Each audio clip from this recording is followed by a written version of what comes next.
Yeah. Okay, folks, on the water. Welcome back. Boys slalom round 1. Jacob Saddington, the Victorian, will kick us off. He's at 16:58 kilometres per hour. Very late there on 6, but no worries at all as he gets out the gates.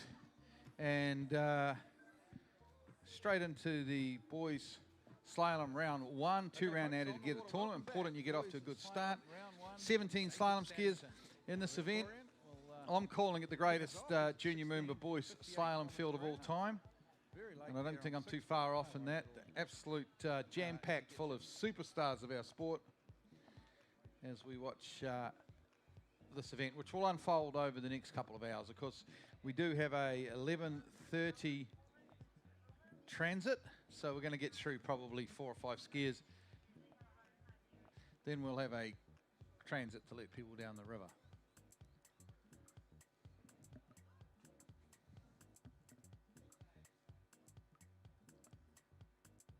Conditions, as we've spoken of, not too bad out there at the moment. A little bit of a tail current from the start dock end, Swan Street Bridge end.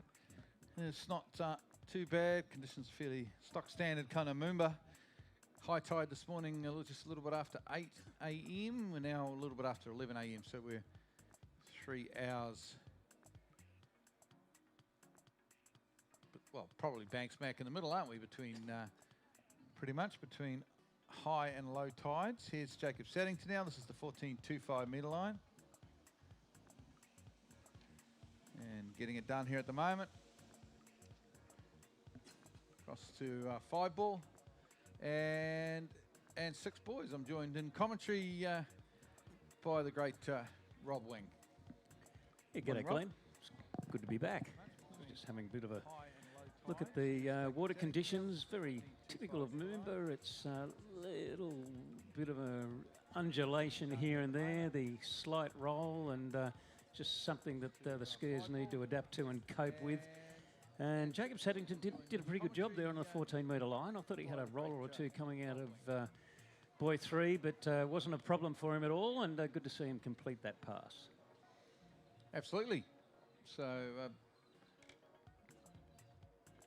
just going to go to an ad now, but 13-metre line coming up for Jacob Saddington out of Bridgewater Water Ski Club, of course, hosting the Aussie Kiwi next weekend. First time ever that iconic Australian site will host the Aussie Kiwi. Webcast, of course, as well. If you love watching water ski webcasts, you can tune into the Aussie Kiwi. That's the under 14, under 17 and under 21 comps between Australia and New Zealand. It's an annual event. It's been going now since the mid-80s. Yeah, it is a great site. Quite a interesting location of the jump in relation to the bank, and some pretty exciting things have happened over the years, but hopefully everything's going to flow pretty well for the Aussie Kiwi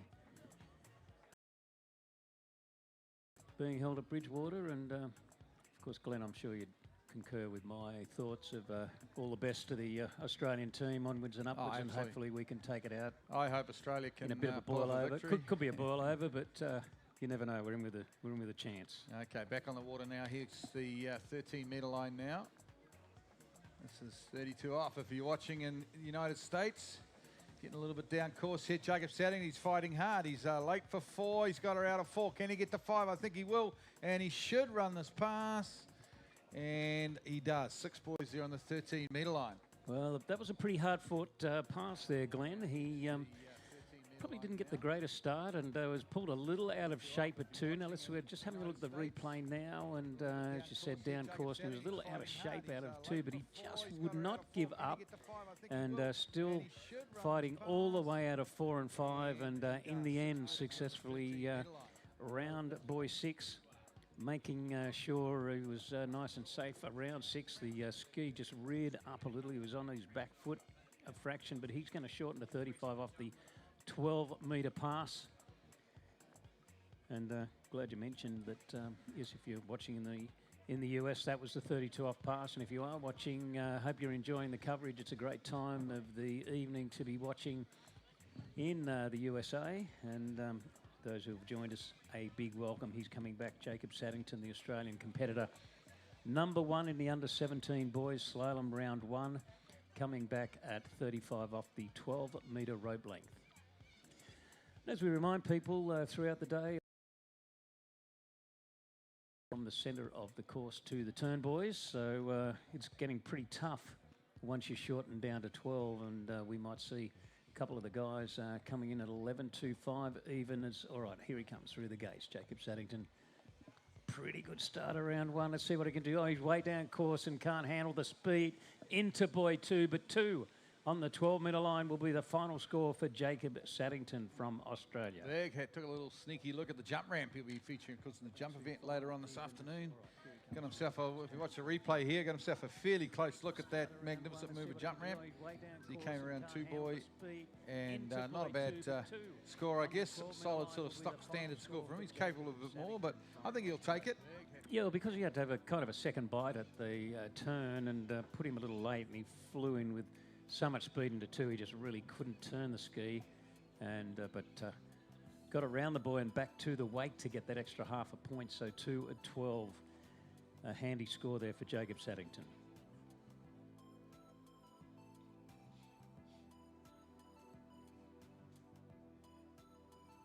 Well, we're calling it the greatest junior MOOMBA slalom field of all time. 17 skiers in it. We've had our first Victorian, Jacob Saddington. He's had scored 2 at 12-metre line. We go to Argentina now, and it's Francisco Georges out of Argentina will be our next competitor.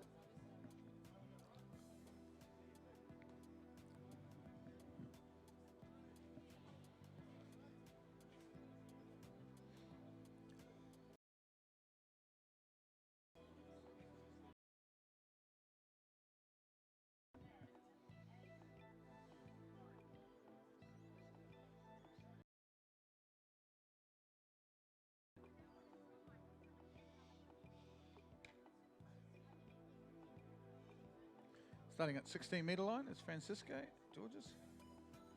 A lot of these guys probably do start on 14.25 in practice a lot, maybe at tournaments, but they're showing a bit of respect here for the Yarra River. Starting on the 16-metre line, which is a smart play, I think, Rob. I think it's a great idea, Glenn, for a lot of these guys, particularly, well, as I mentioned during the trick coverage or the call a bit earlier, no course familiarisation for the MOOMBA Masters. You're straight out cold onto the Yarra, so round looking good at the comfortable at the 16-metre line. Here's Francisco Georges from Argentina as he takes in buoy 4. Conditions look pretty smooth and very comfortable. Does he look on that opening pass the 16-metre line, which you would expect, because I'm sure it is a case a lot of them all these guys would start at 14 in practice, and so they're really lengthening out the ropes for this opening pass, get a feel for the conditions. But the conditions did look good as he skied down the course, and he looked extremely comfortable on that opening pass. Yeah, I think conditions right now are, you know, it is MOOMBA, it is the Yarra River, but conditions probably better than average here on the Yarra. Setting ourselves up for a nice preliminary or first round of junior MOOMBA. Because with 17 skiers in the field and a transit, it's going to be, there's a lot of time there for things to change throughout this first round. So who knows where we'll be at later on. Mind you, we are heading towards low tide, which typically is the best time to slalom.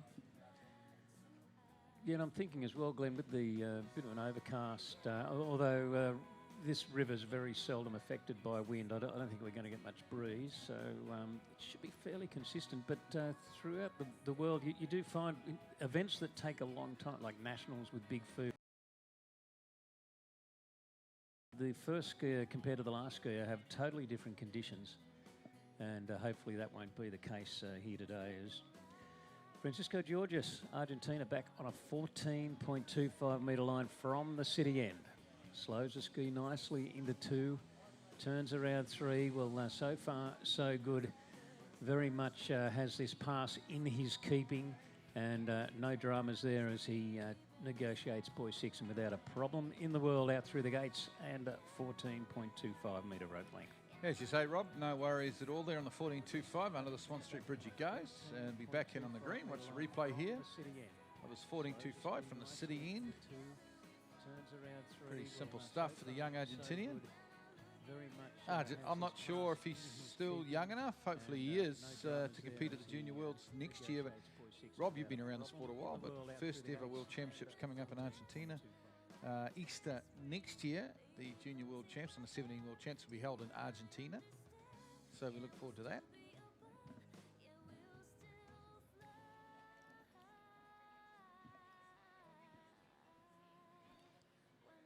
Easter, Glenn. Well, traditionally, it's when Australia holds their nationals. What about New Zealand? Do they hold? Yeah, same Easter. Yeah, so our national, we'll probably move our New Zealand nationals.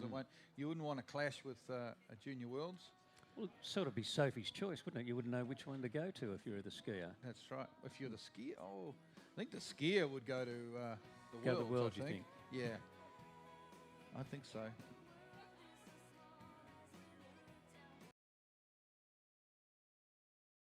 Without your best six, 7 or 8 juniors at it, which I know definitely New Zealand, I don't think we would. Maybe Australia is big enough that they would go ahead with their nationals, I'm not sure.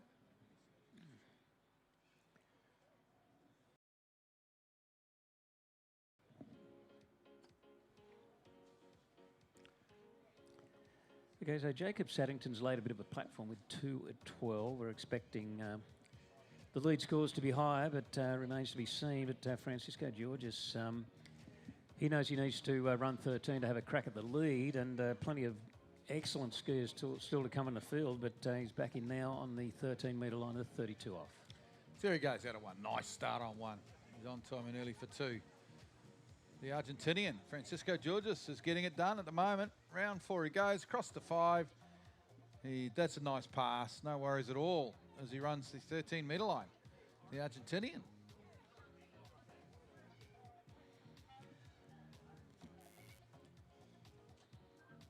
Well, Glenn, maybe he just didn't want to overdo things, but I thought he was a fraction late out of 4, but he just had a nice big turn out of 5 and was never in doubt for running the pass. So we're just looking at the replay now. Good start around 1. Looking very in tune and on song around 3. This is his turn around 4 that I thought he was a fraction late. Only a fraction, but a good dig out of 5 and no dramas there, running that 32 off 13-metre pass.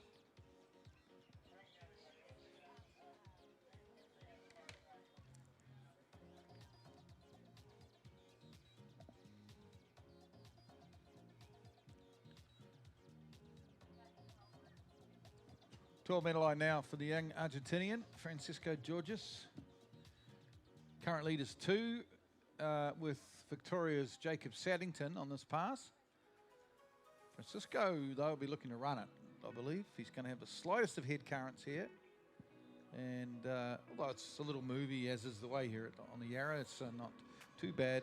The ski, here he comes now, Francisco Georges out of Argentina. Through the gates he goes. Out of 1 ball, across the 2. About to say getting it done, but finds a way to fall off there on 2 ball. So 1.5 on the 12-metre line will be his score, Rob. Well, I'll be interested to see the replay, Glenn, because that's a bit of a boil over there. I thought he looked comfortable coming into 2, and it's almost as if whether he hit a roller or just something, or even clipped the buoy. The ski just kind of came a little airborne, and I won't speak too soon. We'll just... If we get to see the replay, 1.5, so it leaves Jacob Saddington in the lead, but really it's too early to talk about probably lead positions and so on. But yeah, that's a bit of a shock there that Francisco falling when he did at, and scoring 1.5 on the 12.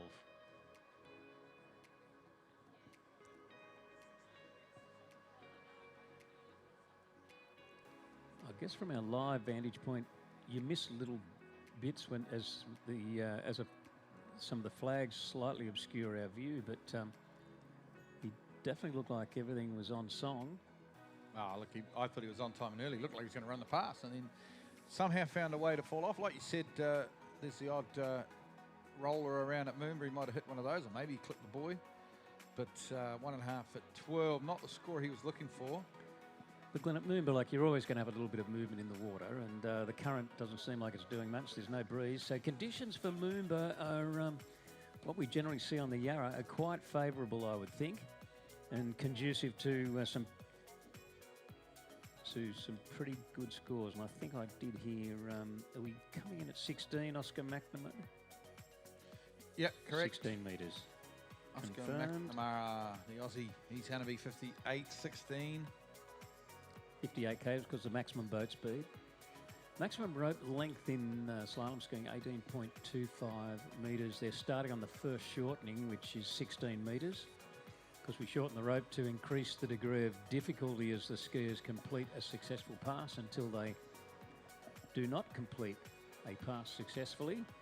So see what Oscar can do on this opening pass at 16. It should be a warm-up for most of these guys. Very smooth turn around 1. Early for 2 there. Now turns around 3. Takes in 4. Round 5. Conditions looking pretty good there as he heads to the city and runs that opening pass of the 22 off 16 metre line. Warm-up for most of these guys. Very smooth. Yeah, no worries at all. Tall slalom skier, of course. The height can be an advantage in slalom, and this young Aussie's got plenty of it. So he completes the 16 metre line, 22 off, 58k on his opening pass.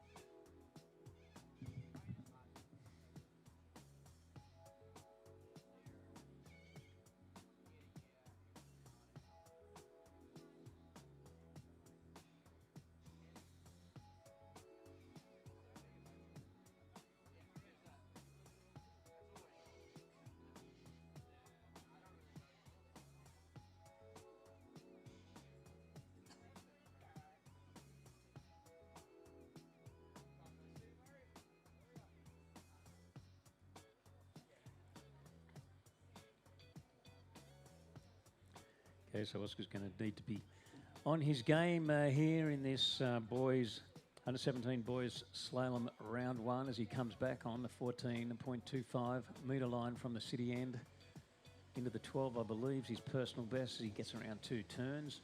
3 now. Keeping it smooth as he's out of 4. Good body position through the wakes there. Turns around 5. Maybe slightly dipped the shoulder a little, but no problems at all. Nice and early for 6, though, wasn't it? Running the 14. Yeah, nice pass. As he comes back on the 14.25 metre line from the city end. And look at the replay there. We can just soak up the form there of Oscar McNamara. Takes in 4. Around 5. So he just did that shoulder fraction. Got a bit of an extra lean and showed a bit of maturity through the wakes. Didn't overpull it. And then straightened up, and then no dramas there, getting around boy 6 and running that 14 metre line.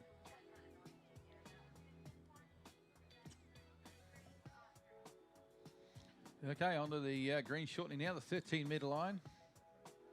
The Swan Street Bridge end.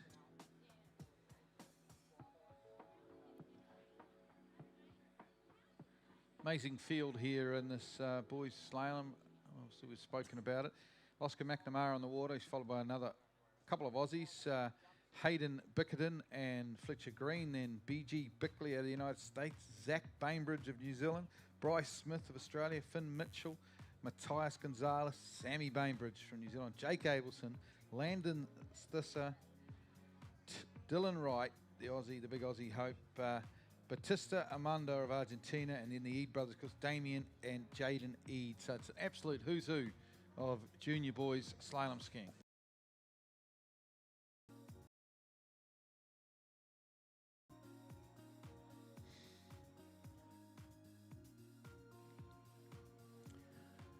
Okay, Oscar McNamara back on the 13 metre line, 32 off. Needs a good gate, needs a good start, and, well, he's in trouble now. He's going to have to fight. He gets to 3 and he turns again, but he just couldn't handle it as far as, well, all his problems started at boy number 1. And as we see on the replay on the big screen, how he hung onto that, I don't know, but he got around 2 somehow, and the ski stood up, but he just couldn't really maintain his composure around 3, and unfortunately, 2.5 will be the score at 13, and all the problems really started with that turnaround 1 where he was in all sorts of trouble, and somehow got his way to buoy 3, but just couldn't continue any further. Yeah, it's tough out there. It's not only is it the Yarra River and tough conditions on this river, but also a lot of pressure for these guys to get a big score with the field that we've got. Yeah, 2.5. They did review it just to make sure, but 2.5 is the score, a 13 metre. Go from the next one young Aussie to the next young Aussie, Hayden Bickerton. Know much about this young bloke, Rob? I know a little bit, but actually an interesting call. Now I've got to make sure I don't confuse. No, I was going to say something, and I just need to check my facts. I think. Yeah, no, we only want facts in commentary, Rob. Yeah, so. we do.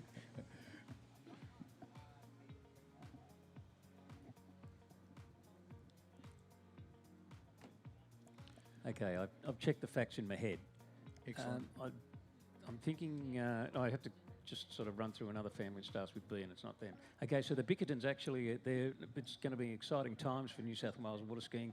The family's building a lake in northern New South Wales, mid-coast New South Wales. Yeah. So look forward to, I'm not sure if they're going to keep it totally private or use it for tournaments. Hopefully it's going to be open to the world of tournament competition. It's obviously going to be a water ski specific lake. Let's say for people that maybe are a bit aware of, say, where Stony Park is, it's probably about half an hour or an hour south, probably an hour south of Stony Park. Good location. So accessible to from they live in northern part of Sydney, and so it's a few hours north for them, and it should be a great project when it comes together over the next year or two. But it's a project that the Bickerton family's taken on, and hopefully we'll have another ski site in New South Wales. It's going to be world class in the next year or two. Yeah, well, obviously lost the Moona Bay, of course, New South Wales did a few years ago. So looking to rebuild their sites, their ski site stocks, I guess, in New South Wales. Yep. Yes, of course, the Moona Bay. May I say, from a personal note, under absolutely ludicrous, ridiculous whole circumstances, and it's still a joke that it's not a ski site, and hope everyone's listening. Yeah. Yeah, just... Whatever bureaucrat was allowed that to happen needs to be fired, hung, drawn and quartered. Not in whatever order. Oh, we don't like to get political in commentary, but well done, Rob. Tell us what you really think. Sorry, I lost my temper. But yeah, I was actually there at Moona Bay when that the last day of Moona Bay, because we're in the middle of an Oz Kiwi actually, when crazy situations, crazy scenes, as we were evicted from the site because of a 1 in a million chance of a certain type of earthquake collapsing, a certain type of a dam wall in a coal mine, power station or something that might have caused the 1 metre tsunami to come down the ski site. Anyway, that's enough. I just thought I'd sum that up for the webcast viewers. But we've just seen Hayden Bickerton with a good opening pass on the 16 metre line.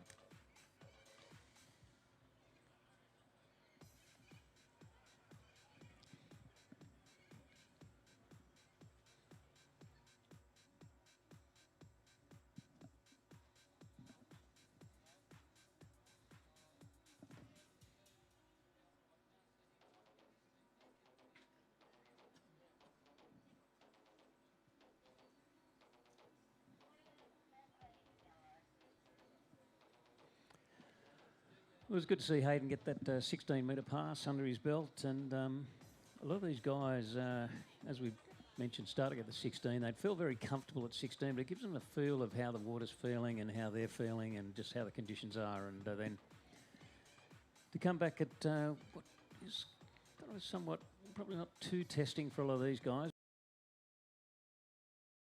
2.5 compared to the 16-metre line as he turns around 2, looks good coming out of 2. Waiting there for 3 is now gets to 4, still looking the goods at 4. Through the wakes nicely, takes 5, round 6, and no problem there with a 14.25 metre line. Pretty nice from the city end with that light head current. Compared to the 16-metre line as he turns it was a good pass. Waiting there for 3 is now gets Things will get tougher now, though, as the rope gets shortened down to 13 metre. And he comes back down from the Swan Street Bridge. Pretty nice. And we do have a transit coming up soon. Rob, I don't know, we heard from the judges, is this going to be our last skier before the transit, or? Look, we haven't heard from the judges yet, but I'm just going to look through the schedule.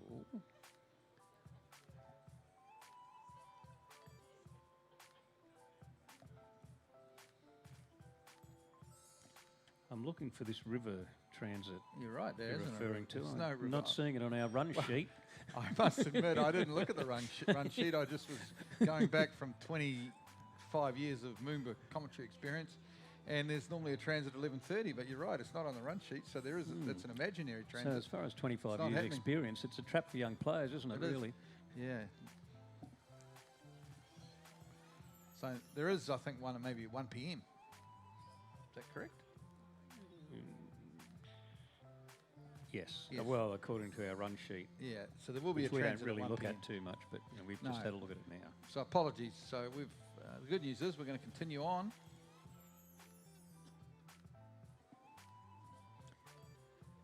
And the bad news is if you're sitting in a boat open, you're just going to wait for an hour and a half. So I'm sure they had the run sheet and they actually looked at the run sheet. Right, 13 metres, 32 off. Let's see what Hayden can do here. Round one. Okay, gets a good start. Turns around two. Well, so far he's still on it. Turns around three and he's looking the goods. He turns around four. Oh, no. He looks so good at 1, 2 and 3, Glenn. Another good young Aussie slalom skier goes down on the 13 metre line. Expect him to run that pass. Well, even if you didn't, but once he got to out of 3 heading to 4, I expected him to be running it, to run it. He just looked comfortable and on time the whole way, and the form was good. He was never late. He was never struggling. He just looked comfortable, and unfortunately, just falling around buoy 4. Well, it takes a few prisoners, the old slalom event, doesn't it, Glenn?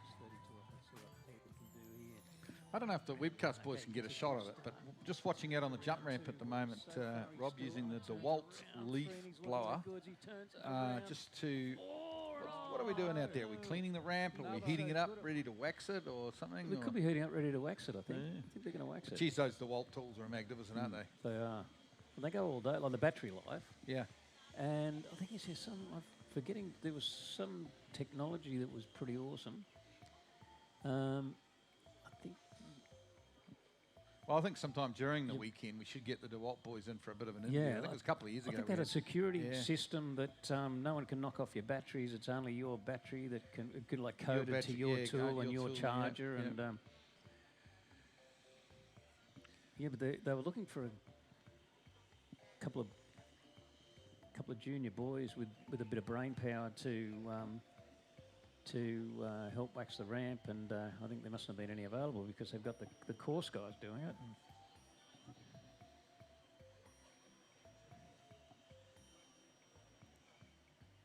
Unless they are cleaning it, but well, you normally they are going to wax the ramp. Normally you do it the other way around. You normally heat the wax before you put it on the ramp, rather than heat the ramp before you put the wax on it. Yeah, you wouldn't. So maybe they are just giving it a little bit of maybe they're giving it a clean. Maybe it's just really an advertisement for that magnificent DeWalt leaf blower. Well, look, if I'm not in charge of the ramp. If I was in charge of the ramp, I'd get the DeWalt leaf blower, blow it off. Then I'd get the DeWalt battery-powered gurney. Then I'd give it a good old clean. Then heat up the wax and wax the ramp. Are there any other tools you'd use in the meantime? Well, then, yeah. I don't know. Get the DeWalt hairdryer to dry the wax once you put it on. Fletcher Green, Fletcher Green's going to change it up a little bit. He's going to start at 55 kilometres per hour, but on the 14 metre line, I think I heard the yellow shortening. So 55.14, and then of course certainly legal. Then say on a second pass, obviously you'll be 58.14. So just changing things up a little bit. Look, if that's what you're comfortable with, there's certainly nothing wrong with that tactic.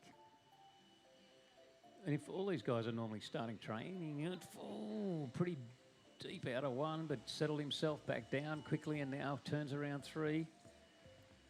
Takes in buoy 4, still on time, turns 5 and looks pretty comfortable in the end. But I thought he just might have nearly overcooked it around buoy 1. But dropped the shoulder, didn't he, but on one ball. In the end, there was never really in doubt. But let's have a look at the replay, Glenn. How do you see this turn out of 1? If all these guys are normally starting training, you know, it looked a little bit to me like he maybe normally starts at 58 and he dropped speed just to 55 just for this tournament to respect the air a little bit. Maybe it was a little bit slower than what he's used to, but I'm not sure.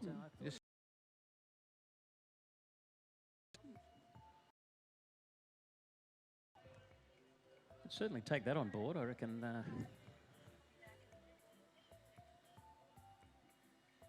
Oh, okay, so... I think the calculators...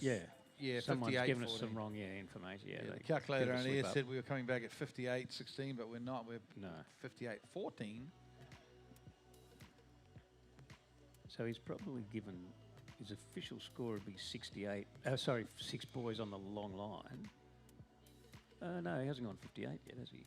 Okay, let's just forget so about it's that. 58.14 Let's not worry coming up. about it. Yeah. Okay, so this is quite a critical pass, but really should be one that I think he should be quite comfortable with. Gonna have to work at it though.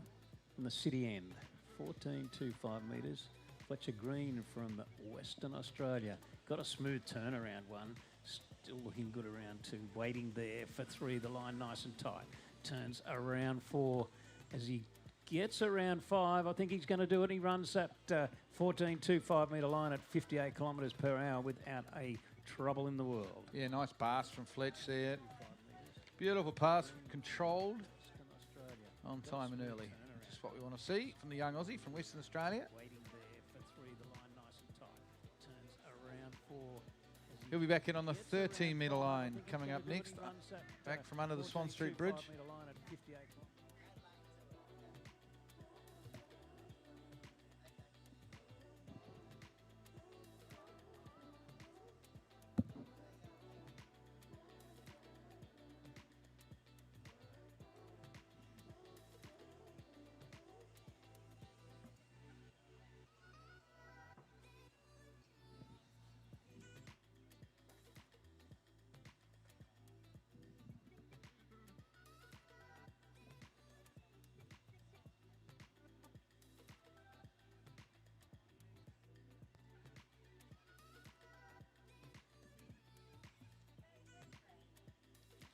13 metre line coming up now, 32 off with Fletcher Green.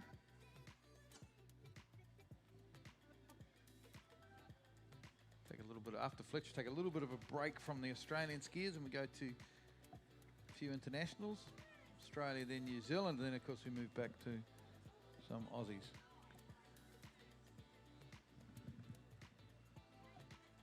One of the greatest field, in fact, it is the greatest ever boys slalom field at Junior Moomba, Rob. I think you can, safe to say, absolutely sensational. Yeah, because we wish Fletcher all the best of luck on this next pass, because this has been the testing one for the previous 2 skiers. Turns around 2, a little bit of slack rope, but nothing too many dramas there. Gets around 3, keeps the rope tight, turns maybe a fraction late out of 4, but he reaches for 5. Great turn around 5. Good skiing. And Fletcher Green, good skiing indeed, runs the 13 metre pass. I don't think he ever looked like missing this pass. Never did. Robbie was all over it. And runs the 13 metre line. We'll come back in on the 12, give himself a shot at the lead, which is still held with Victoria's Jacob Saddington. 2 at 12. Great turn around 5. And Fletcher Green, good skiing indeed, runs.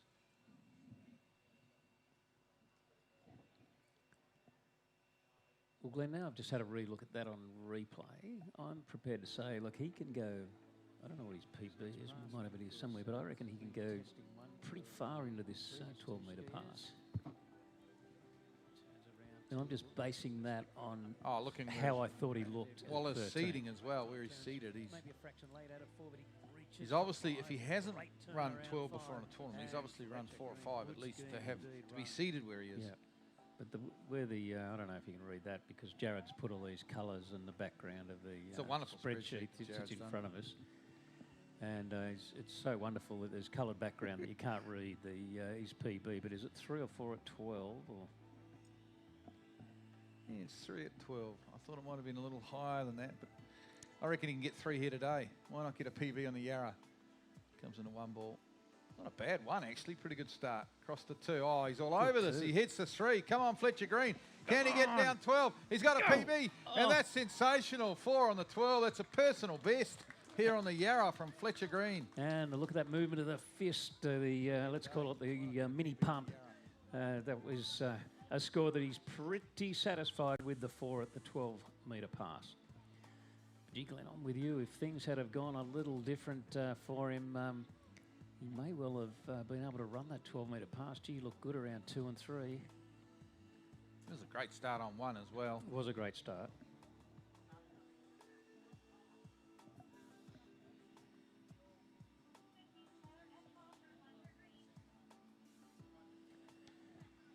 Plenty of absolute champions to come, but still moves him into the lead, does 4 at 12.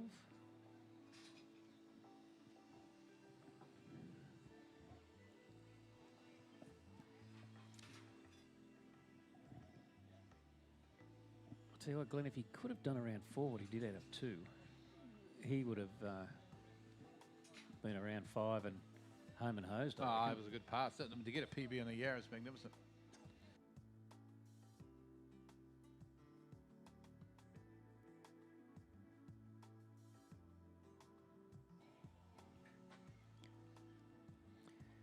So congratulations and well done to Fletcher Green with what possibly equals or is a PB. Okay, I think that was 16 at 58 is our next skier, BG Bigley, who's going to be coming in from the Swan Street Bridge. So just repeating, Fletcher Green 4 at 12 as we welcome, we're having a commentary change and Glenn has moved out and Curtis joins us again. And a big welcome back, Curtis. Great to see you back on the mic, and what a great event to come back for. Boys slalom moving into the higher seeds. Yep, very exciting stuff as we move now to the United States of America. Like you said, BG Bickley coming in from the Swan Street Bridge end, 16 metres to start. Pretty strong tail current to navigate from the bridge end, but he's looking the good so far, is the American. Very, very tidy. A little bit slow from 5, just making sure of things, of course. I'm thinking so. I was thinking the word conservative. He just probably thought, okay, well, you shouldn't think this in slalom, but probably thought, okay, I'm going to run it, but don't just be comfortable and happy, and next thing you know, you overturn 5 and you have problems. So he was pretty conservative out of 5, but knew that he had the pass in his keeping, and now he's going to have to wind things up and get a little bit more aggressive as he comes back at 14.25 and start to work his way into those shortenings. And in that, he would really be wanting to definitely run 12. Any of these guys to be competitive in this event have to think they're going to have to run 12. So, but he's got the opening pass under his belt. And now, as we said, boat speed 58 Ks. Shorten the rope now to 14.25 just to make it that little bit more difficult. Yeah, absolutely. Sort of the top 5. Pretty strong jumper. I think jumped probably the strongest of his 3 events. So he'll be a contender in the boys overall as well. So a lot at play here, but he'll be looking at that lead. You know, Fletcher Green going out there, getting right up around a personal best on the Yarra River. What that says to the rest of the field is big scores are possible out there. You never really know what sort of conditions you're going to get year to year, round to round here on the Yarra River as we watch BG come back in the 14.25, 28 off from the city end. Nice on time and early from 3 across to 4, using that head current to full advantage. And he is absolutely stroking this pass. But sort of what I was saying there, Rob, is it's always hard to know what the conditions are going to do, what that top score is going to end up being. But when you have someone come out early like Fletcher Green has done, thrown in a big score, what it says to the rest of the field is the conditions are good and everyone needs to lift their game. the Yarra River as we watch. Yeah, without a doubt, it shows that 14.25. yes, it is doable out there in today's conditions. I mean, the current's moving, but it's not super strong, so hopefully the boys can put out some pretty good scores. But of course, from year to year, when things can be a little bit unexpected at the Yarra, and there has been years when you might have a tailwind, tail current, and guys are just struggling to just even run their first pass, and the guys that do suddenly gives them such a big advantage because they're coming back, and if they run their second pass, it sort of gives them a big jump ahead. But those have been the extreme years. This year it's looking pretty good here for this under-17 boys opening round of slalom. And yeah, I mean, I think, to give you an idea of the variability of the winning scores in junior, I think last year Lucas Cornell ran 10.75 on the Yarra River in the junior event, which is incredible. I think that was a junior course record, but I think back to when I skied junior moomba about 10 years ago, and nobody ran 12 meters that year. Yeah. So, you know, year to year, the conditions can change a lot. Yeah, exactly. And the year when I was, that did happen one year when I was talking about the tailwind, tail current. There was just, all the boys were going out, and just literally the first guy that ran his first pass was the first guy of the day, and then he ran his second pass, and so he had such a lead over the rest of the field because the conditions were just so crazy on that opening pass. So 13 meters now from the bridge end. This is where things might start to get a little bit tricky for BJ, who's looked really strong so far. He's got the tail current pushing him along, blows out the fin on two, and I think that was the Yarra River claiming a victim there, Rob. Yeah, but he looked pretty good out of one, but maybe just knew that he had to ski really aggressively on that 32 off 13 metre line, and just overcooked it around two as we go to the replay. Comes into two with a fair bit of speed and goes for the big turn there, and as you mentioned, the fin releases, and in the end, 1.5 at 13. Well, he'll be disappointed with that, but still leaves Fletcher Green in the lead with 4 at 12. Move to New Zealand, and Zack Bainbridge will be our next competitor. It obviously just be a moment while the towboat drops down at the city end and heads back to the dock. But no, I think this is shaping up to be a pretty high scoring field. Of course, we're pretty early on, but there's almost no wind to speak of. There's a pretty strong current right now, but as we move through the afternoon, that current is going to dissipate, because I think high tide's at about 2 p.m., which is roughly when we're scheduled to finish the boys slalom. And that means that as we get sort of further down this list and the tide flows all the way out, there should be almost no current. So I'm picking we're going to see some big scores if the conditions hold the way they are. Yeah, particularly looking at our two top seeds, Damian Eid and Jaden Eid. It's going to be interesting to see what scores that those guys can put together, particularly if the conditions turn as to your prediction.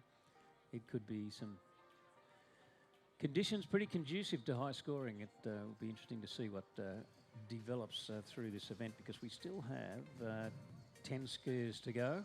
So extremely big field this year in the under-17 boys slalom round 1. Yeah, a lot of strategy probably at play as well when you think about right now where there is a sizable current, navigating which pass are you taking with the tail current from the bridge end, which pass are you taking with the head current from the city end.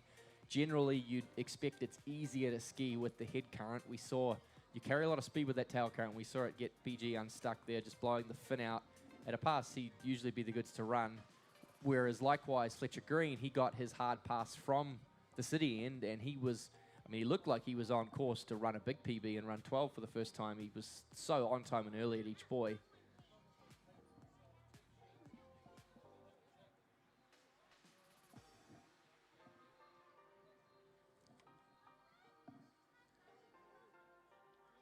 Yeah, well, as you mentioned, things get a bit tactical, like a chess game. It's sort of, you know, like pawn to bishop 2 and, oh no, bishop 3. Could be the opening move. 16 metres. Away you go. Yep. Now I've said that, is he starting at 16 metres? Oh. All right, 14 metres is the opening rope length at 58 k's for Zack Bainbridge. So you can overthink it too. Yeah, obviously, the strategy. Sometimes the best play is just to go out there and ski the way you normally do. I think 14 metres is what Zack starts at every time he goes out, and that's what he's going to do here today on the Yarra. get around 6 boys and get through the gates. It's really not that simple. Really just waiting for good around 3. Well, if he can keep this up, I'm thinking he's going to run this opening pass without a worry in the world. There for Zack Bainbridge. Here's a great slalom style, does the young Kiwi, of course, out of Rangiora, the South Island of New Zealand. Really attacks the slalom pass. From the bridge end, cruises through that 14-metre pass. Not an easy thing to do, coming out down there at the start dock, and then you come out under the bridge and just the noise levels lift a bit. Obviously the crowds here on Thursday morning, not as big as they'll be throughout the week, but there are, of course, people trickling in. There's a bit of traffic. Just a general hubbub out there, and it's always tough opening up. But Curtis, I just had a look at that replay on our streaming screen. He was just waiting for every boy to come up. He looked so good on that 14 pass.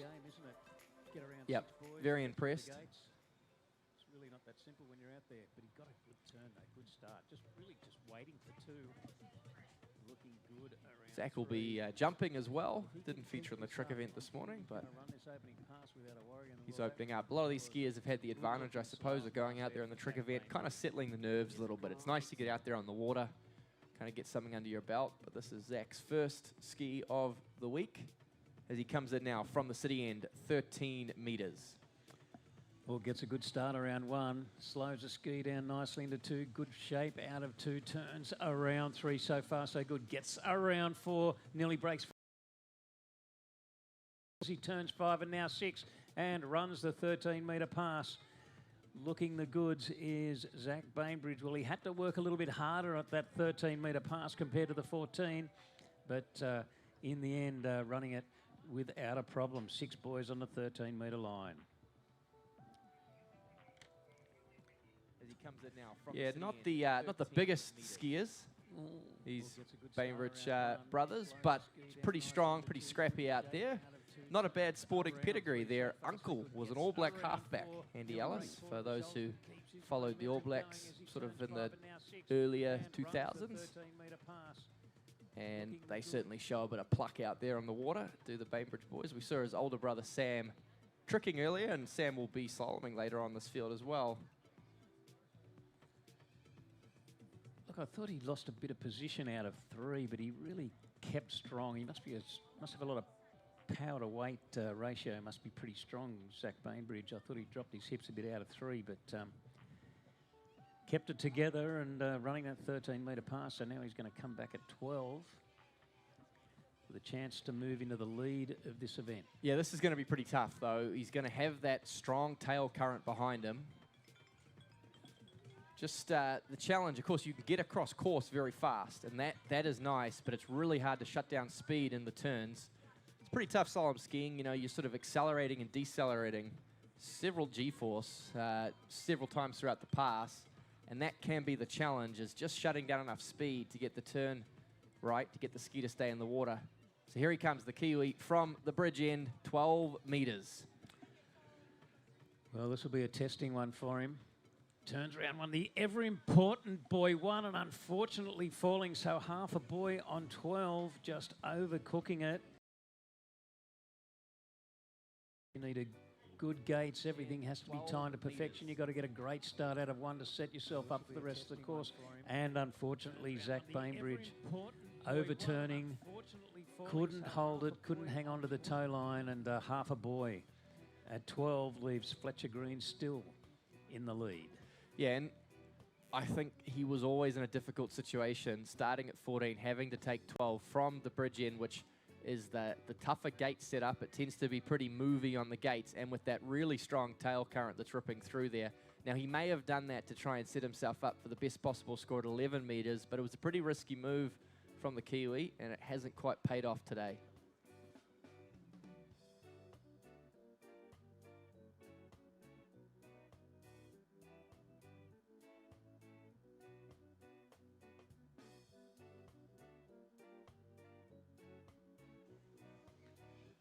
So the world record setting ski nautique towboat, the GM Marine sticker, the GM Marine towboat, will head back down the Yarra River to pick up our next skier out of Queensland. Will be Bryce Smith.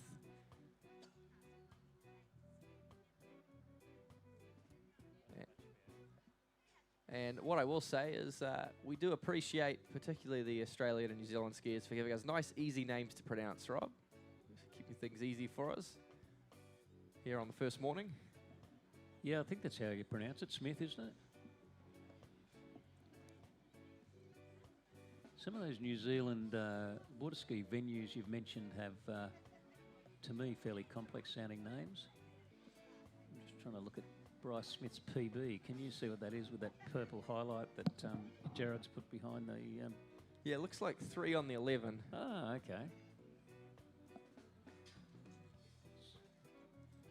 Okay, so he's got the credentials or the PB to back up a lead score here, but still from my all to do.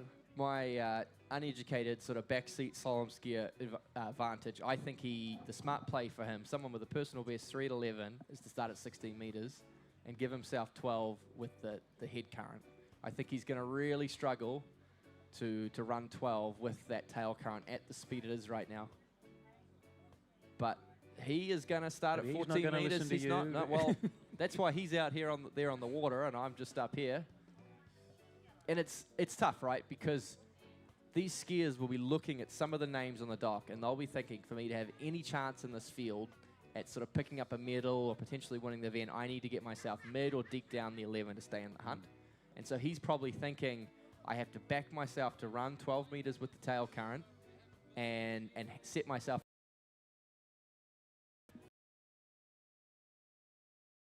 from the bridge in. Event with a PB of, say, 3 at 11, and he walks away with a score of 4 at 11, well, we know he's made the right decision.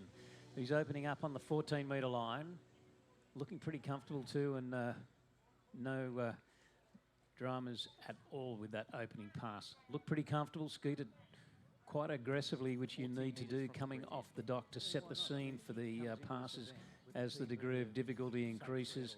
As looking at the replay on this opening 14-metre pass, skied it pretty nicely. Had to work at it though, but now he's going to shorten up to 13 and raise the bar a little, and hopefully when he comes back with the current that he'll be able to handle the 12 and have a crack at the 11.25 metre line.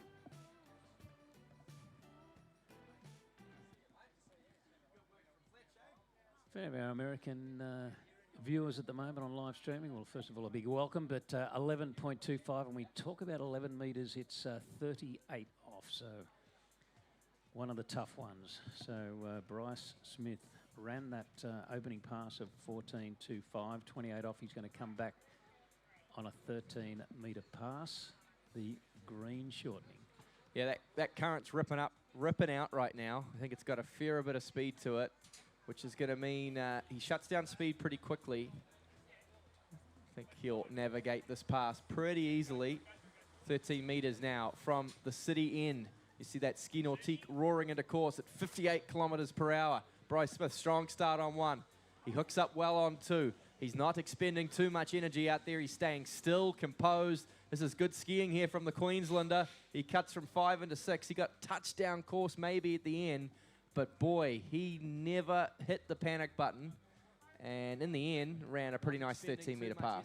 Yeah, look, he didn't hit the panic button, and he was never in doubt at running the 13, but gee, it really gets difficult, like 13 to 12, it doesn't sound much, it's only 1 metre, but from 13 to 12 really winds up the degree of difficulty, and he's about to have a go at the 12-metre pass. So our lead at the moment is Fletcher Green from Perth, Western Australia, with a score of 4 on this next rope length, 4 at 12. We're about to see fellow countryman Bryce Smith have a crack at the 12-metre line.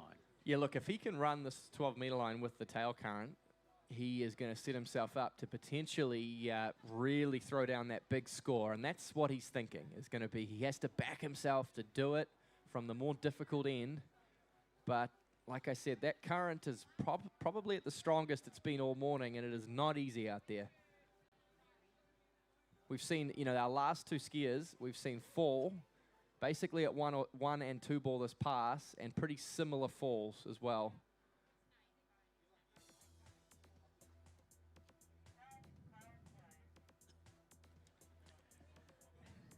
Well, I think what can make it a little difficult, some of the skiers have said to me, Curtis, that coming from the Swan Street Bridge end, when you pull out for the gates, where you make your turn, the water's fairly there's a retaining wall there. But yeah, as you pull out for the gates, you're through some pretty heavy rollers. So the setup can be affected as you're coming in. So you've really got to time everything to perfection.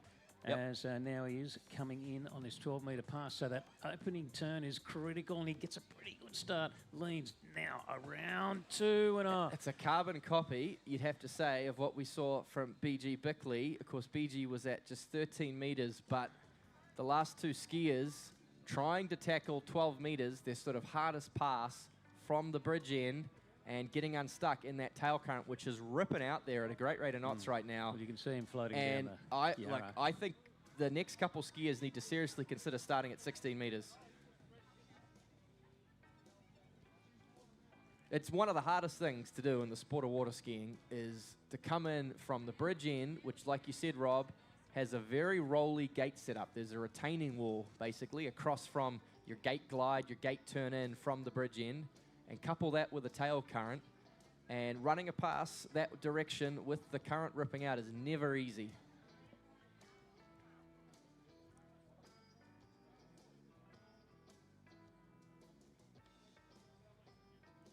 But who would have thought, moving into sort of our final 8 or so competitors, it'd be Fletcher Green from Western Australia leading the boys slalom with a personal best, or close to a personal best, of 4 on the 12. Yeah, well, of course, Fletcher's got the lead, and until somebody goes past what's looking like a pretty difficult mark, until somebody gets past that 4 at 12, he keeps that lead. So as the skiers have been coming along, they haven't been able to get to that 4 at 12, so Fletcher's still with that pretty good lead.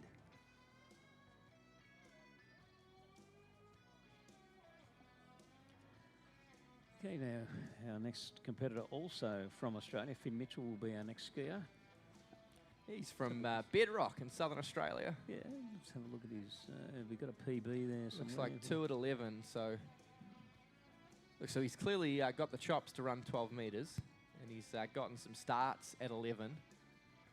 But very interested to hear what Finn opts to start at after watching the last few skiers all go down on buoy 1 or 2 from the bridge end. Does he just play it a little more conservatively out there?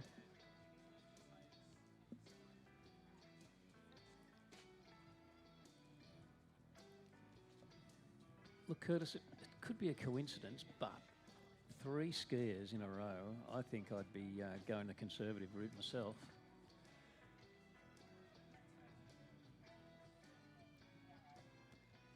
Well, throw caution to the wind, Finn Mitchell says, because he will be starting on the 14-metre as well, and he too will attempt 12, hopefully, assuming the warm-up passes go to plan. Absolutely. From that tricky bridge end.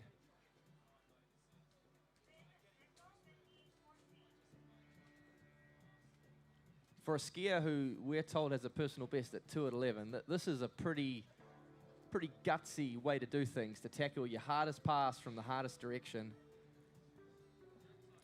Because they must be sitting at the dock, and they're seeing the same current movement as we're seeing, so they know that there's that strong tail current. But anyway, look, on the big stage, you've got to think that. Oh wow! Overcooked one. Got into it happens to someone every year, and unfortunately this year it is Finn Mitchell of SA that the Yarra River has chewed up and spat out, and that's tough. Certainly builds character, this sport. But you hate to see it, don't you? He just overturned one and just got in that kind of like a lean lock and just couldn't hold the tow line. If he could have, he might have at 14 metres. He might have been able to get to 2 and regain his composure, but it wasn't to be, unfortunately, and unofficially half on his opening pass of 14 metres. Yeah, I mean, look at that current. You can kind of see the foam trail from the Ski Nautique boat, and it's got to be traveling at 2 or 3 kilometers an hour heading out towards Port Phillip Bay there, Rob. It is very tricky from that bridge end. I think when you come in from the city end, Fletcher Green has shown, and even our skiers running their passes that end, that it's very doable, but I think you couple that tough gate setup with the tail current, and it's not easy from the bridge end right now. And that makes 4 skiers in a row have gone down between 1 and 2 from that same end. Yeah. But at least all our competitors in this junior event ski 2 rounds, so hopefully Finn Mitchell can put that down to experience, put it out of his mind and come back for round 2 tomorrow, and we wish him all the best in tomorrow's slalom event. So we now move to Matias Gonzalez from Chile. Saw him tricking this morning a little bit below what he would have hoped to achieve. Hopefully he can make amends. I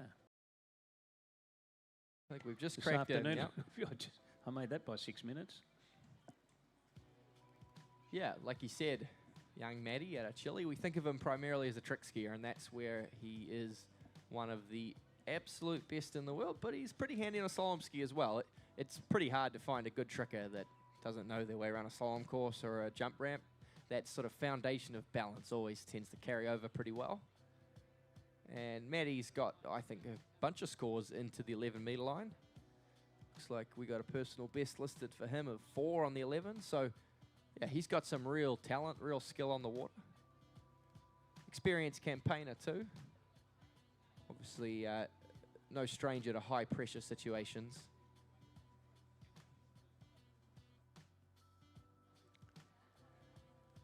No, of course, as far as no stranger to pressure situations, I mean, a wealth of experience in world championships, and very much at a very young age, very much a seasoned competitor is Matias Gonzalez. Yeah, he's going to start on the 14-meter line as well. And again, look, he's got a personal best deep down the 11. So, like, run 12 with the tail current.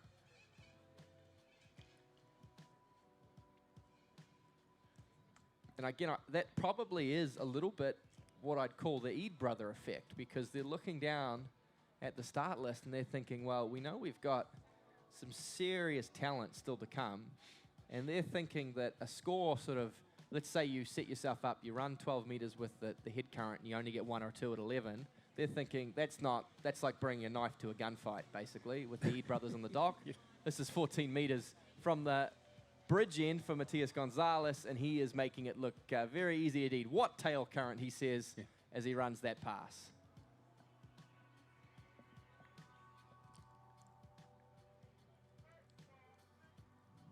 So you can't really fault any of these young guys for going for the big score, given, you know, what they're up against, some of the top seeds, what they're capable of.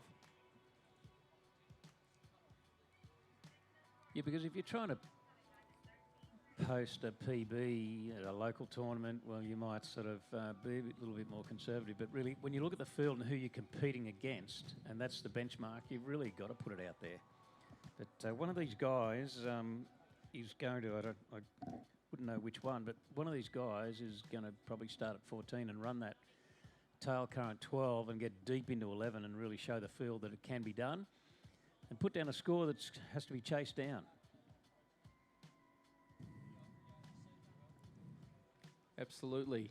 As we sort of pass the halfway point here in the boys slalom, Fletcher Green from Western Australia still hangs on to lead. 4 on the 12.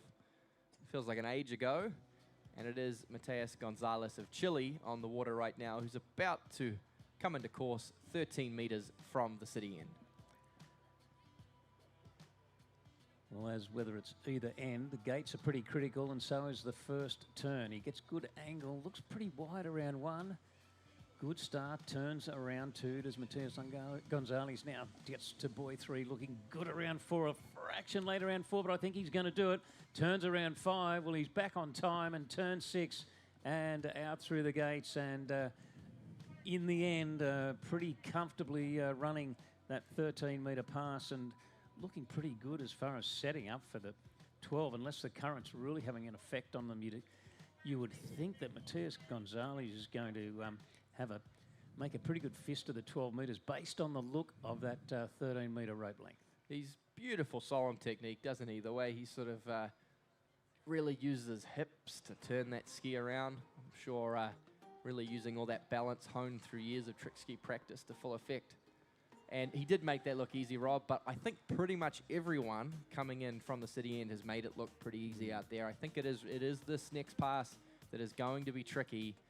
He looks to be the first skier in this boys slalom field to run the 12-metre line. He's going to try it from what I'm saying I think is by far the more difficult end, partly because of the gate setup, and also partly because as of right now we have a pretty strong tail current. The tide is going out. Well, now you mention it, Curtis, like I am feeling a bit like a broken record because all the guys were looking good at 13 and looking comfortable, and then I was probably predicting that they're going to do well at the 12, and they haven't. A lot of those guys haven't got past boy 2, so this will be interesting to watch what Matias Gonzalez can do on the 35 off 12-metre pass. Yep. Can the young Chilean break the Swan Street Bridge hoodoo that's caught out our last 4 skiers in a row? Nobody from this end has made it past 2-ball on their more difficult passes. He is just oozing talent, though, isn't he? He's obviously one of the world's best trick skiers, and he looks great on a slalom ski as he sets up now to try and be the first to run the 12-metre line. A little bit late out of one, a little slow. He's making sure of it. He's just going to have to fight hard here. He seems to be drifting narrow. He's still going strong, though, isn't he? The Chilean, he gets outside 5. He'll pop the handle. He takes the by half a boy. Well, I think when you mentioned he was getting a little bit narrow, that could have been courtesy of the current. Then he was a little bit late and probably narrow into 5, a big turn. And then when the load came onto the line, it looked like he just couldn't hold it. So let's have, he just couldn't take that hit, but he was looking so good at 3. I mean, I think one of the real challenges with this tail current is it's really hard to go for that big aggressive turn, because if you do, you run the risk of blowing that fin out. And Matias, I think he knew that, and he tried just to stay in the hunt. He drifted later and later each boy, and unfortunately in the end, just pops the handle there right at the end of the pass. I mean, he was definitely late out of 5, but if he could have hung on to it, he might have just managed to squeak around boy 6. So a real shame for Matias there, because he was a big chance of running that 12-metre pass. He's broken the hoodoo of boy 2, but unfortunately couldn't get his way into 11, but he takes the lead in the event by half a boy, a very narrow margin over Fletcher Green. Yeah, and I'm just looking at Jared Ferraro's $100,000 spreadsheet, and I think pretty sure I know this next young skier's personal best is quite a bit more than he has listed, so perhaps some tabulation errors from the captain of the commentary team, because Sam Bainbridge's personal best here is listed at just 4 at 11, but I happen to know for a fact that he's a co-holder of the, I think he co-holds the New Zealand under 21 slalom record, which is 2 at 10.75. So he's capable of a fair bit more than Jared's given him credit for.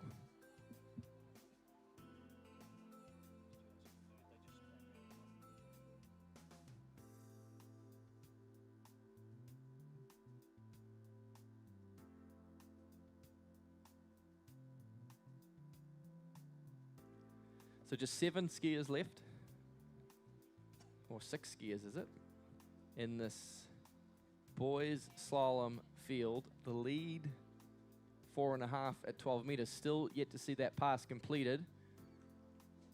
And, well, it depends what you're thinking, right? I think if somebody were to take 12 meters with the head current, I think they'd run it no problem. But I think what most of these skiers are thinking is that they want more than that. They don't think that 2 at 11 will be enough.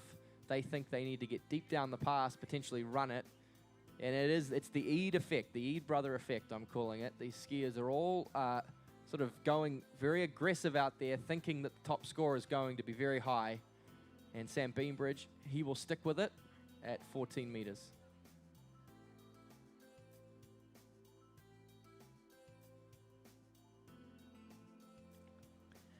Okay, and of course it is a transit 10-minute transit river being open to general public at 1 o'clock.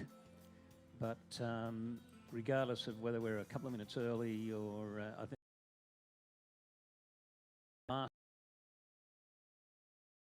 in 40. That's in 45 minutes time, because right now we have Sam Bainbridge on the water on the 14.25 metre. He got a great turn out of 1, gets a good turn again out of 3, skiing very aggressively on this opening pass, and turns around 5. Way to start a slalom set, I would think, Curtis. Great to watch, He wasn't leaving 6 at 14.25, but every one of those turns, and so skiing so aggressively, but just waiting for the turn boy to come. I think that's how you have to ski with the tail current. It's strong and it's powerful. They're using the current to get across course very quickly. They get there early, and they're able to shut down speed, even with the current behind them into the turn.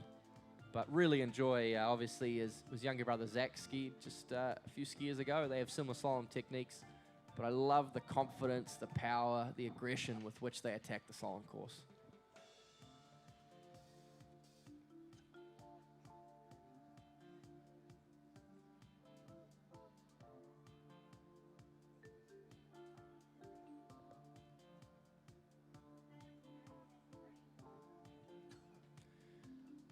So Sam loading up for what I think should be just another regulation warm-up pass from 13 meters coming in from the city end. You'll have that nice little head current, perhaps just easing a little bit as we approach low tide. And I think everything is set up here for another tidy 6 in the books for the Kiwi. Well, all right, needs to be done. Let's see what. Well, he got a good start there. He's just waiting for 2. Now turns around 3, still holding that form. Turns 4, great turn around 4, and a great pull out of 4. Likewise at 5, and running the 13. I think pretty much as you predicted, part of the warm-up phase. Everyone's for looked Sam so Bainbridge. good from that end. I mean, even going back to Fletcher Green's personal best 4 on the 12 meters, everyone has looked so good from the city end. But it is the bridge end that is going to be the most challenging. Sam, though, I think of the last 4 or 5 skiers, he's probably the one who's the most consistent to run the 12-meter line. Like I said, he's got a personal best into 10.75, and I back him. If anyone was going to be the first to run it with the tail current, I think Sammy Bainbridge is one of the best hopes, best shots. And if he does that, if he's able to do, and it's a gigantuan task running 12 meters with that tail current, but he will set himself up. We've seen people just look so cruisy from the city end. So it's a pivotal pass this, because if he can run this pass, he'll take the lead. But I think he'll set himself up to build a really big lead, getting himself potentially deep down the 11.25. Yeah, and of course, Curtis, as we do move through the field, we are moving further through, higher up the seedings. And then, of course, Matias 4.5 at 12. So, I mean, sooner or later, somebody's got to do it. We talked about Sam. He's doing a building apprenticeship, but I think if he runs this pass, some of the DeWalt representatives will probably be signing him up for a bit of an endorsement. So there's extra riding on this one. Well, they'd be mad not to. Let's see. Let's leave that for a moment as he comes Crunch in pass. at Yeah. 12. From the bridge in, he's through the chop on the gates, needs to get a good start. Not a bad one. He hooks up. He's early for 2, the Kiwi. He's getting it done. He breaks a bit at the waist. He's fighting his way through it. He's getting further down course. He's going to get across to 5 ball, take the lead. He's going to run the pass. Sam Bainbridge, 12 meters in the books. That's tough. Look, it's a funny sport, this, because when he's training at his home lake at Rangiora, it's perfect. I bet he never misses 12 meters. He doesn't even get stressed about it. But coming in, doing it from the bridge in, the chop on the gates, the tail current, it's hard to express just how difficult that is. Yeah, but just looking at the replay, he did get a great start, and he was super aggressive out of 3, and then he had to be once again out of 5, but that was a great pass, and well done for running that 12. But let's see if your predictions can come true. He's done the gargantuan task of running the 12, but is this going to set him up for a deep, or if not a successful, 11.25 metre pass. Yeah, I mean, everyone's just looked so good from the city end so far. Now, 11 metres, of course, always tough. That's the first pass where the length of the rope that they're skiing behind isn't physically long enough to reach outside those red buoys they're going around, which means he has to start using some of his body height to get out there. And Sam doesn't have a whole lot of body height to spare, so it's getting pretty tricky out there. But he's got that beautiful setup. It's a little bit easier, the gate from that end, and he's got a gentle little head current at this point. He's setting himself up, Rob, I think, for a really good chance of getting deep down this pass. Conditions, here he comes. Let's hope he gets a great one. Oh, the ski stands up. He flies into two, and unfortunately, well, he couldn't turn the ski with the amount of speed that he had, because pretty much he needed a great start, and unfortunately, he got a tough sort of a start, narrow into, stood the ski up out of one and just couldn't get anything out of buoy one. And, well, probably lucky to just get around two and get that 1.5 he's given. Couldn't get back to the wake on time. So after review, it's 1.5, but no, I think that's leader. As I expected, Rob. After they've reviewed it, it's gone down to 1. That's why Sam actually hasn't tried to get back to the wakes. I think he knew he went inside it. And that's disappointing because he's done the hard work. He ran 12 from the difficult end, and unfortunately, like you said, he just got a bit of a nightmare start there at 11. Just completely overcooked his gate and got right on the tail of the ski coming out of the buoy, so he just got nothing out of buoy one, and unfortunately, after review, inside 2 and a score of 1. But 1:11.25, a new leader, just ahead of Fletcher Green, who is sitting on 4 at 12. Yep, and of course, young Matias Gonzalez, 4.5 on 12. So there's a bit of a log jam, but again, 6 skiers left. I would expect that to be on the podium with conditions the way they are, and they're only going to get better as this boys slalom field continues, that you're going to want to get pretty deep down the 11 meters to find yourself in medal contention. Next up, we go to the top seed, the leader after the first round of boys tricks with a huge score, 11,840. Young Jake Abelson out of the United States of America. Of course, a tricker first and foremost. That's how we think of him when it comes to elite level standings. But in the last few years, he's really blossomed into a fantastic overall skier. Was the Junior World Champs last year. He took out the boys overall and jump titles. And slalom probably the weaker of his 3 events, but he's still capable of getting himself deep down the 11. He may have even started to run the odd 11 meter pass. Yeah, 2 at 10.75 is PB, so probably on a pristine lake, but let's see what he can do here. Opening pass at 14.25. Of course, a warm-up for these guys, and no problem at all. 58k the boat speed.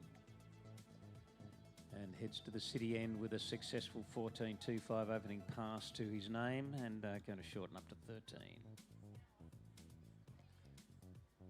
Yep, great start there from the American, who just, well, he's probably 17 years of age now. 16, 17 years of age. He, like I said, really blossomed into a superb 3-event overall skier. He is, I believe, as of right now, the United States of America's #1 male overall skier, which is a pretty impressive testament for somebody who's still in the junior ranks, still jumping at the slower boat speed and lower ramp height. But such a strong foundation of balance, of course, from his gymnastics as well as his trick skiing. And he's picked up his slalom and jump a lot in recent years. I think it's not surprising for those who follow the sport. You start out in the trick event, and if you have that foundation of balance, you can improve in slalom and jump very quickly as you get bigger and stronger. As Jake Abelson gets set to return to the course on the 13-meter line from the city end. Head current to help him along. Because, Curtis, often we see the juniors, they get to a certain age in slalom, they're kind of struggling in the lower line lengths, and they sort of have a breakout year and suddenly just have a huge amount of improvement around that 16, 17 years of age. They start to get stronger, and at 13 metres now, Jake coming in from the city end. turns around two. He gets a great turnaround two, just waiting there for three. The ski skipped around a bit, but kept his composure there and held it together. And now he turns five and snaps it around five and runs a 13. But I thought there's a bit of hairy stuff out of three. It'd be interesting to see the replay, but he's so strong out there, though. I think you wouldn't want to challenge Jake Abelson to an arm wrestle. I'd put it that way. Well, I definitely wouldn't. He's built like a tank out there, and even though he did have a bit of a bobble, he never really looked in any doubt. He just pulled that ski nautique back into place and got on with his business.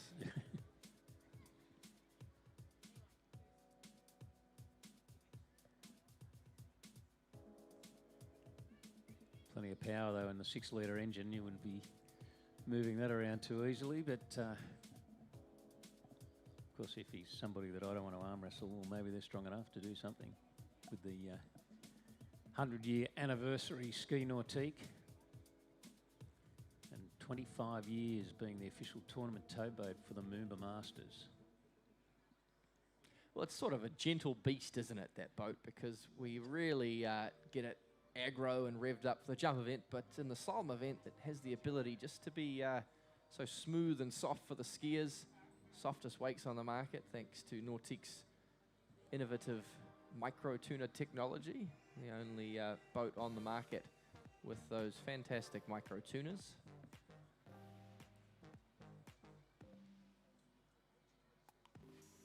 Dan, one of the things I love about Nautique's, Rob, is I'm not a very good boat driver, but in a Nautique you don't have to be because they pretty much drive themselves. It's like being on rails out there. Yeah, and I was thinking as well, just another one of the attention to detail things we were talking about is the relocation of the fuel tanks, so they're in the centre of the boat, like centre of gravity, so that as you, through the day, your fuel load lowers, it doesn't change the aspect of how the boat... but we're in 12 metres, I think, down Jake Abelson. Let's see if he can be the first man today to run the 12-metre line. Yeah, look, he's scrapping his way through it, and he's going to join Sam Bainbridge running the 12-metre line. Of course, the lead won at 11, and that looked pretty easy in the end. Yeah, we were talking about the Nautique. He caught me a bit by surprise when he came in. I had to gather my thoughts, but running that 12-metre line and the first man to do it today, second, or the first mate. Boy. You keep short-changing the Kiwi, Rob. Turn it up. Sam Bainbridge did it 5 minutes ago. Yeah, he did. I'm just looking at my score sheet here. I'm all over You'll the be shop leaving with us off your world maps next. No, you will.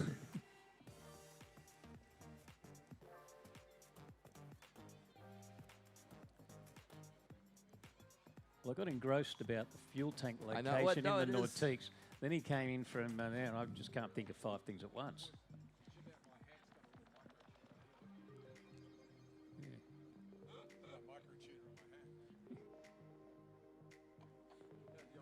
All right, so Sam Bainbridge scoring that one, and really he had a pretty missed opportunity.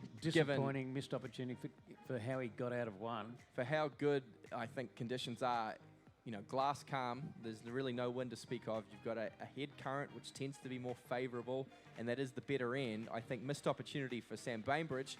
Can Jake Abelson capitalise here on the 11?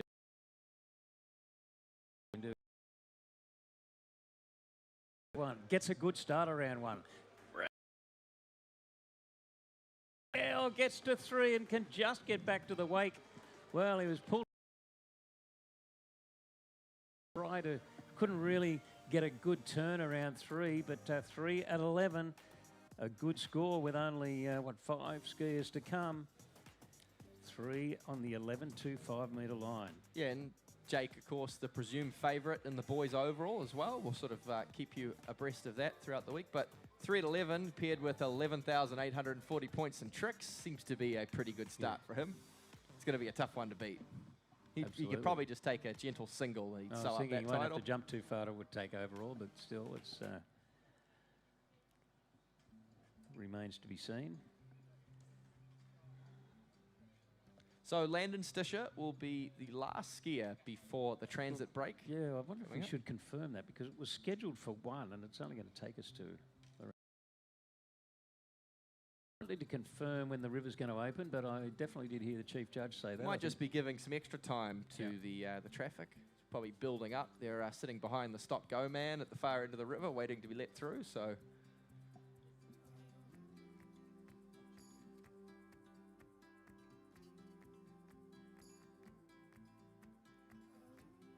Running ahead of schedule, I think, right now, which is good to see. I guess, unfortunately, running ahead of schedule in the slalom event tends to mean that folks haven't slalomed as well as they would have liked to, but certainly the conditions are doing their part. The current and the tides we really can't do a lot about, but there's no wind to speak of. As Landon Stisher, the United States of America, prepares to open up his campaign here at the 2025 Junior MOOMBA Masters, towed exclusively by the world record-setting Ski Nautique, celebrating 100 years in production and 25 years in conjunction with the MOOMBA Masters.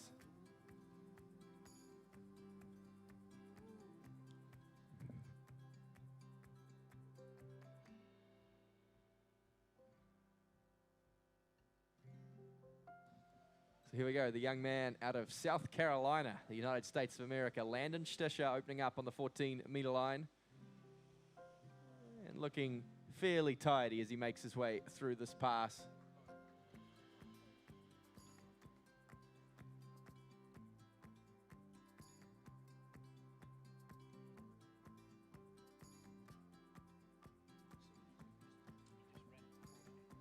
So very tidy opening pass for Landon Stisher.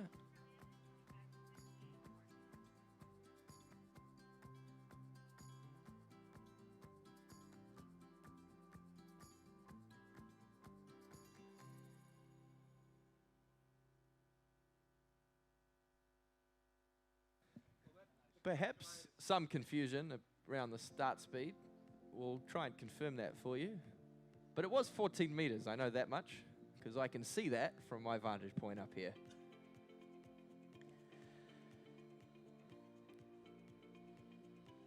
Okay, Curtis, so just confirming the river opening, which was scheduled for 1. We're going to the river opening after Landon Stisher, and the river opening will go through until 1:10, so it'll be approximately 20 or 30 minutes in duration.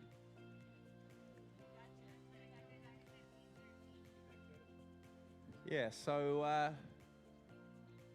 that was 58.14 from Landon. It might not have been what he asked for, but it's what he got, and he's pretty happy that he's run it. And he's decided, well, let's just keep going with the set, and he'll come back in at 13. So, bit of miscommunication there. Probably because the boat driver was pumping his Roswell Marine stereo a little too loudly out there, maybe. That beautiful surround sound stereo system in the Ski Nautique, and just misheard the skier a little bit. You'll certain wakeboard events you get to pick the music that plays in the boat, so that when you're getting along and the Roswell speakers that just crank right up, you can just listen. So he's in at 13 now. He's going to know this is 58 at least. Gets a good start there. Turns back a little bit on the back of the ski, but maintains his composure. Still struggling out of 3, and he's a little back together at 4.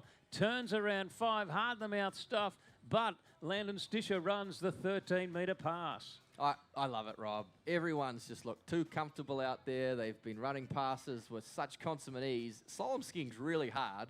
And what I like about that pass from Landon is he showed it. You could tell how difficult it was every step of the way, but he's got the skill and technique. He was able to come back from all sorts of trouble throughout that pass. I mean, he just about kissed the tip of his ski on one of those turns. Well, looking at the replay, no 2 turns were the same. No rhythm whatsoever. But they all achieved the same thing. He got from one buoy to the next, and in the end, ran the pass. See, on the probably looked like that pass had less rhythm than the dance floor at a winged family wedding. Yeah, exactly. Yeah.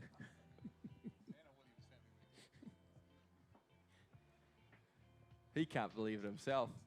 Well, that's good. Sometimes that's what you need, just to sort of let the nerves exit your body, is to have a little bit of a scrappy pass like that, shake off the energy.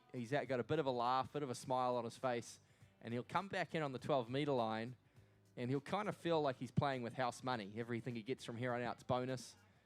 He's certainly got the goods to challenge the lead as a personal best in a 10.75. The lead right now with USA's Jake Abelson of 3 on the 11.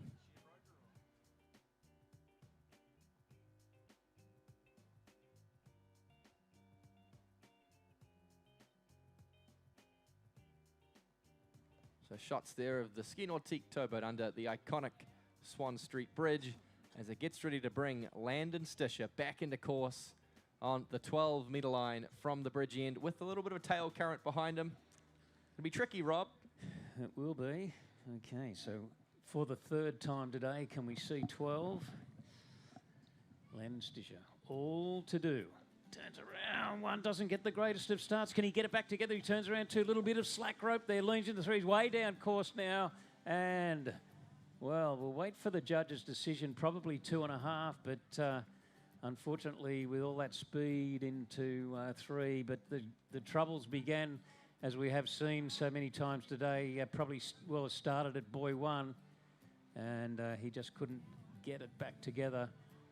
Really looking at the replay, it was... He looked out of sorts, kind of all set, didn't he? He's, of course, coming out of what's been an unseasonably cold winter in the Northern Hemisphere in South Carolina, and who knows how much training opportunities he's had over the past couple months.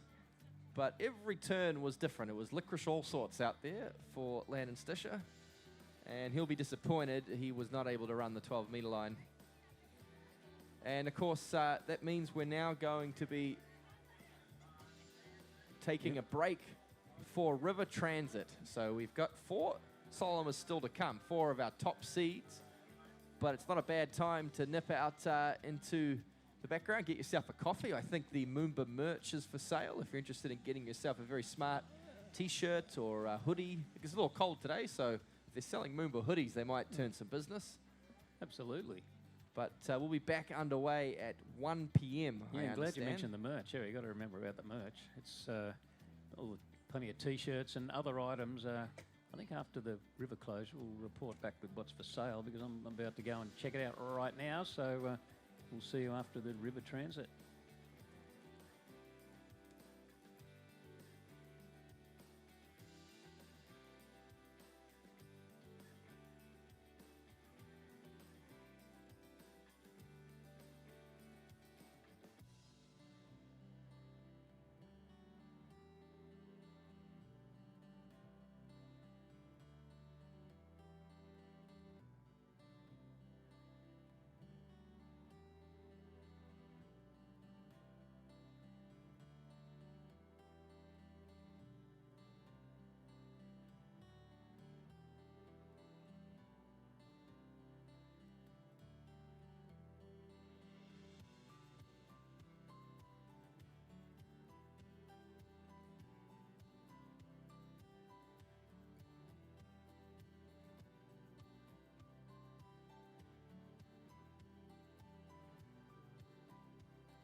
Okay, folks, welcome back. We should be back on the water very shortly with the conclusion of under-14 boys slalom round 1. 4 competitors to go. Dylan Wright, Bautista Ahumada, Damian Eid and Jaden Eid will wrap up the field. Then we move to under-17 girls jump.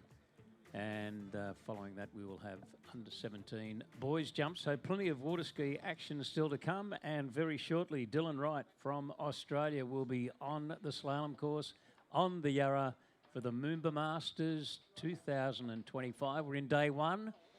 We're going right through until Monday, and I'm just seeing skier on course now. I don't know the line length, 58 k's. I'm assuming would be 14 metres, Rob, and back underway, like you said, with one of the great Aussie hopes in this field, Dylan Wright, and making easy work of that opening pass, not expending too much effort out there. Which is a good thing to do on your opening pass if you can keep it controlled and have a good feel for the conditions. And Dylan Wright did exactly that on the 14-metre rope length, 28 off. Great to see him running that first pass. Looking pretty comfortable, and we're going to shorten up and come back in on 13 green. Yeah, conditions still very good out there. The wind has not troubled us so far today here in Melbourne. It's been a glass calm day. The beautiful Nautique flags celebrating their centennial edition have been dead set placid out there. Really haven't been buffeted at all in the breeze. There is, of course, still a little bit of a current. The tide continues to go out. We're approaching low tide at about 2:30 this afternoon, but perhaps has just eased a little bit in intensity from earlier in the field. And young Dylan Wright, of course, looking to make his mark on this boys slalom event. The lead, of course, 3 on the 11.25 with Jake Abelson of America. Dylan Hill will be looking to leave the water well and truly with the lead. State of Queensland as he comes in now from the city end, 13 metres. Looking pretty tidy. Fairly lanky, tall skier out there. Pretty light on the ski, efficient turns. Doesn't ever move the body too much. Very still, composed. Got in super deep on 6. I sort of lost sight of him for a second there, Rob. And that's a big upset. Dylan Wright, he was all over the 13-metre pass, and he's just fallen off around 6 ball. He looked fantastic, and ski just stood up a little bit out of, I think that was 2. We go to 3 turns, around 4. Stands up a bit out of 4, but he got to 5, and surely no problems there. And when you get to that point, you've just got to get around 6 and through the gates, and I think... he's just dropped the shoulder, lost the line, and gone on the drink, and that's a real shock. He'd done all the hard work. He'd run 13 metres, and the great Aussie hope in this boys' slalom event is pretty much rolled himself out of contention in this 2 rounds out of together format. And with just 3 skiers left on the dock, Jake Abelson of the USA hangs on to the lead, and the Kiwi, Sam Bainbridge, sits back in 2nd place. All of a sudden, that 1 at 11 is looking pretty good. And I just think back, Rob, to some of those skiers early on in the event who had an opportunity to sort of take 12 metres with the head current and get 1 or 2 at 11. But they thought what we need to be in contention is to back ourselves to run 12 with the tail current. And now, with just 3 skiers left and only 2 scores into the 11, you start to think a missed opportunity for a lot of those skiers. Yeah, exactly. Just 1 or 2 at 11 would be... Keep them in the hunt, right? Like, it's not... Yeah, looking pretty good at this stage. 2 rounds out of the get a format, you've got to get a solid score to start things off. But I think the most disappointed person right now is going to be Dylan Wright, because it was really what could have been. He absolutely should have run that pass, and...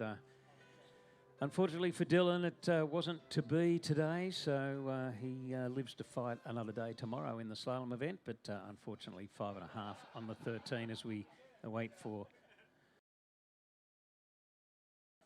I think he's actually coming in from the Swan Street Bridge end. I don't know if we got a line. 14 metres, Rob. 14.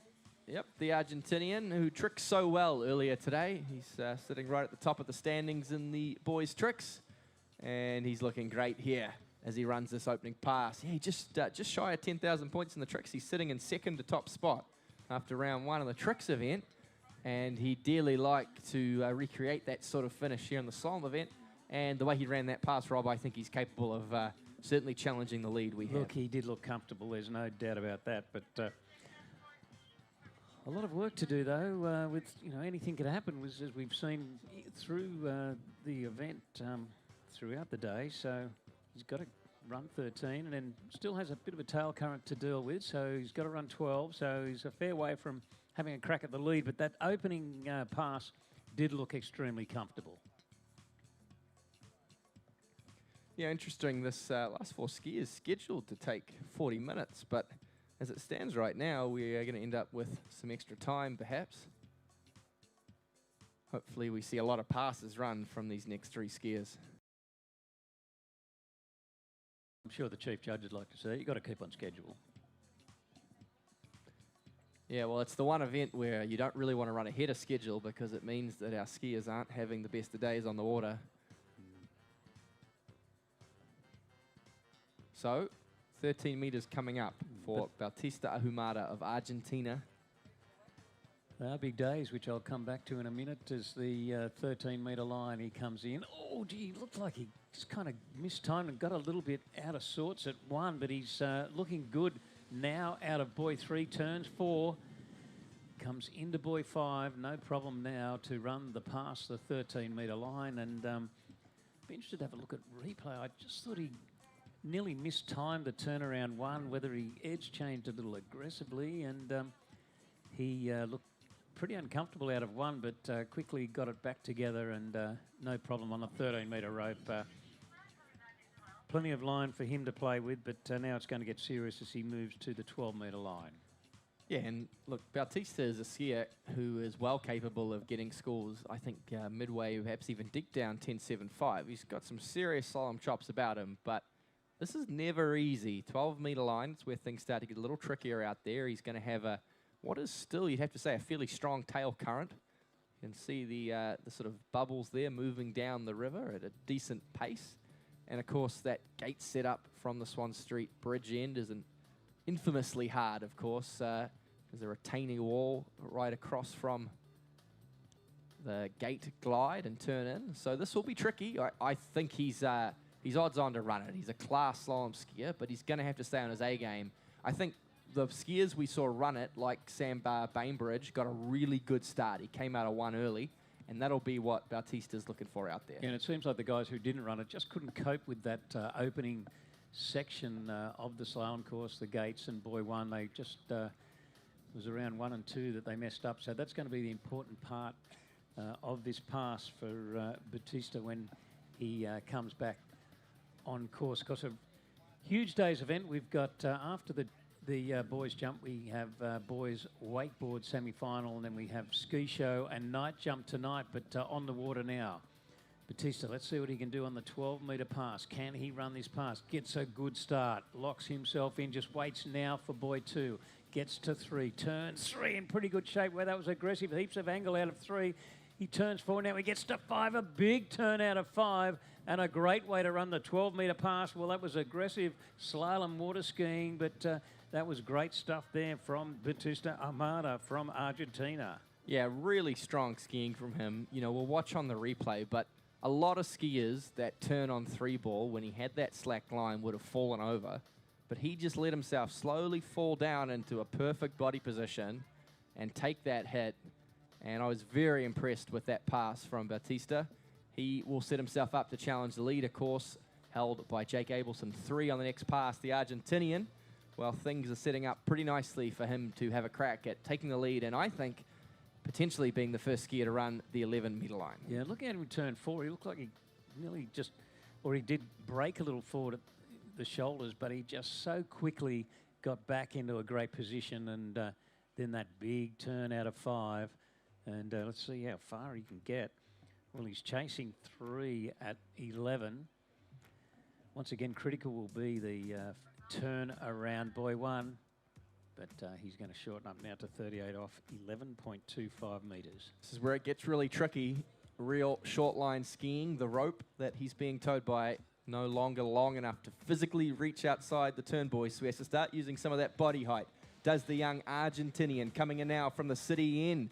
critical he gets a good start. He hooks up well from 1 across the 2. He's going to challenge the lead here as Bautista. In fact, he's going to keep going. He'll take the lead. He's outside 4, a bit of slack line. I thought maybe Rob, he was setting himself up to run the pass. But in the end, a safety turn on 4 to take the lead by a narrow margin. Yeah, by one boy. In fact, I think looking at the replay now, it's as we go into boy 2, snaps it around 2, gets now 2-3. But just we got to the point where too much speed to get a good turn out of 4, and decided that discretion was indeed the better part of valor, and just back into the wakes, take the 4, take the lead. But still, we have on the dock our 2 top seeds in Damian and Jaden Eid will be our next 2 skiers, and that will wrap up the field in under 17 boys slalom round 1. Yeah, look, 2 of the best junior slalom skiers in terms of scores that our sport has ever seen. I think they're 2 of the youngest ever skiers to run the very short 10.75, and they've had a lot of success around the world. Of course, went 1 and 2 at the Junior World Championships last year. Actually had to settle it with a runoff, the 2 brothers, in what was a real storybook moment. But for both of them, it is their first visit to Melbourne and the Yarra River. Well, their first visit skiing. They may have been here as toddlers back in the day, but at least their first visit in a skiing capacity. And it doesn't matter how good you are. You can be the best slalom skier in the world. You can be the best slalom skier of your generation. But until you've sort of felt the Yarra River, there's a certain intimidation that it holds. And I'm sure they'll be approaching it with a healthy respect.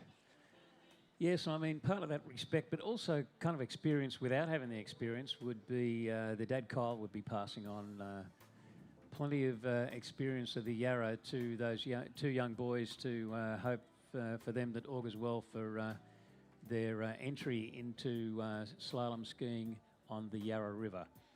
So Damian Eid will be on next competitor. Hooks up well here. It's a pretty good start to the pass from the American. He heads from 3 into 4. A little bit of slack line, but he's working the rope well. And a first successful pass in the book for the Eid brothers here on the Yarra River. And very tidy stuff indeed. 14 meters to start, I presume. We will confirm that. Well, there's a big, I think, relief of pressure, a relief of nerves there after getting that first pass underway. And now I think Damian can really get into his work. He's capable of running quite a few passes if things go together, and well capable of smashing the lead currently held with Argentina. Bautista Ahumada of 4 on the 11. Of course, skiing for the United States of America, but like a lot of our competitors, has a lot of options. Sort of a multinational background. His mother is Canadian. His father, a many-time MOOMBA Masters competitor, and someone who did very well at MOOMBA through the years. And of course, from New Zealand, Kyle Eid, who on his last visit to the MOOMBA Masters almost won the men's jump. He was sitting in first place until the very last jump of the tournament when he slipped into second, but was a great competitor at the MOOMBA Masters for a couple decades, really. It was Kyle Eid. Great to see him back on site here with his 2 boys as Damian gets ready for 13 meters from the city end. Yeah, okay. So the score of 4 at 11, it's a pretty tough score on the Yarra, but G gets a wide start at 13 now, turns the ski beautifully at 2. Round, boy 3 keeps the line nice and tight, turns 4, a lot of control here from the young American as he turns around 6, and Damian Eid runs the 13 meters with, I think it's fair to say, well, from our vantage point, consummate ease as we're watching the replay now. Round 2 working pretty hard out of 3, but really looked under control on this 13-metre line. Yeah, well, getting feedback from Damian's grandfather, who played rugby league for New Zealand, that he would prefer if we announced him as a Kiwi, and I'd be happy to oblige, to be honest. I'd happily claim Damian. Now, what I think Damian has going for him is that he is someone who has a pretty laid-back attitude to the sport. He has a lot of other interests. He's very into his fishing. And he's got to, you know, he's not someone who's going to get wound up in pressure and nerves and things like that. I think he's just going to take it one pass at a time, soak up the atmosphere, the experience. And sometimes I find, Rob, that coming into a tournament with that kind of attitude means you'll actually go better than if you get sort of too wound up. Yeah, exactly. Nice and relaxed, and but still, when you put the ski on and the boat takes off, you've really got to be absolutely at the top of your game. And because his grandfather played in the front row, I'm not going to argue with him. So the next skier from New Zealand, well, the current skier from New Zealand, Damian Eid, about to attack the 12-metre line, 35 off. It's getting mighty short. It's a line length that we have seen 3 skiers run thus far today. Can he be the 4th? I think this will be the first real test of Damian's abilities. He got through his warm-up passes. 12 metres is not a pass he'd miss on the perfect man-made lakes he's used to. But it's always tricky here. We've talked a lot about the gate setup. He's chattering away out there. Here he comes, the Kiwi. Beautiful start on 1. He comes from 2 now into 3. Little bit of slack line on 2. He's getting down course, but I think he's going to make it up here. He's got all kinds of time for 5 ball, and in the end, a pretty tidy pass from Damian. A little bit of slack there. He had to make sure of things. Yeah, had to keep working on it, but he really, well, as we've commented a couple of times today about various passes, he never looked like not running it. He looked so safe and solid. And of course, that was a pretty good example. When he was coming in, we could see on the screen a pretty good example of just how rough the water is on that initial pull out from the Swan Street Bridge end when you're approaching your gates. And it does get a lot better, of course, probably from midway through your gate turn and into the course, the conditions do improve quite a bit. And while there are certainly rollers out there mid-course, that is the worst part there, that gate glide. It's not representative. And we've seen really big scores on the Yarra River in years. What the current's doing, what the river feels like on any given day. It's a bit moody sometimes, the Yarra River. But Damian, look, he set himself up here to take that lead. I think he would very much like to be the first skier to run 11 and really smash a big score out there. A great sibling rivalry too. He knows he's got older brother Jaden on the dock. So he's about to come into course, 11 metres. We've yet to see anyone run it, Rob. It's where short line slalom starts to get very difficult. But Damian, he's all class. Yeah, well, you'd have to think that with this seeding that he's a big chance of running 11, but he can't make any mistakes. Well, he got a good 1, turns, snaps a ski around 2, takes in 3. He's a little bit down because he's working hard. He's working really hard, but I think we're going to look at a tie here at 4. Wait for the official score to come through, but I think he's equaled Bautista Ahumada with a score of 4. Yeah, you watch here on the replay, the start looked pretty good from Damian, but 2 ball, he just really kind of overbid at it, had to back off last second to avoid falling. And then from there, he was behind the 8 ball scrapping and did well to pick up the full 4 and tie the lead.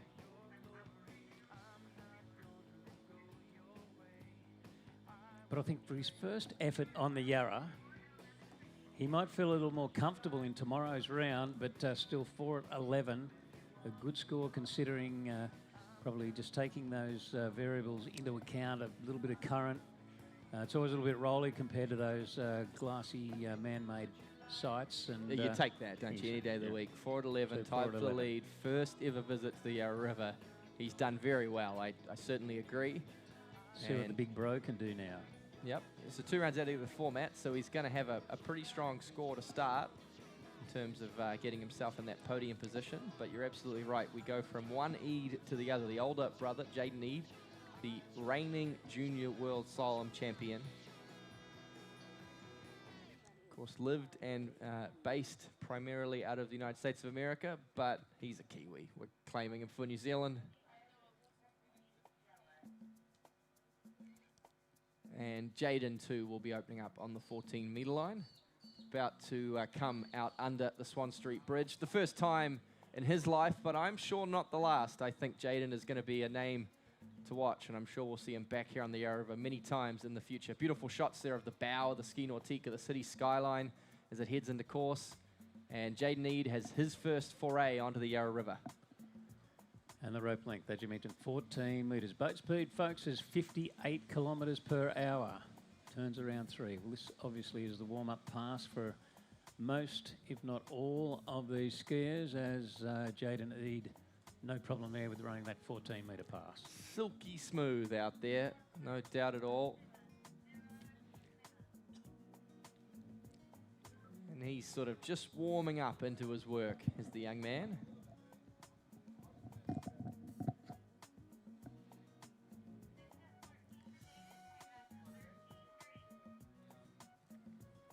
So, coming to a close, the slalom event, of course, our last slalomer of the day. But like you said, Rob, big program coming up. We will jump for the first time. We'll see our skiers throw themselves, hurdle themselves at that big red ramp sitting out there on the river.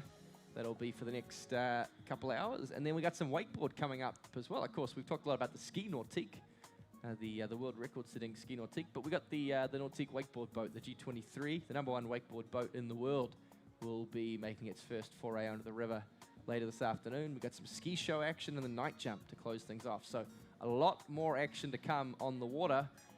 But for slalom skiing, this will be it. Jaden Eid, the last slalomer of the day, chasing a lead of 4 on the 11. He's got a few more passes yet, though. This will be 13 metres for Jaden from the city end. Yeah, so he's chasing. Two skiers locked on 11.25, but still a bit of work to do on the 13-metre pass. Very impressed with how wide he's got that start at buoy 1. Now he's at 3, turns it nicely. Now turns in around buoy 4.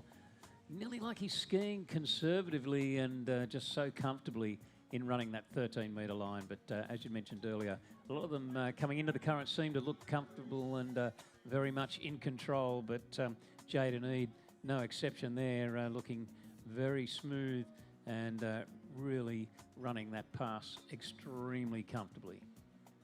Yeah, it's sort of expending a minimal of effort. He's making it look very easy out there, very still on the water.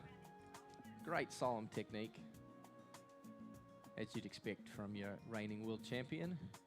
And looking to add a junior MOOMBA title. The Eids might have to build another wing onto their house to start housing some of the trophies and medals the boys are bringing home.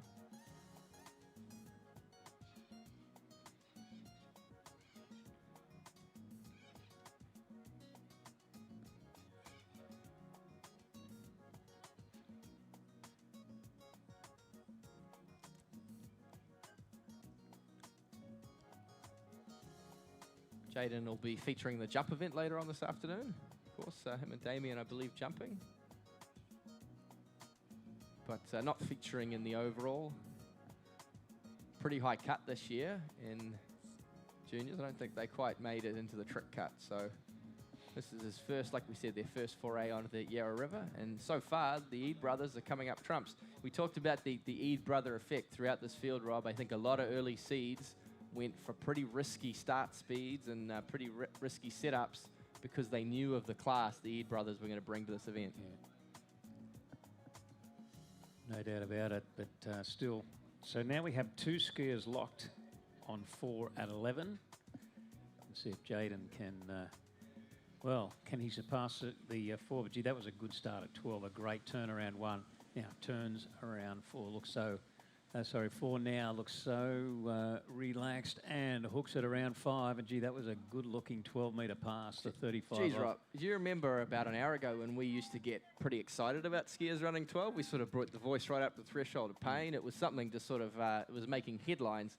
Jaden Eid did that so easy that for a second I thought, what's going on? Was that 16 metres, 14? Yeah. Was that 52K or something? Yeah, that did not look like 12 metres. It was 12 metres, but he just... I don't even know what I'm watching out there, Rob. It was so easy from him.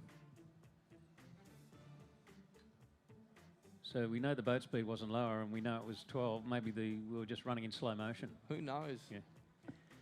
They're looking very comfortable and looking... Surely we're going to see 11 metres go down from Jaden Eid. He's looked so good out there. Well, you know, tail current, what tail current? He just cruised through the 12-metre line. Well, if you had to make a prediction, you'd be predicting that he would run 11.5 because probably Damian, on a different day, could have possibly run the 11 today. But I think, geez, Jaden, he's a dead set favourite to run this 11-metre pass. But Yep. still, it's all to do. But, gee, he's got every chance. And the way he ran that 12, he should be looking pretty good on 11. 2 rounds out of the format as well. If Jaden can build a bit of an early lead, that takes a lot of pressure off going into round 2. You know, he'll be last off the dock. He'll know what he has to beat. He's got to do it, though. He's coming in now from the city end. Big Jaden Eid starts well on 1. Beautiful start at 1 ball from the Kiwi. He's in trouble out of 2, but he's holding on here. He's going to fight. He's going to take the lead. I think he'll turn 4. The first to do that. He gets outside 5. He's got late speed. He's pulling long and hard for 6. I don't think he's going to run the pass. It looks like maybe 5.5. And unfortunately, he was getting later and later throughout that pass. And he just didn't feel comfortable making a play on 6 ball. No, but he really dug deep out of 5 and then just couldn't quite get there as we see him now going into 5. That big second dig out of 5 just near, well, just gets to 6 and can't get through the gates. Well, that concludes what was a mighty fine under-17 boys slalom round 1. 17 great performances and 5.5 in the end to Jaden Eid on the 11.5 metre line. Will take the lead into round 2 tomorrow. We'll sit tight, folks, because pretty shortly after a course change, we're going to move to under-17 girls jump round 1, followed by the boys, then wakeboard. So plenty of day 1 action at the MOOMBA Masters. Yeah, Still we'll to come. confirm a start time for you. We do have a scheduled river transit at 2 p.m., which is just 20 minutes away. So I'm not sure whether they'll try and squeeze through 1 or 2 jumpers or if we'll just be delaying for the next 30 minutes. I think the call, I'm seeing a head nod. So we're back underway at the originally scheduled time of 2:16 with the under-17 girls jump. Not a bad time to head down, get yourself a coffee, some lunch from some of the vendors, and maybe some MOOMBA Masters merch.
All right, ladies and gentlemen, boys and girls, welcome back to the 2025 Junior MOOMBA Masters. We're about to kick off our Junior Girls Jump event. Our first competitor is about to hit the water.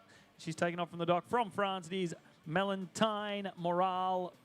She'll be up against a couple of Australians, Canadian, and the USA, all represented here in this Junior Girls Jump first round. We'll then have Selena Appleton from Australia, Jada Sweeney, Australia, Megan Pelkey from Canada, Cameron Waters, USA, Zali Reeves from Australia, and then your defending Junior Girls Jump champion, the last off the dock, Christy Appleton, with the final competitor. Glenn, it's going to be an exciting Junior Girls Jump first round. Of course, 2 scores added together. And with jump, it's all about distance. There's no style points. You don't get any benefit if you wave to the crowd or do whatever. It's send yourself as far as you can over our GM Marine jump ramp out there in the middle of the Yarra River. Yep, good afternoon, Melbourne. Good afternoon, evening, morning, wherever you are in the world watching this webcast. It's the most iconic jump site in the world, you'd have to say. The Yarra River, the first ever 200-foot jump in world history was done here on the Yarra River. And plenty of great, more sort of YouTube moments, TV moments have happened here than any other site in the world. So everything's set in readiness. It'll be a little bit of a soft start here with the girls' jump. Some of these girls are just 14, 15 years of age. They might only jump in the high 20-metre mark or something like that. We'll move on through the afternoon, though, as we watch. We're going to have a single cut first up from France. Valentine here, jump number 1. There you go. First jump set of 2025. First jump of 2025 on the Yarra River. First jump since last year's MOOMBA 2. Of course, the ramp sits around. It only gets used for this one event. It gets craned in, which it did on Tuesday. Gets set up for this junior competition. So a good start. If you're joining us on the webcast, we'll give you the distances. We'll try and give you the distance in both feet and metres. But on the far side, underneath our main screen, you can see our splash eye distance. And that flashes up the distance of 25.8 metres. So solid start. Especially when you look at her personal best of being 30.2, just shy of 100 feet. Yeah. Valentine Morale out of France. First trip ever here to Australia. Should be followed by Selena Appleton, Jada Sweeney, Megan Pelkey, Cameron Waters, Zali Reeves, and Christy Appleton. A couple of junior world medalists in this girls' MOOMBA Masters, which is great to see. Well, 3 actually, if you count Megan Pelkey as well, which we should, because I think she won the overall, not maybe at the last Junior Worlds, but the one before. Podium from last year as well. Yeah. Being, of course, Christy, Zali, and Jada Sweeney was second last year in Junior Girls Jump. Nice afternoon, Jared. It's cloudy, but it's still a nice, very pleasant temperature. Not too much wind. Any sort of wind we've had kind of feels like it might be a head breeze. It's definitely not a tail breeze anyway. Probably a head cross. So it's a very nice conditions. We see that DeWalt jump boat coming. Of course, we're into the 3/4 cut now. There's a reasonably decent spot here. A bit more speed. Kind of an upper body crush and then slipped onto her heels a little bit in the air. So lost a bit of distance. Probably 26, 27 metres maybe, something like that. Yeah, it just came off the handle a little bit too early through the ramp as well. As soon as she came off, she kind of loses that direction a little bit off the top of the ramp. But as we go back to that replay, so you're cutting in like a right ski. The skis come up right in front of her. May have been back a little bit on her heels as well. You want to be 27.9 metres on jump number 2. You want to be pressing on your toes as you're coming through that ramp and really cutting right through that jump ramp.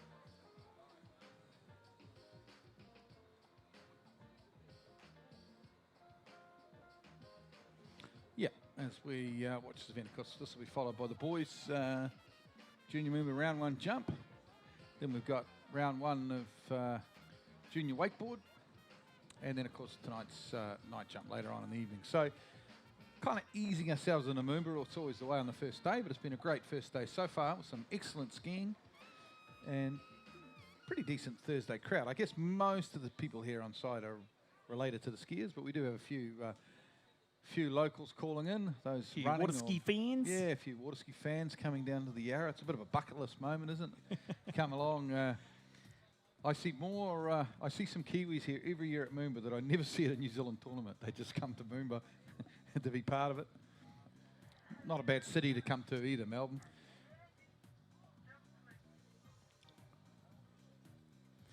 So jump 3 now for Melitine Morale.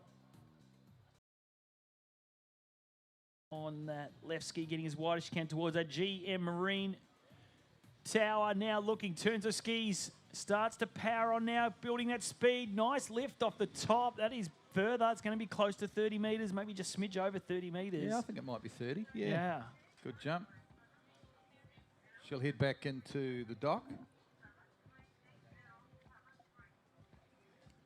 Next competitor will be Selena Appleton, younger sister, obviously, of Christy. Wait for that distance to come up. Oh, 29.9, so not quite 30, but right there, of course, in the zone, 29.9.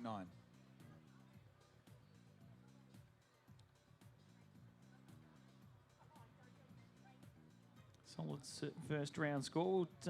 Maybe after, maybe tomorrow, we'll start talking about maybe the overall competition too here at MOOMBA, because it's hard when you're adding 2 scores together, but it could be either for overall either of the best of the 2 rounds. But we go to the next competitor. She's one of the youngest here in 2025. It is, of course, from Queensland, Selena Appleton at 14 years of age. Yeah, the Appleton girls are certainly tough competitors, very talented, naturally talented, hard workers, hard trainers, of course, and sort of that, got that about them, haven't they, out of the... From their father, Jaden, Australian champion. Not in tournament skiing. I don't know what he was Australian champion in, but...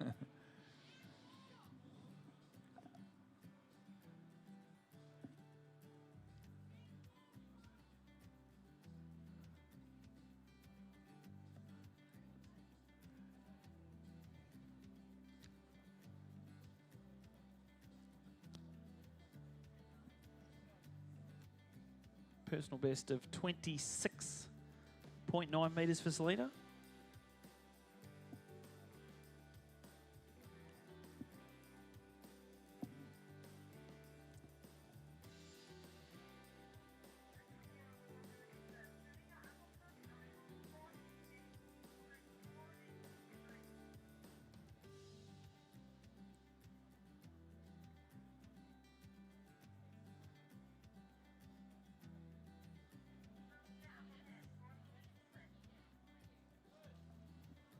Here she comes now. Jump number 1, Selena Appleton, just 14 years of age from Queensland.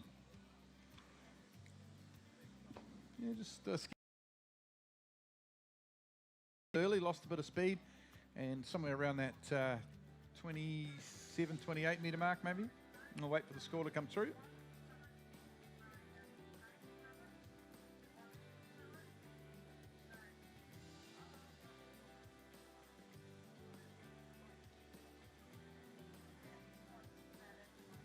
Yeah, 27.5.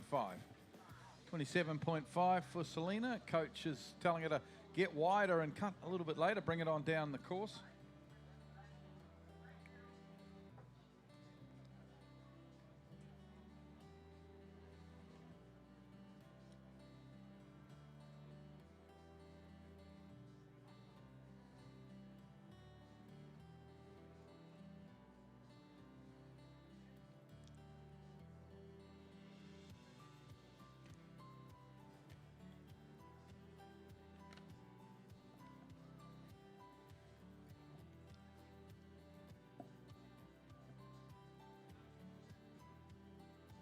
Of course, Appleton's from up there in Queensland, and a lot of people watching the weather in Queensland at the moment with Cyclone Alfred set to make landfall tonight, and all our best wishes go out to them. We're happy to be down here in Melbourne in this beautiful conditions, beautiful weather we've got at the moment.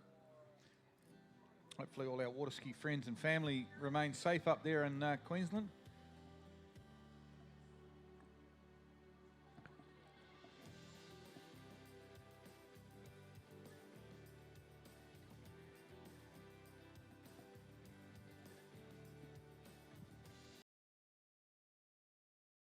2. Obviously, jump number 1 was 27.5. See if she can't go a little bit further here on her second. Kind of a similar sort of jump, Jared. Yeah. Not a lot different to jump number 1, really. She's getting really aggressive into the base, probably going a little bit too hard. Not quite building into the bottoms, probably losing a little bit of speed into the base of the ramp.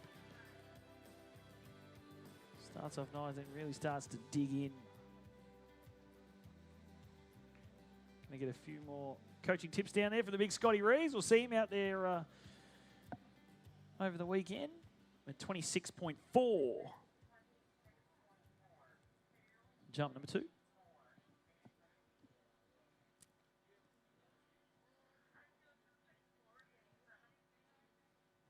Skied in those Junior World Championships too. Saw her sister take home the silver, and she ended up just outside the top 20.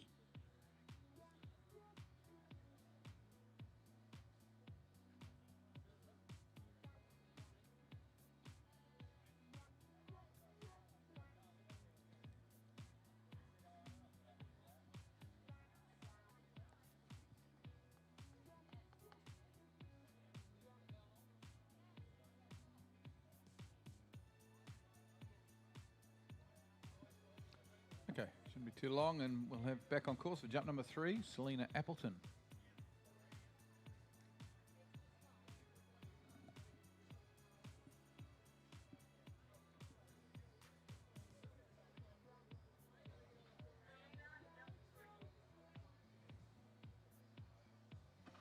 Here comes that magnificent DeWalt-powered ski nautique. On the course now for the girls' jump. Competitor number 2, jump number 3. Maybe a little bit later here. Good speed into the bottom. I think that will possibly be her best jump. It's not a heck of a lot further, but might get 28 metres out of that one. Jared? Yeah, she'll push back up her in the should be at least 27, I'm going to say, on jump number 3. But yeah, nice air form through the air. Her good speed into the base. You know what? When it comes down to it, she's 14 years old. She's still got at least another 4 junior MOOMBA competitions. So plenty of time to work on that. But yeah, 27.2.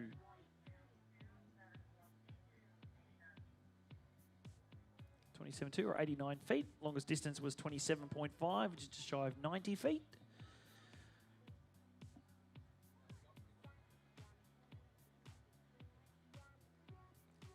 Moving straight through this junior girls jump. Round number 1. Next competitor, we go to Geelong here in Victoria. And it's the 18-year-old Jaden Sweeney about to take the water. She was the silver medalist here at the junior competition last year.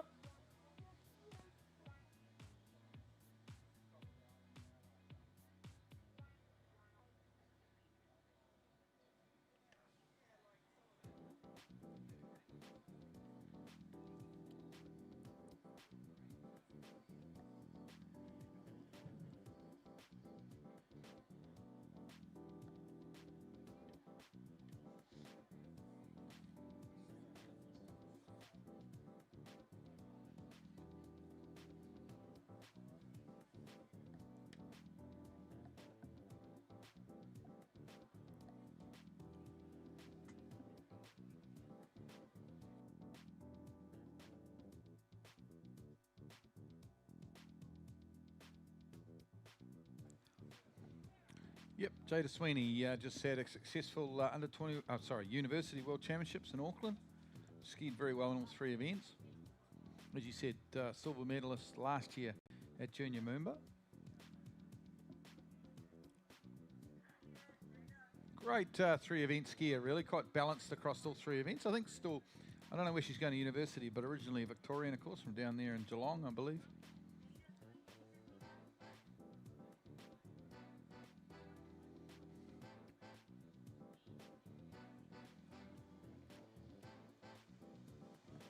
See if we can get her up over on jump number 1. She makes that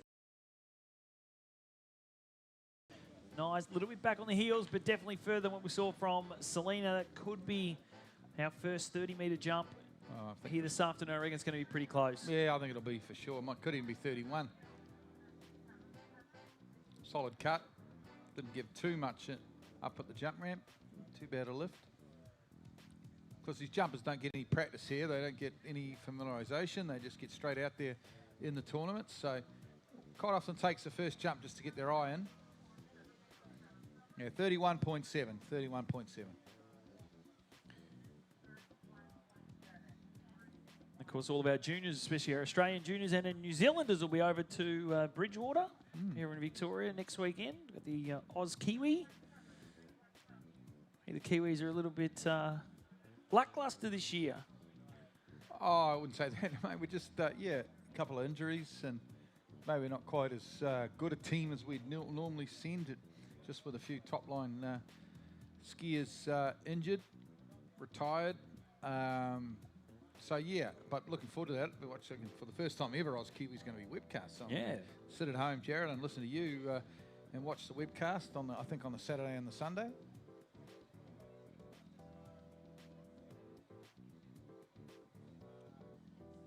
Been a lot of people actually up there at Bridgewater training. A lot of the open skiers have been up there. I hear it was pretty busy up there the last few days.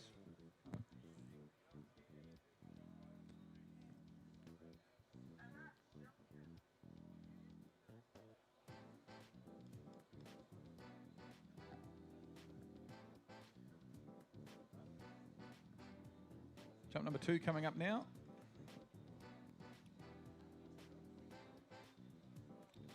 Three-quarter cut, pulls out wide on that tick towboat. Good turn, might be slightly later this one. Yeah, Oh, that's a better jump. Yeah. That's a really good jump from Jada. That could be 34, Jared. That's a decent jump. When she turned for the ramp then, I actually thought she looked a little bit late when she was heading towards the ramp, but yeah, stayed composed, pressed on that right ski, edged all up the ramp, got good extension off the top. It's exactly what we want to see from our skiers, but I reckon it's going to be pushing at least up towards those mid-30s. Yeah. There you go. 34.2, 34.2. That is, that's an excellent jump. I know she jumped well in Auckland at the University Worlds, but she didn't jump that far. So, good stuff. She's only 0.1 of a metre off her personal best. There you go. Yeah, well done.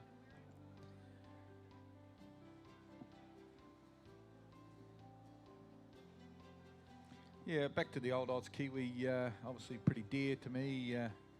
Love the Oz Kiwi, but yeah, New Zealand doesn't have the depth that Australia does, doesn't have the ski numbers. So if you get, New Zealand gets 2 or 3 injuries or unavailabilities in each age category, all of a sudden we get ourselves in a little bit of trouble. So yeah, not writing the Kiwis off completely.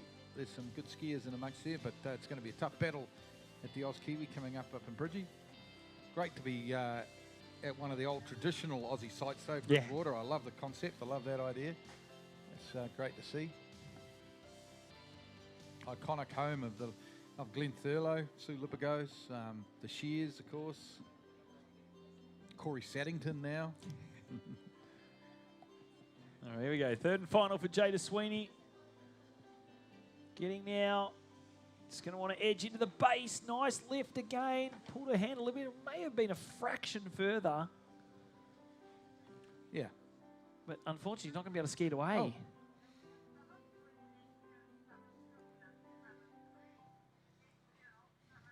Well, that's a little bit disappointing there for Jada. I reckon she would have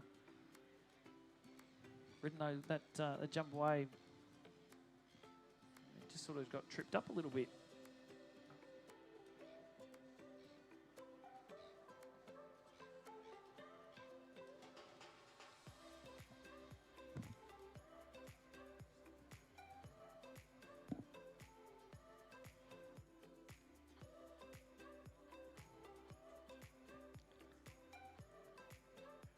Okay, we go to Canada now, and it's Megan Pelkey, super talented Megan Pelkey out of Canada.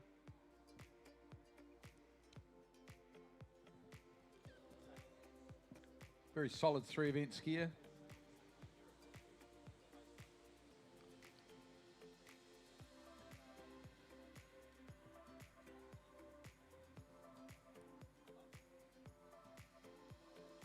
Last chance at being in these junior ranks, being now that she's turned 18, so we'll be looking more towards the under-21s, which go back to the World Championships, ended up 17th in the jump event. And was 5th last year at the Junior US Masters. Hailing out of Alberta, Canada.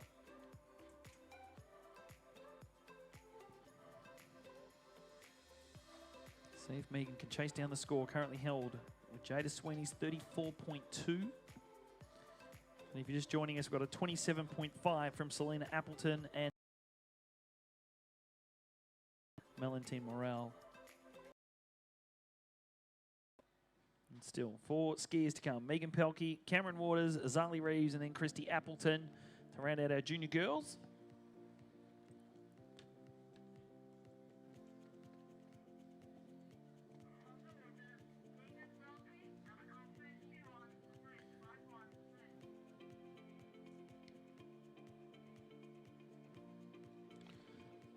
Okay, here she comes, Megan Pelkey now. Pulls that wide on the Nautic towboat. This is fairly late here for an opener. Does she get on from there? She does. Oh, not bad lift. Could have got a little more out of the ramp, but it's definitely our biggest jump of the day. I think that'll be 35, maybe just a shade under 35. 34.8 or something like that maybe. But that was definitely the latest cut of all the girls. She certainly brought it out into the course. Had a good look at that DeWalt jump ramp. In the bottom right-hand corner. Got to admit too, the girls are only going 51 k's is the boat speed, so perception sometimes changes. Yeah, I know. It's right up past the tower there, but yeah, 51k got a bit more time. Yeah, 34.5. 34.5 is the jump on the GM Marine jump ramp.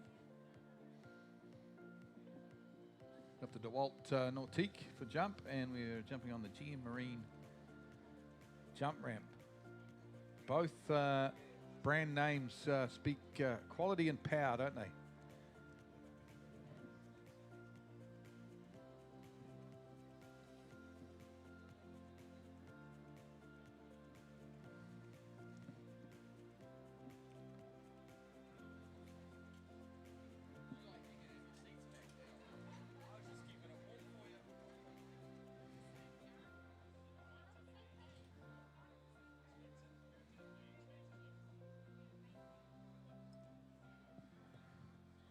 So let's see what if she can take some of jump number 2. Make some slight adjustments. See if we can get her increasing that lead. 34.5 takes the lead on jump 1. So now she comes in, she's coming into course. Going to elect to do a 3/4 cut. So starting from the driver's side, going to cut out onto the Alexandra Garden side. Now going to look towards a GM Marine jump. Edging now, powering, lifts that left ski to try and give her a bit of extra angle. I don't think it's quite as far as jump number 1 there, Glenn, around about the 33 metres. It's not as far as jump 1, I don't think. 34.5. Probably ended up at the ramp a little bit earlier. I think she had some not bad lift off the top, but didn't quite carry that speed through the jump ramp.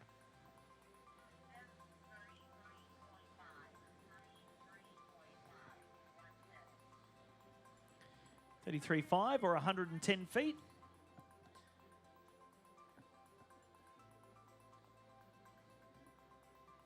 I'm going to bring her back now for jump number 3. Tell me, Jared, do the fireworks start tonight or is it tomorrow night? To be honest. Oh, geez, that's too hard a question. I have no idea. I should really I ask would you say questions off tonight, here, seeing I? that we are, it is the kicks start off at of 4 the festival PM. tonight. Yeah, exactly. Oh, Juniors would be look good at for that. fireworks, wouldn't it? Fireworks during night jump. If you haven't been down here before, it is. That'll sort a few of the youngsters out. City of Melbourne puts on a fantastic performance of fireworks, and as we said, the festival itself kicking off at 4 p.m. So we'll have the rides going as we go into the night. We'll have, said after the boys jump, with junior girls jump now, we'll have a junior boys jump, then we'll have our junior pro men's wakeboarders take us through till almost 8 o'clock. And then we'll have our Thursday night jump. Crown ourselves a junior night jump champion, and then we'll finish things off with our first of our Southern Waters water ski show team out here to perform for us. Here we go now. Jump number 3, Megan Pelkey from Canada.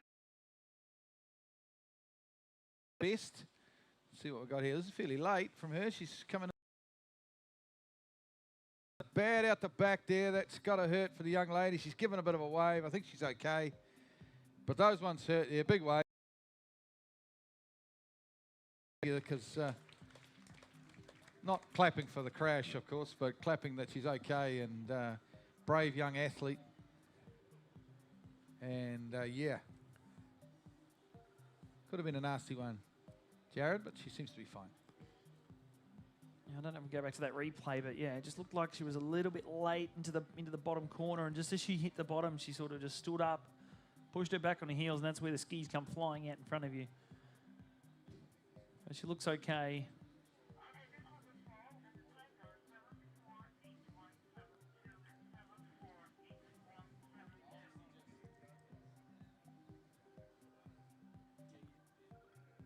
It's good being young though, Glenn, isn't it? You can take some falls like that and back up on there, and kids don't really feel it tomorrow, do they? If it was you or I, we go for a trick set and we feel it. I'm still feeling it from my walk down here from the hotel room this morning. No, she looks fine. She's got spring in a step as she got up on the pickup boat. Of course, she's got the lead, 34-5. 2 scores added together. We'll have to wait to see whether it's going to be enough to get onto the podium till tomorrow, but she set herself up. Would have probably liked to have gone a little bit further, seeing that the rest of the field can all jump in excess of 40 metres. But we go to our next competitor from skiing out of Orlando, Florida at Sunset Lakes. It's, of course, Cameron Waters, the 17-year-old. Came in a tie for 5th at the Junior World Championships, and also was the bronze medalist at the Junior US Masters in 2024.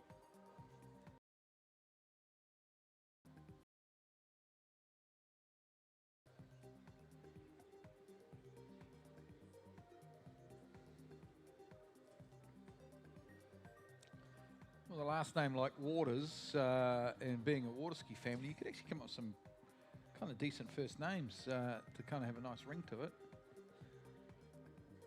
Trying to think of a couple right now. Like obviously Smooth is not that cool a name, but Smooth Waters.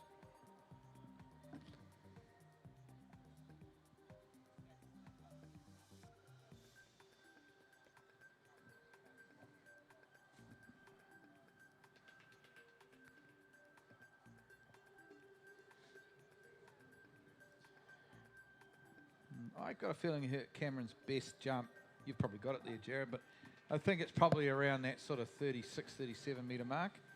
34, is it? 40. Oh, 40. 40. Oh, wow. 40. The next 3, all over 40. Oh, there you go. Well, she's in the hunt for possible, she's going to be right up there with our top couple of jumpers then. It's good to see. This should be pretty close then between herself, Zali, and Christy. Look forward to this jump over the next couple of days, and the girls.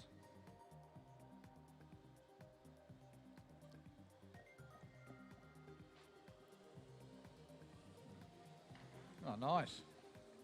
Beautiful jump. Good spot. 30, nice. 37? Yeah. That's a good jump. Beautiful opening jump. Yeah, nice spot. Just did it nice and easy. Didn't really move through the wakes. Stayed nice and strong in the upper body and through the wakes and the legs as well. Skis didn't move. Kept nice direction off the top as well, which was nice. There you go. 37.6.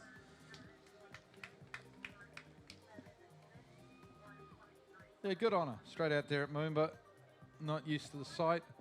Opens up nicely. Very tidy. Very safe. Probably affects you a little bit being on the dock in the ski before you crashes. So she sort of pushed that to the back of her mind and did well. 123 feet. For those of you in the States.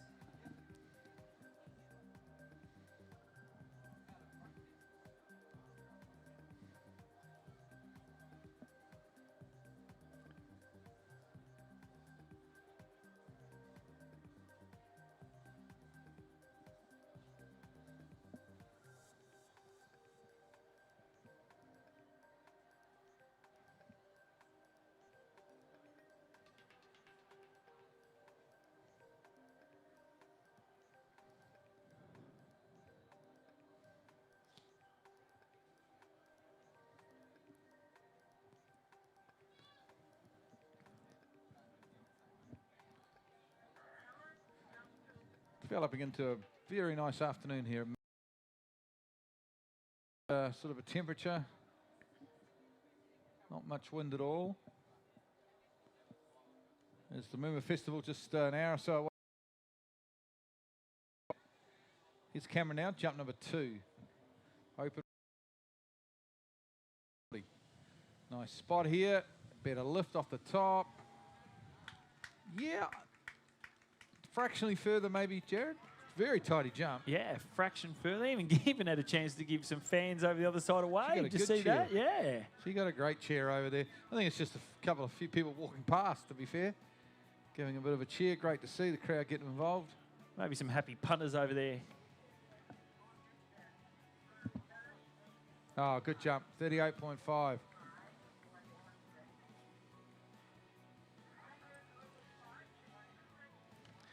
$126 feet. She's trying to get the crowd revved up too. That's good.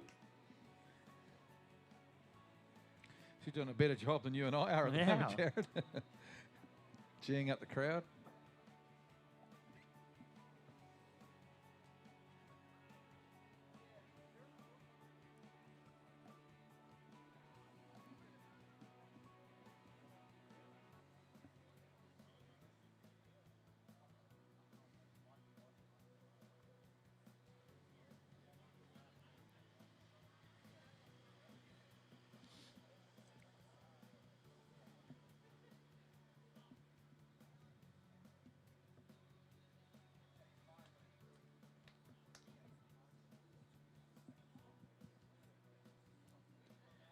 Just waiting now. Cameron Waters, third and final jump, 38.5. Can she increase? Really set herself up to give herself every chance to just be on the podium. It's what she's going to set herself up for. Well, I think she's here to have a crack at trying to win it. And she knows that she really has to get a 40. Probably have to jump 40 in both rounds, I think, to win this event. At least. And she knows at the moment she's jumped well. She's going to be on the podium more than likely. But she hasn't done enough to win the event yet. So she needs to try and get 40.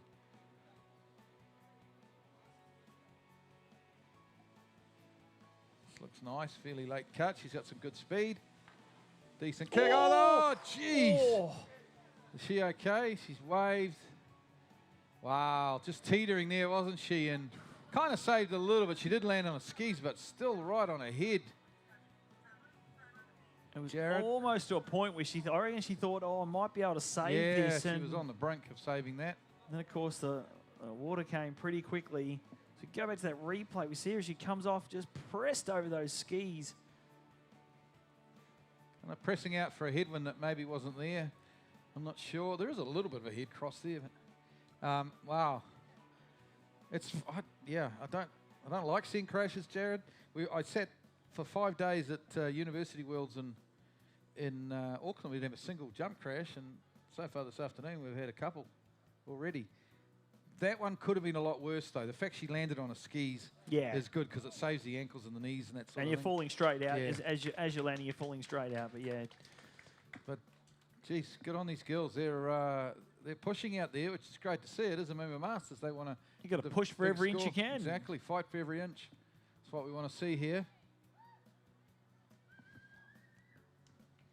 So as we go to our next competitor, she's from Australia. 2 Australians left. Of course, we have the bronze medalist at the Junior MOOMBA Masters and also the bronze medalist from the Junior World Championships, Zali Reeves from Queensland.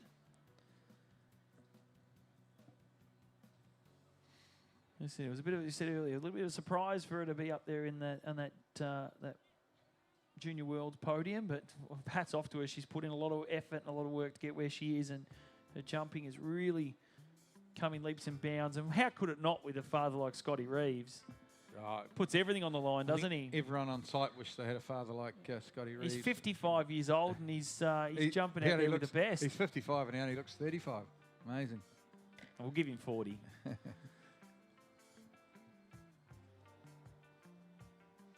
Yep, because Scotty Reeves' Friday night jump, he's in there with all the kids, basically.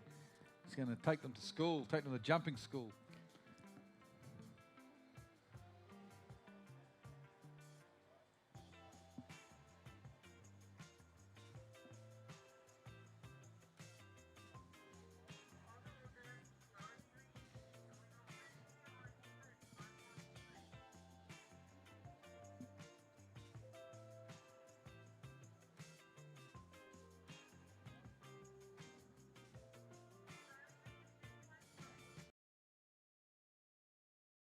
Here we go. Bronze medalist, as Jared said, the Junior World Champs. Is a good spot to start from. Good aggressive late cut into the bottom of the ramp.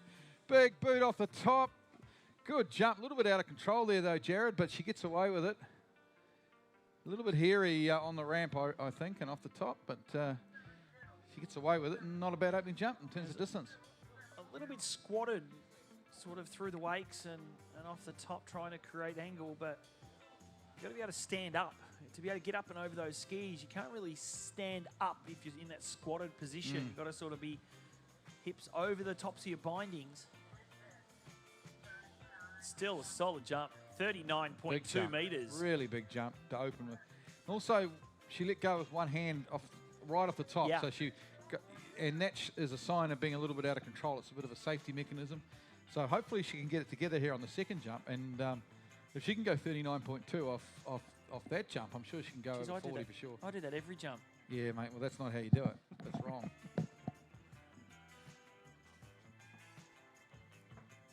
I don't think you're meant to let go with that one hand until you're coming down. You know, you pushed out over your skis. Not that I'd know. I've never pushed out over my skis.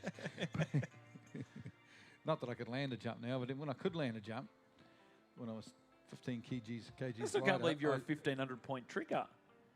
Yeah, on a good day. But yeah, there you go. Well, that's because I learnt tricks when I was young and slim, and I've got a bit of muscle memory, I guess.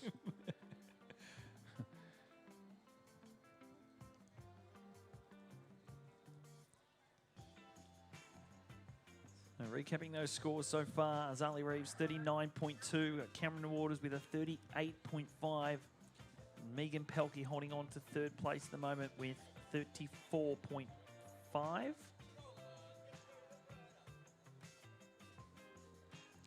Here she comes, Glenn. Azali Reeves, jump number 2. Yep, let's hope she can get it together and get our first 40-metre jump of MOOMBA for 2025. Nice turn into the ramp she comes. Similar sort of hole there, it's not as far. Further. You know, it's funny because she looked better off the top of the ramp. I thought this was going to be better, and then the brakes kind of came on for her. She's not quite carrying speed through the ramp and getting pulled through the air from the boat, Jared. Something's not quite right there.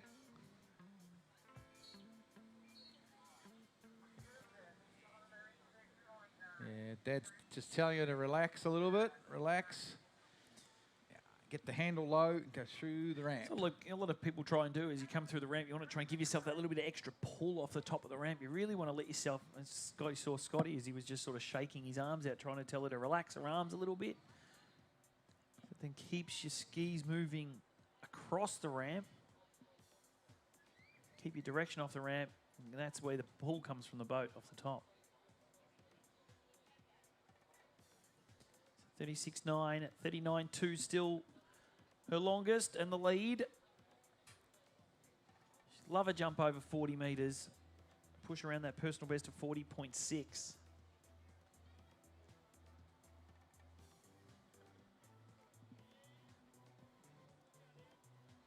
Yeah, both Zali and Cameron are pushing hard to go over 40 because they know how good Christy Appleton is still on the dock. And they're just not quite getting there, but they're giving it a good shot, and I'm impressed with that.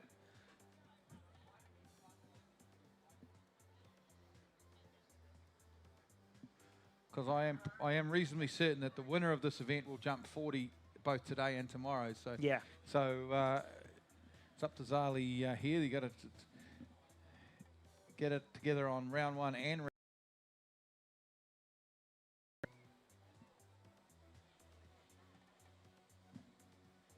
Here she comes, jump number 3. Looks like a good turn to me. Keeps those arms relaxed. Mr. Kick, big upper body crush there, Mr. Kick. And I think her first is going to remain her best. Still a decent score, 39.2 is what she'll take out of this set. Decent score.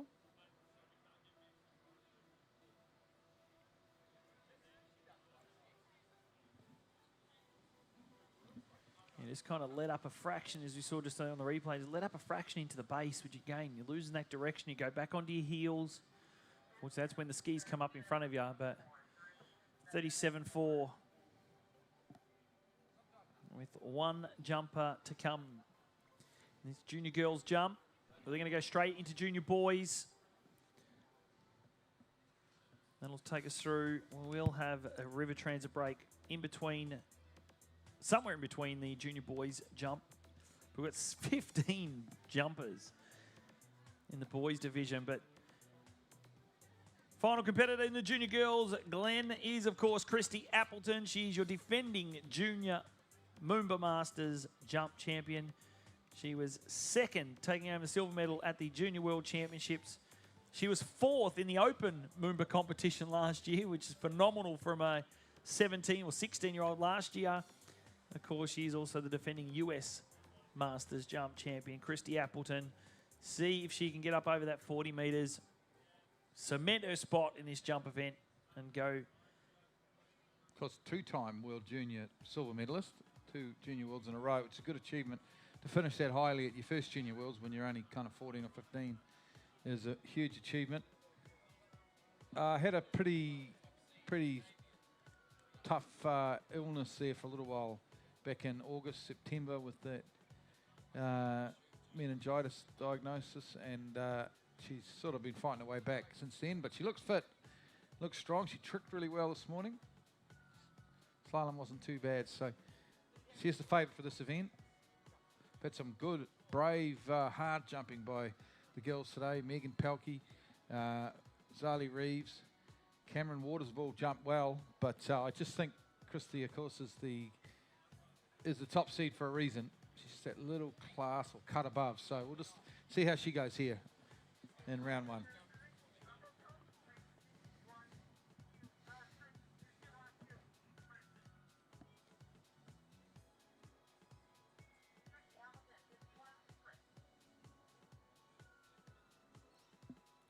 First girl to do a double cut in this event, and here we go. She's waiting as late as she can. This is fairly late here. She makes her turn. She's got plenty of speed into the bottom.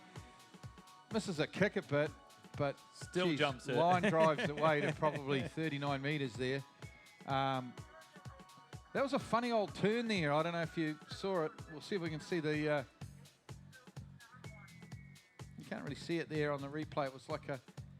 kind of got caught, stuck a little bit on the turn, I thought.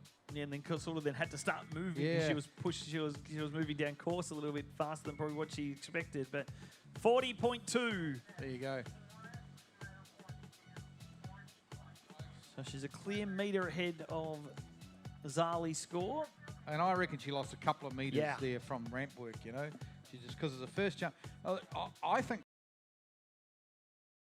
Yarra this year, first time on that ramp. But she had the speed there for that to be a 42-metre jump for sure. So let's see if she can get it together here on jump number 2. And she'll get those adjustments again. Scotty Reeves down there, giving coaching to a lot of our junior, especially our Queenslanders, our junior athletes. Getting young Taji ready. Taji's going to be our first junior boys jumper off the dock. We'll then have Callum O'Connor, Fletcher Green, all from Australia. We'll have a jump change between there because we are jumping off a 1.5-metre ramp. Then we'll jump up and we'll see some of the, from Fletcher Green all the way through to Jake Abelson, our top seed, will jump off a 1.65-metre ramp. Higher the ramp, the higher you go. If you've got the speed, you've got the lift, you can go a lot further off that 1.65-metre ramp. But jump 2 for Christy Appleton. So we see the nose of that Nautique dialing up 51 Ks. The skiers will somewhere around, hit that ramp at somewhere around about 90 to 100 kilometres an hour. So you see her now heading towards the GM Marine Tower. Gonna make that turn, edging, loading at the wakes, powering into the base. That's better. Nice lift, good form. That's a better jump there from Christy Appleton on the second. That's a massive jump. Yeah. Very big jump there. Gonna be pushing at least into the 43 to I 44s. think so. I think it's 43 to 44 metres. It's a big jump. Not sure what her current PB is, but this could be very close, I would think, to a PB. Personal best is 45.6. Okay. Maybe not quite that far, but it's a big jump. Just again, just lost a fraction of direction off the top of the ramp. See her bank back towards the boat there on that replay, but 42.9. Well, it might have been a little bit further than that, but still, it's a big jump, 42.9. Of course, a bit of a deal tonight. First night of the MOOMBA Festival on the rides out there, Jared. You said $50 for as many rides as you like. Unlimited ride package from 4 p.m. till 9. That's a good deal. I heard a few of Jason Appleton said he's going to go and if Christy jumps 43 metres, he's going to pay for everyone to go on the ride this afternoon. So he's got the credit card out, ready to go.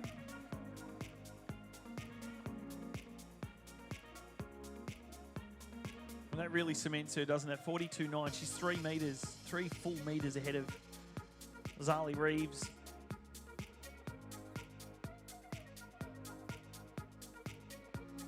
Yeah, she's an absolute champion, isn't she? Long list of great Aussie female jumpers over the years. Country blessed with strong women, you'd have to say. Tough women. Likes of Jacinta Carroll, of course. Sadie Ferguson. Emma Shears. Tony Neville. I actually got word a little earlier. Jacinta actually messaged me a couple of weeks ago. Of course, Jacinta Carroll retiring last year. Bit of commentary for women's jump. I said no problems, but she's unfortunately with the cyclone. She's not going to be coming down. Oh, she's not? No, but here we go. Christy Appleton, third and final attempt. Oh, a lot more speed in the turn, but unfortunately doesn't be able to hold on to it. So 42.9, Glenn, is going to be her score round 1. Great jumping. Great round 1 of girls jump. Just thoroughly enjoyed that. We're going to move now into the boys jump. Don't know if we're going straight on or if we're changing drivers. I'm not sure.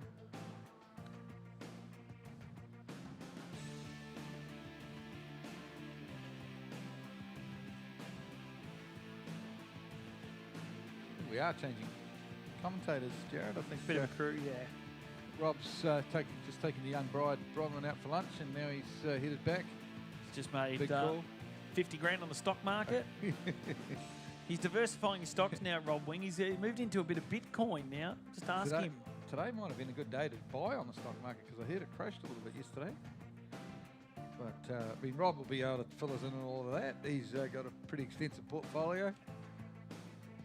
Part of the most famous generation, of course, the boomer generation, is our Rob. The wealthiest generation in history. Okay, 5-minute break, guys. 5-minute break before we start boys jumps. You've got time to shoot to the bathroom, maybe shoot to the, get a burger or something like that.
and gentlemen. Here we are, ready for boys jump round 1. Junior MOOMBA Masters. It's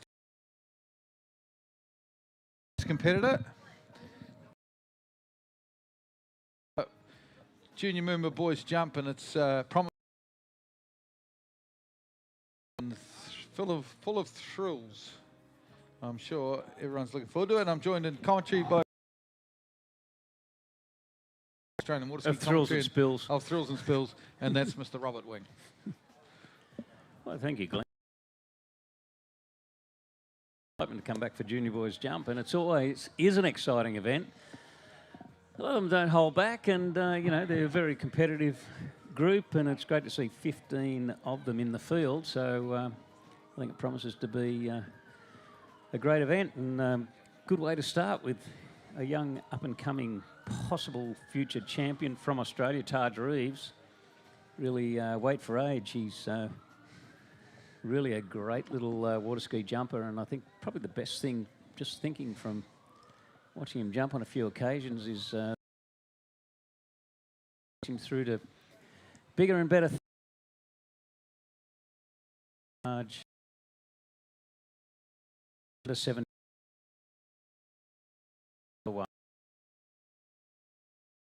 published second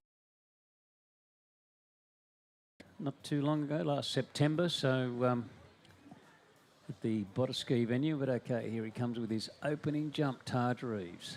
Let's hope he just has a bit of a look at things and a nerve settler and doesn't get too carried away, but not really happy with that approach, so releases the toe line and does the right thing and just skis around the jump. So the first jump will go down as a pass. Yeah, I'm not sure. I think he might have been a little bit early there, eh? Just let that one go. Bit of a cider, first jump.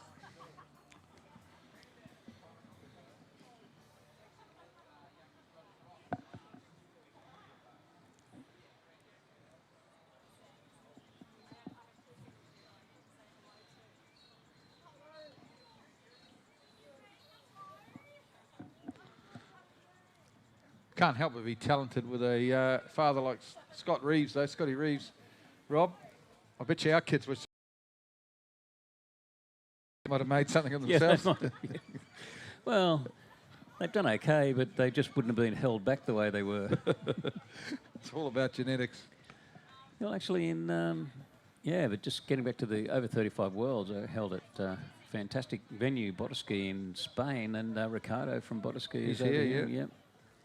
Geez, that guy's out. Welcome, big welcome to I think Bautista. he's held something like, I think it's 7 world titles and just as many European titles as well at his site. He's held more worlds than probably just about any site going around. He's showing me pictures, talking about Bautista here, Ricardo Bautista. He's showing me pictures of his commentary. He built a whole building. You've probably seen it if you went to, you were at the Worlds, over 35 Worlds. It wasn't used at the over 35 Worlds for commentary, but for webcast, no? Yeah, and judging. Yeah. It's got his own little webcast studio. Oh, they did the webcast. I just didn't see it. Did you do any commentary at those over 35 Worlds? No, I didn't. No. Didn't your Spanish isn't that good? Something I said. Yeah. I said gracias with the wrong emphasis on the wrong syllable. Do you get any commentary work outside of Australia, or? Here we go, Taji Reeves now, jump number 2. He's brought it down a bit. This is later. He should get on with plenty of speed here. Back on a bit on his kick, though. He kind of missed out a little bit on that jump. It looked like he set himself up well. It's going to be close to, well, what's it going to be, 37, 38 maybe, that jump. But I feel like he missed a trick or two here off the top of the jump ramp. Yeah, pretty aggressive approach in, though, for young Taj. So having passed up the first one and getting a feel on the second one, he's probably can maybe his third and final may hopefully be his longest.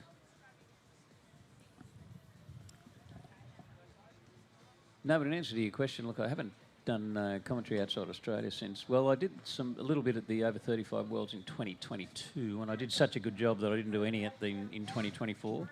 So that said something. Sort of reminds me of the days when I did a bit of ground announcing for the Sharks, and and got the sack. When, you know, they blame Super League, but you got to have an excuse when you lay someone off. Anyway, that's something no one will be interested in. All right, so Taj Reeves, just looking at... So recapping, his first jump was a pass. Second jump, 38.1, pretty handy distance. I haven't picked up on it. I haven't been listening to the radio, but it's highly possible he's jumping at 48 kilometres per hour. I think he might still be in the under 14s. Yeah. So he has to. That's one of the reasons why he looks super late, because he has to generate a lot of his own speed. So 38.1 is a decent sort of a jump. Oh, it's a fantastic jump. At that boat speed and that age, we're talking, you know, around sort of Australian record history type over the years. Edges in, and that's a little bit better form off the top. A bit further. I think it should be a little bit further based on just the look. Yeah. And if he's pushed that up around 40, like historically, that's like fantastic for a young jumper of his age. Great to see Chargy Reeves out there and just really mixing it up with these under 17s.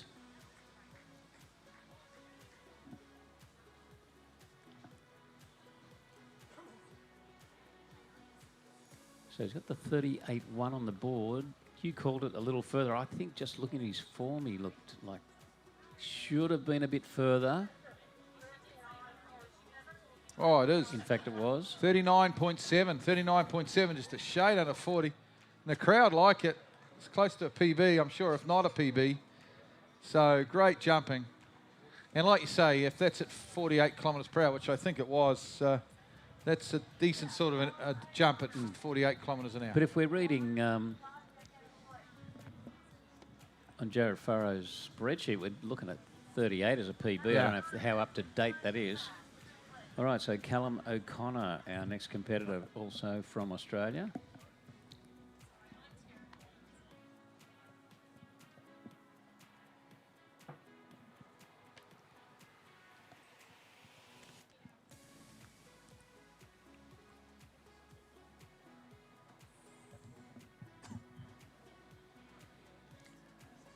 Another big field, 15 competitors. So we had 17 in boys slalom, 15 in jump. Very strong contingent this year, Glenn. Not only strong in quality, but strong in numbers too. Great to see.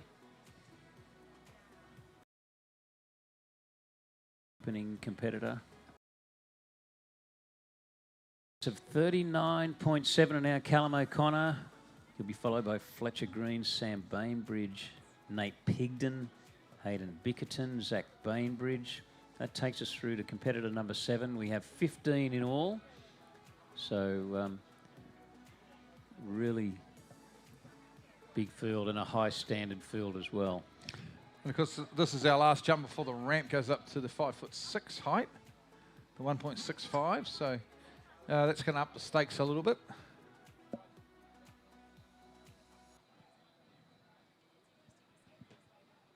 Two rounds added together tournament, which makes it quite different. It's not just about making the final, it's about going as far as you can in this first round, because you're going to need it when they add the two scores together after round 2. So very important to go big in the first round. And that's a hard thing to do when you haven't had a familiar or a practice on any jump site.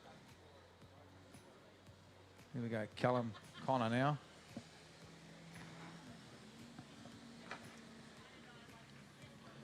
Sorry, Callum O'Connor, apologies.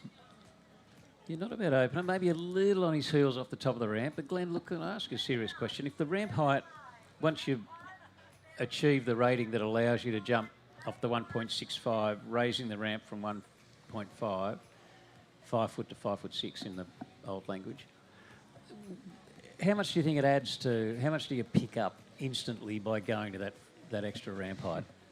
Bearing in mind the length's the same, just the gradient increases, and you definitely pick up something. I don't know exactly, but 36.3. I think, you know, when I was a youngster jumping, and I think the old adage was you can pick up about 3 metres as long as you do the same thing. But it's not so easy to just go off a bigger ramp and do exactly the same. You know, cut from the same place, kick at the same. It takes a little while to get used to, but yeah, it can add probably 3 metres or 10 feet or so. Yeah, sure. No, that's why I was asking the question. You know, I was thinking at least, you know, maybe 2 metres. And so it's definitely, once you can achieve the rating and handle the extra steepness, so you can definitely pick up some distance.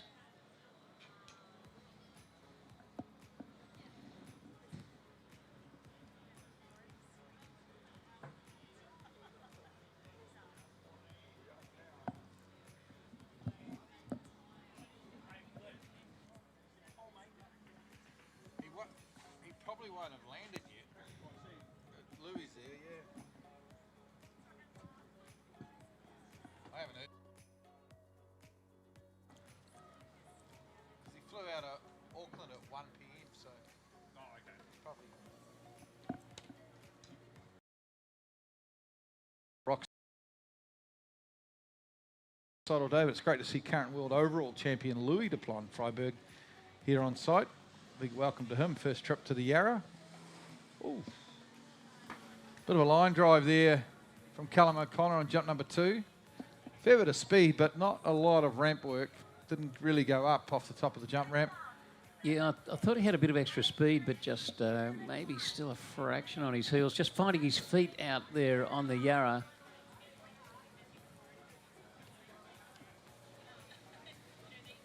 So his opening jump, I think it was 36.3. Thanks, Tard Reeves, 39.7, look pretty good at the moment, but hopefully Callum's going to be building his distance as he works his way through the set, because well, all of our jumpers have 3 jumps each. 34.4, so not as far as his first jump. Yeah, I think it shows, well, if he did have the extra speed, which both of us think he had a little bit more speed, that he just didn't get it out of the ramp the way he needed to. So 34.4, I think it was 36.3 second.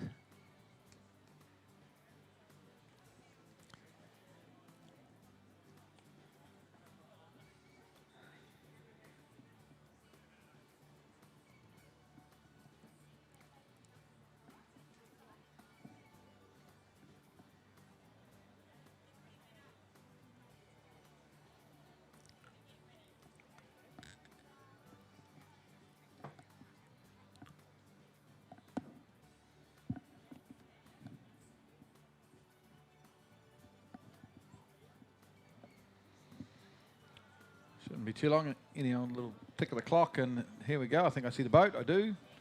Magnificent DeWalt Ski Nautique jump boat here at MOOMBA for 2025. There's Callum O'Connor, third and final. Let's see if he can't get it together. A little bit better there. Probably up around that 37 metre mark, if I had to guess. We'll wait and get the scores through.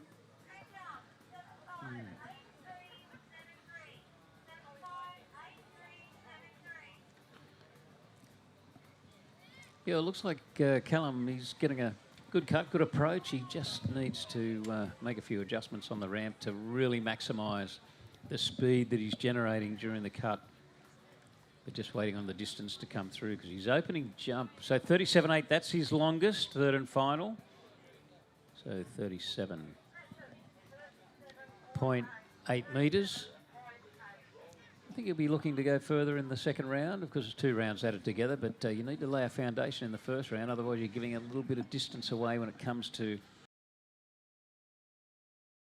Probably right. I reckon he's probably got to look to go further in the second round. Look, I think in fairness, if you look at the rankings, the scores, whatever, like he's probably not looking to win the event, but just thinking of how that set went, how he started to get a feel for the Yarra, that he'll be looking to improve on that distance in round 2. As Fletcher Green from Perth, Western Australia, makes his way down to the city end, he'll sink into the holding bay and be back very shortly with his first of 3. And if you're just arriving or you've arrived, you don't know a lot about water ski jumping, every jumper gets 3 jumps, 3 approaches. If you the ramp, if you're not comfortable coming in, that's the best thing to do. That's counted as a jump. If you fall, that's counted as a jump. No points for form, distance only. And Fletcher Green, competitor number 3, will be back on course in just a few moments.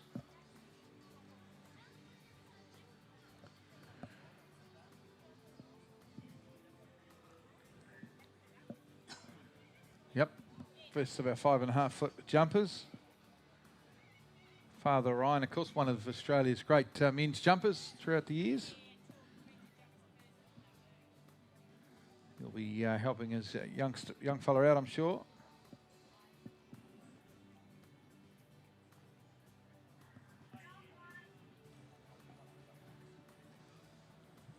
It's kind of a little hint of a head breeze out there at the moment. Of course, I suppose advice to any young skier, if you're well, just listen to what your father tells you. All right, he's eyeing off that ramp, turns, does Fletcher Green, pushes in nice and hard, nice and strong, good form there, and up and over the front of those jump skis, and nice opening, very controlled too, was Fletcher. Putting the goods there on jump number 1. Pretty darn close to 42 on jump 1. If it's not, it could be 40. It's right around that 40 metre mark on jump number 1.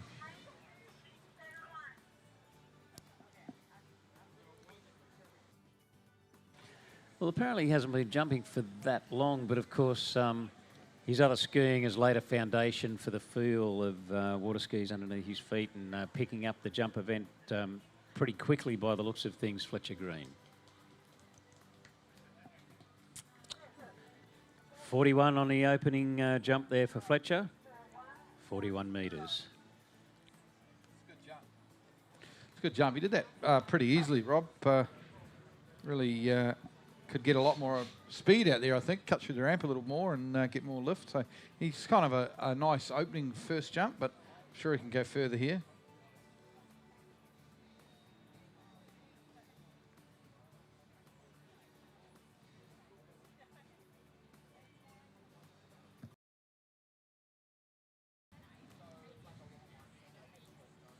Well, Glenn, we have some information that's been professionally prepared for our use.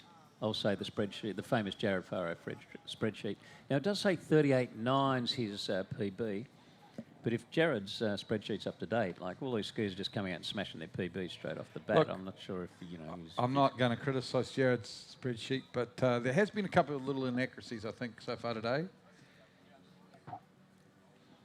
Okay, well, I'll take that as a criticism, but at least, you know, you're not criticising it.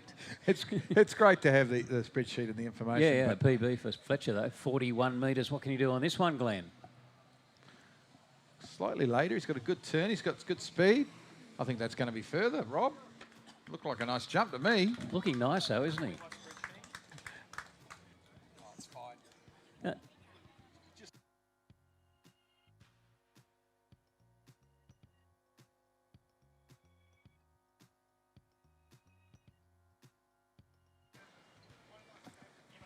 Okay. As we wait for that distance, I think that's going to be a little bit further. Yeah, look, I think the most impressive thing is how he looks. He's so controlled, Yeah, he's strong, he's solid into the base of the ramp, he's controlled. He's looking good. 41. It's not actually as far. Not sure. I thought that The would first look one was further. 41. He's landed in the same spot. Yep.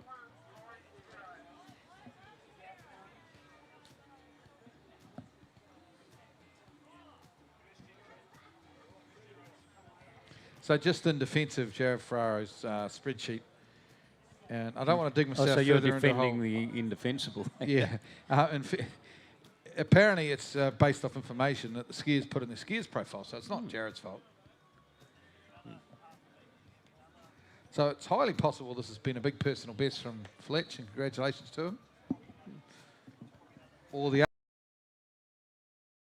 Charge as well. Yeah, but he might have filled... who knows? They could have filled out the profile 3 or 4 months ago, and they have because over improved summer, in over the the interim. Australian summer, they're going in the tournaments, and yeah, I know the story. Okay. Super Sal down there tells us that that was a PB for him, so there we go. Auntie Sally, of course. Super Sal. Former junior Moomba trick champion here on the Yarra, superstar that she was. Actually ran Moomba for a number of years, kind of like the chief organiser of... did a mighty fine job too, 20-odd years ago. Pretty amazing because she's only 35 years Yeah, of I was age. going to say she was a baby. Then. Anyway, here's Fletch here, jump number 3, into the ramp he comes. Oh, kind of, yeah, no, not the jump he was looking for. Kind of went straight up and straight down, didn't he? He didn't quite carry in speed through the ramp on that one.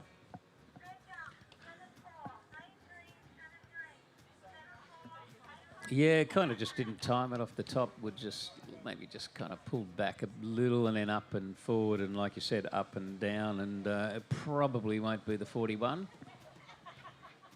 or up to the earlier 2 jumps of 41 metres, but we'll wait for the distance to come through. 2 of the first 3 jumpers have had personal best, Rob. So isn't that great? Everything's set up here. And we've always had MOOMBA, of course, has the big, strong Nautique. It's a great jump ramp here at MOOMBA. It's a fast site, and of course the thrill of jumping in front of a crowd and on the webcast and everything pushes the boys to go further. Look, they're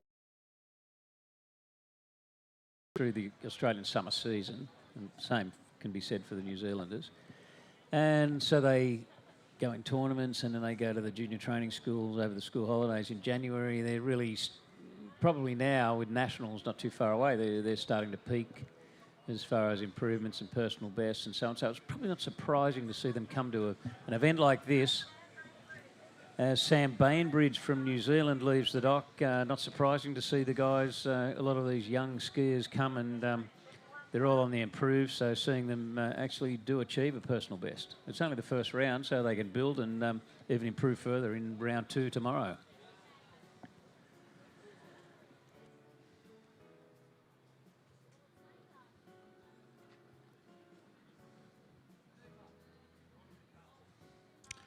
Sam Bainbridge, the Kiwi from Rangiora, just north of Christchurch. So lives on a man-made, beautiful man-made lake there in Rangiora, Northbrook waters. Sam's a little bit unique in that he kind of is built like a jumper. He's got the stature of a jumper, but slalom's his best event. Magnificent slalom skier. Currently sitting in 5th, I think, in the junior slalom after first round this morning. But also tricks very well to Sam. Jumps probably the weakest of his 3 events. He will be a bit of an outside. We haven't talked much about the overall here at Junior MOOMBA, but I think Sam would have a bit of an outside chance at a medal in overall here at this Junior MOOMBA. So he'll look to probably trick a bit more. He didn't trick super well this morning, but he'll look to trick a bit more tomorrow and jump as far as he possibly can. So here comes Sam. New Zealand, jump number 1. So a good, decent late cut for him. Lets that one go. Yeah, I thought it looked pretty late. Yeah, he might have decided it was too late as he looked across, and all he could see was the signage on the side curtain. Decided to let that one go. And of course, Glenn, we've mentioned a little bit through the day that the event is decided on 2 rounds, but overall is the best of either round. So you can do reasonably well one day, a little bit disappointing, but you up your score the next, and that's the one that's counted towards overall in your accumulation of trick slalom and jump towards the overall score. Good summation there, Rob.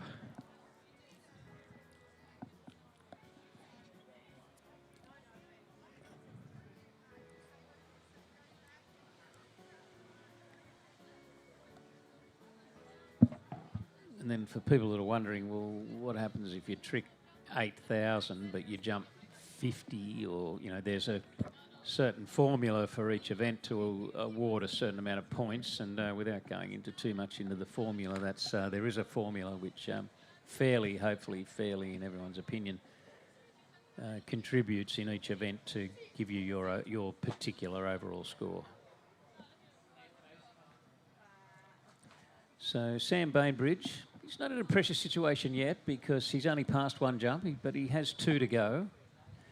So he probably wants to make sure, if possible, he can make sure he gets over the jump and squeezes one, gets a score so he can sort of increase things and get it going for a little further. With hopefully his 3rd and final to be his longest, but he'll be thinking all that in the holding bay down at the city end while he works out what he's going to do for jump number 2. And I kind of mentioned that jumping is Sam's weakest event of the 3. Part of the reason for that is that on his home lake they don't actually have a jump ramp, which is fairly disappointing from a water ski point of view, and it probably holds him back a little bit in the jump event. But let's see how he goes. Jump number 2. Another good spot. He might have backed this up a little bit. Tidy jump. decent lift. Could pop off the top. 39 to 40. Rob? Yeah. Bit hard to guess, but we'll Yeah, get bit the hard to scores guess. through. Nice and neat and tidy though. Like Very nice. that's the main thing. If they're looking control, they're looking solid, they're looking strong. That's really the big thing you're looking for, particularly with these juniors looking at where they're going to be in a couple of years' time. Jumping with plenty of control, like we saw Fletcher Green and also Sam Bainbridge. That's what we like to see in the junior ranks.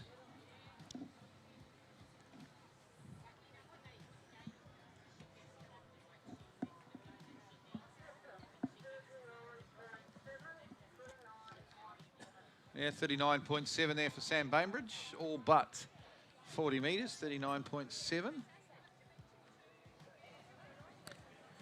Well, there's a tie with Tard Reeves. So, little tight competition there in our early seeds. Fletcher Green, of course, with 41 metres, our current leader.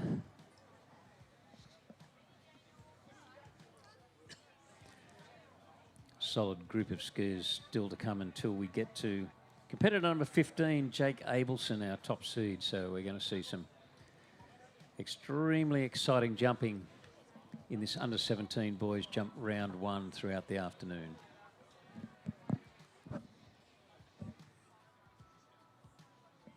So one more jump to come for Sam. He'll definitely want to get over 40. His best is around 42, 43 metres. So he desperately want to get up close to his best in the overall. Here he comes now, Sam Bainbridge from New Zealand. It's a little bit later. He's got a bit more speed on this one. Good speed. Just back a bit on his lift. And he misses out there, but certainly had the speed on that one, Rob. He just didn't really get the ramp work. Yeah, had extra speed, just didn't quite put it together. Because it's a combination of speed and lift, basically, and you're going to get the speed and the lift, getting the angles right, getting the load, and it's really just needs everything to connect at the right time on the peak of that ramp. And Sam just a little bit later, a bit more speed. Yep. So 38.7. So definitely had a bit more speed, just not quite the lift. 38.7. Just repeating the distance there for Sam Bainbridge from New Zealand.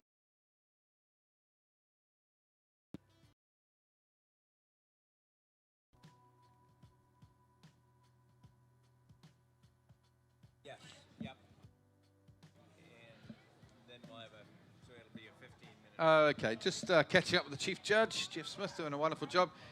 But after skier number 6, we are going to have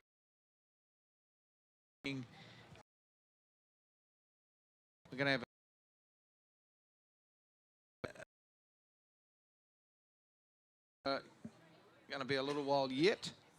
So we've got Nate Pigton just leaving the dock, and then Hayden Pickerton. And then we'll have a transit. So Zack Bainbridge will not go straight away. He'll have to wait till after the transit.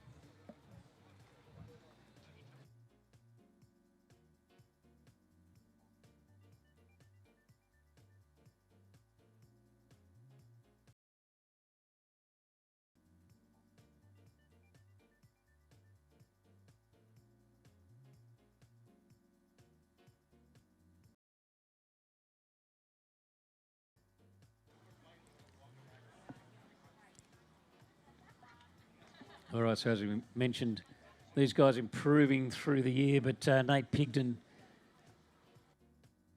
personal best of 38.9 according to us.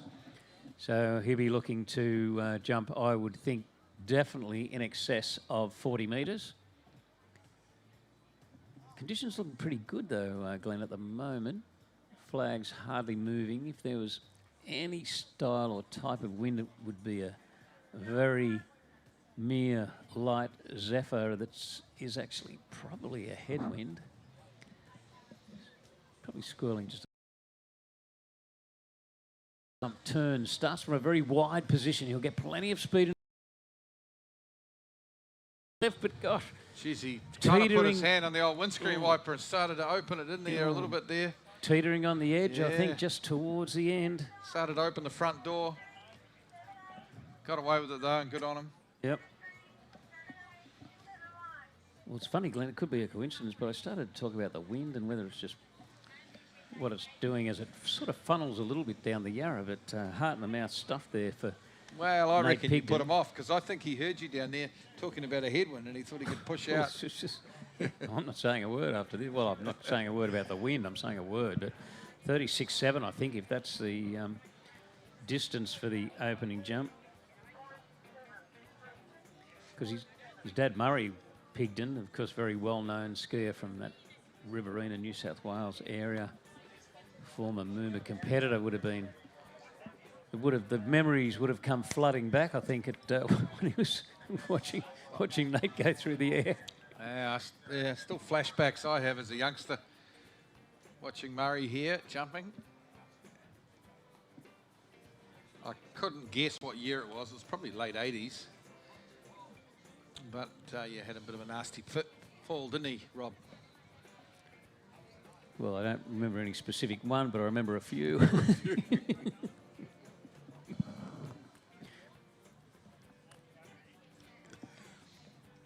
Because jumping's much safer nowadays. These bigger skis and better techniques, better coaching. Yeah.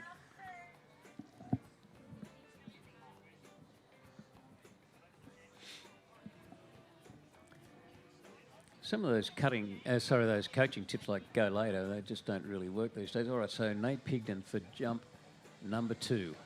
Moving in, looking pretty strong. Ah, that's good lift off the top and very that's a good controlled through jump. the air that time. That's a good-looking jump there for Nate Pigden. I think that could be our new leader. I got a feeling that could be more than Fletcher Green's 41. We'll wait and see, but we may well have a new leader. in Well, I this, guess, from the boys jump. Pigden family perspective, we hope you're right, I guess. But from the Green perspective, well, maybe they're looking for 40.6 to do it. But 41.6, you're bang on the money again, Glenn, as always.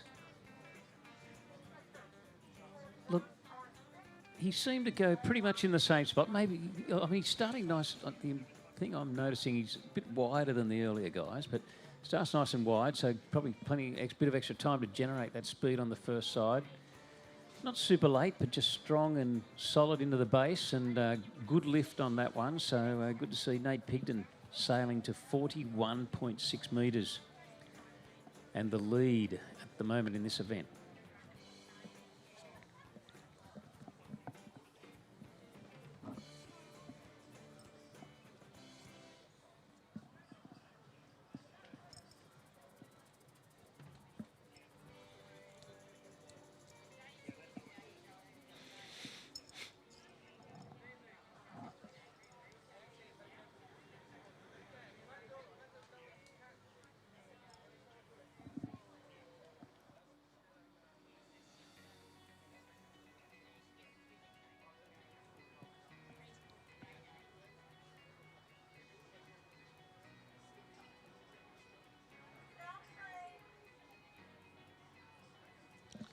Okay, third and final, about to come up for Nate Pigden here.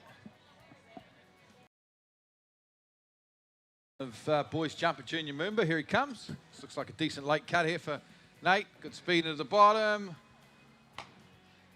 Lost his way a bit in the air and unfortunately couldn't ride it away. I don't know if it was quite as far as jump number 2 anyway, so he's probably not missed out on too much there.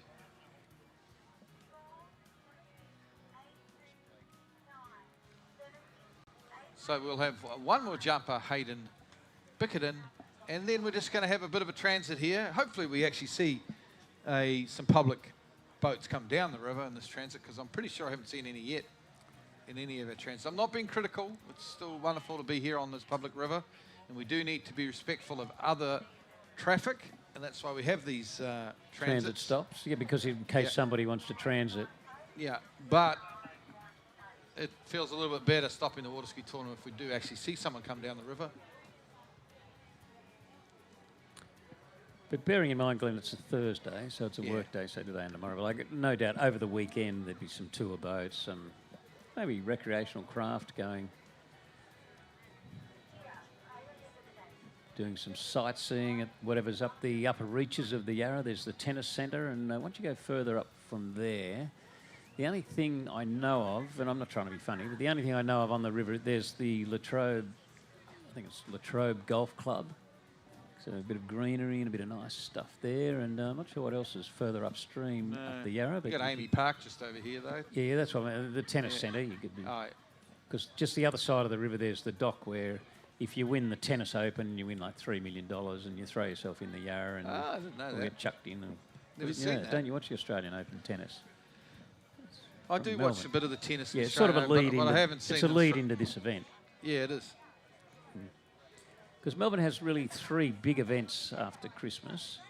They have the Australian Tennis Open.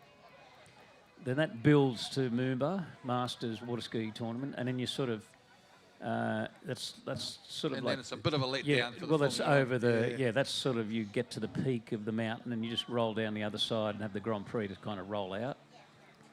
So it's a good thing that the Moomba Masters does lend itself to allow these other events to be involved, and it really helps push them to the heights that they can possibly reach.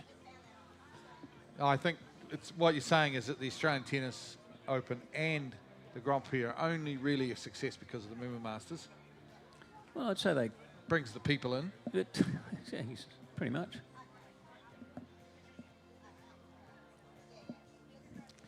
Getting a little bit silly now, aren't we? Here, Yeah, I've got a few other questions I could raise, get a but bit serious. I'm We'll not get in trouble going with the to. boss. Yeah, I don't want to get into trouble. I'm not going to raise any other issues. Okay, Yes. so Hayden Bickerton, jump number 1. He looks pretty wide. Again, he's going to generate a whole lot of speed. Pushes in nice and low. Good position. Good lift off the top of the ramp too. Can he ride this one out? Because he kind of hit the butt area reasonably firm, but no problem there. Plenty of control. Stands it up and I think we've good got a new opener leader. there. That's a big jump. Well, bigger jump than we've seen so far today from the boys. I think he will take the lead in this boys' jump with jump number 1. Will Hayden Bickerton. We'll wait for the distance.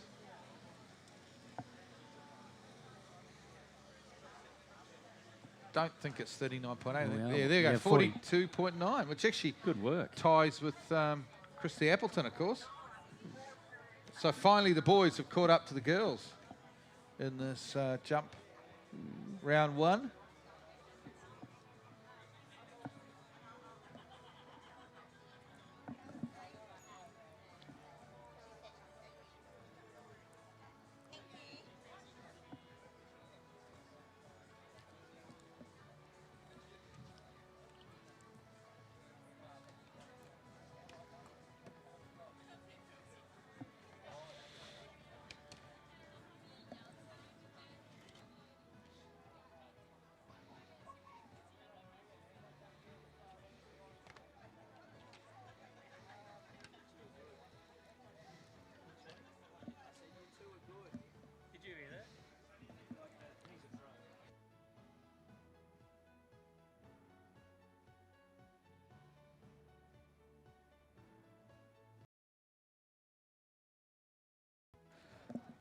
Okay, 42.9 from Hayden. He is the current leader in the boys' jump. 2 rounds. Many more jumps to come, and there's also tomorrow. But he is leading at this stage. Jump number 2, Rob. All right, Hayden Bickerton, 42.9 on the board. So a solid cut in that time and banking out Brucey Coburn style from back in the day. And luckily got the skis back underneath and landed and skied away, but just let the boat sort of take over a little bit. I'm going to say something now, and I hope you agree with me, but you might not. If he had got lift on that jump, it could have been 50. Like, seriously, that was a pretty late cut. We watched the replay. He banked up, as you said, Brucey Coburn from 1967 style. And he didn't quite get everything off the jump ramp. But it's 45 metres and easily another 5 metres out there if he gets it all together. Yeah, well, good jumping. I was not sure if I was going to agree with you because I thought maybe something with the banking, but looking at the style through there and what you do lose by having that, giving it into the boat like that, if I could put it that way, a really strong lift off the top. Definitely there was a chance of 50 metres without a doubt. Which begs the question, just how far could have Brucey Coburn jumped in the late 60s if he had jumped with an arm sling and didn't have an arm sling. and on 90-inch carbon fibre jump skis And he had proper life jacket and a helmet. And he had have had a boat that could actually do 35 mile an hour or 57 kilometres. Yep. Well, yep. Anyway, we're digressing again, Rob. Yeah, because having said that, without they didn't have zero off, so No. you'd just rely on the boat driver just to, once you started cutting, they'd just push the throttle to the floor, so whatever the boat had, you either that's all you got or you got plenty. Jump. Entertaining set from Aiden Pickerton, sorry, New South Wales. Well, let's hope he can do the same cut with that. The Another lift late where cut, the plenty Freddie of Krueger speed. lift.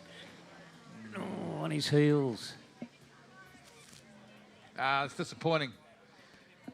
It was that second jump was the one. That was the cut, but he just couldn't quite hold the body position through the ramp. Yep. Ryan Dodd lift would have given him 55 on that second cut. Okay, folks, we've got a river transit now for 15 minutes.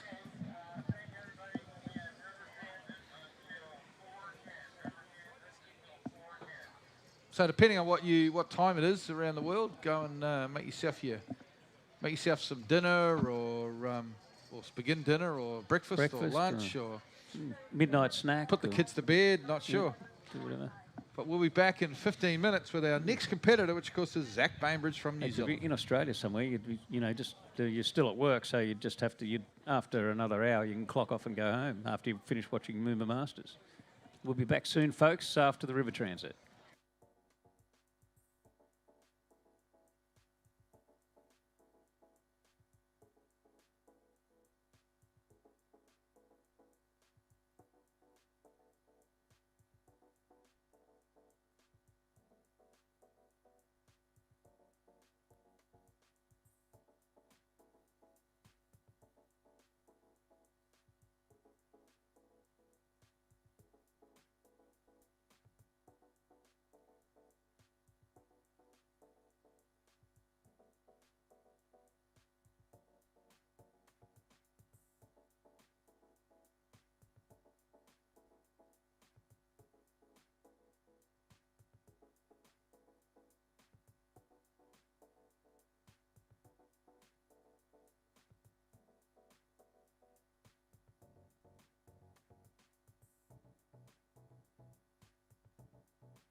here to the Yarra River for 2025 MOOMBA Masters, watching Junior MOOMBA Boys Jump Round 1.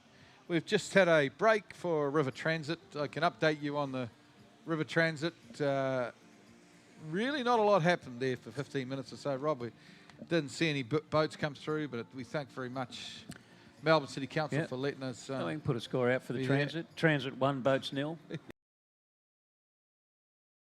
The jumping before we went to transit,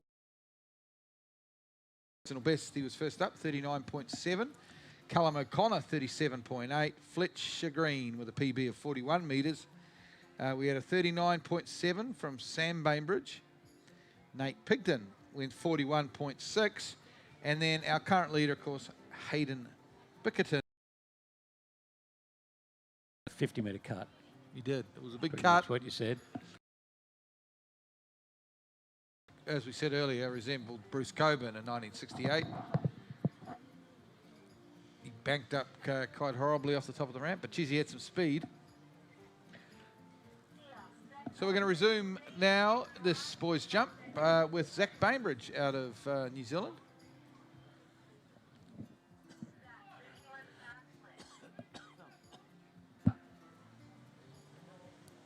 Get that sort of exciting buzz around the afternoon. It's coming towards the end of a work day here in Melbourne.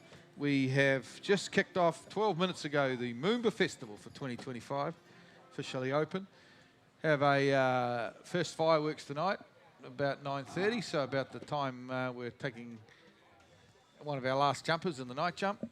And of course, it's a $50 ride pass on the rides. You can go on any ride you like, as many times as you like tonight for just $50, Rob. So heck of a deal over there in the carnival rides. Well, really, Glenn, that is a heck of a deal. Because often, I don't know how much they are, but if they're $10 and you only have 5 rides, that's $50. I mean, it's a deal. And you know that queues are going to be pretty long for those rides in the... It's like riding in off-peak. Yeah. Food deals. Yeah. Yeah, we don't miss out. Because I've got a seniors card, and often I go to use a seniors card, I haven't got it with me. I ask, do they want ID? And they go, no, you'll be fine. They just give me the discount. Can't work out why. What's going on? I've got a fair idea why. Yeah. But anyway, we're on to what is Zack what I Bainbridge know. now out of Rangiora, New just Zealand. north of Christchurch in New Zealand. And let's see what he can come up with here in this jump round 1. Decent cut, fairly late, lets it go. It was pretty aggressive. Very similar to his brother. His brother had the same thing. Jump number 1 was a bit late. And he's looking across and just really seeing that side curtain. Realised he was going to struggle to make it on, so he let it go. Yeah, but these guys, even though they're pretty, like they're young, they've got a lot of experience, and he'll know exactly what he needs to do. He obviously wasn't happy, whether it's a bit early, a bit late. I'd say I'm picking a little bit late. But just back it off a little bit. He would have obviously had many hundreds of jumps under his belt to get to this level. So he'll know exactly what to do on jump number 2. So it's almost like a little familiar approach. He wasn't happy, and it's a good thing that he did pass. And he'll be back for his second of 3. And let's hope that he can put a good score together. So I mentioned earlier his older brother Sam was jumping. I mentioned that where they live at Northbrook Waters, there's no jump ramp. It's just predominantly a slalom lake, which you obviously can trick at. So he doesn't get a lot of ramp time, but the Bainbridges do have a second home. It's their, I guess you could call it their jump home at a ski lake. So they've got at Lake Hood, which is probably an hour and a half south of Rangiora. They've got a home, and there is a jump ramp there. So hopefully he's been getting out on that jump ramp and getting a little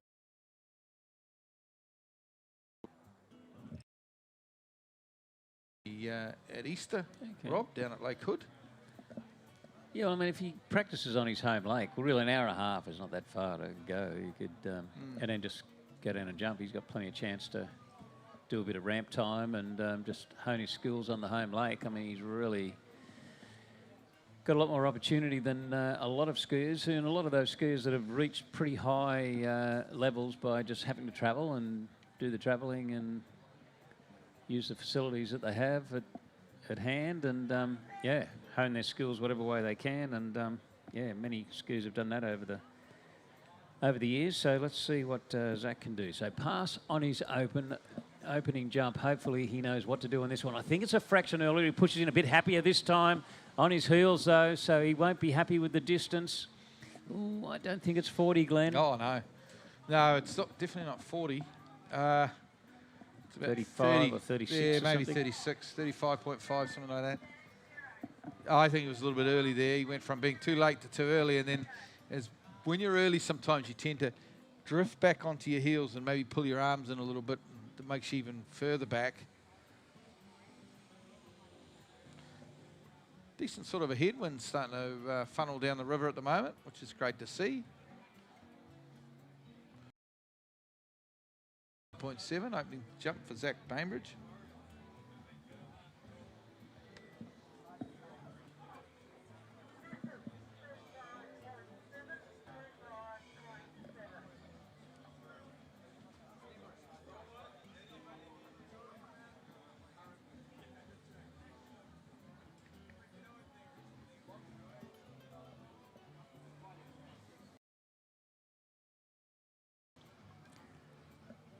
So according to our information,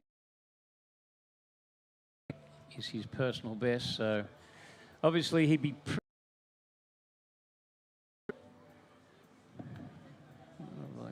Zack. Yeah, he'd be pretty disappointed with 35.7, but of course, first jump was a pass. The second one, he just really didn't get it together. So hopefully he can put together, make a little bit of an equation out of jump 1 and jump 2, and that equation hopefully will equal a jump well in excess of 40 metres.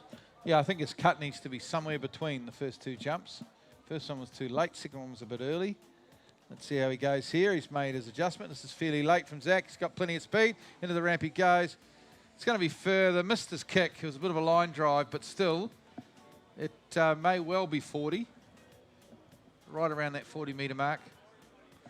Yeah, almost as if he just couldn't quite handle the speed there. Yeah, niggly. Could be a niggly 39 point something maybe, but we'll wait and see.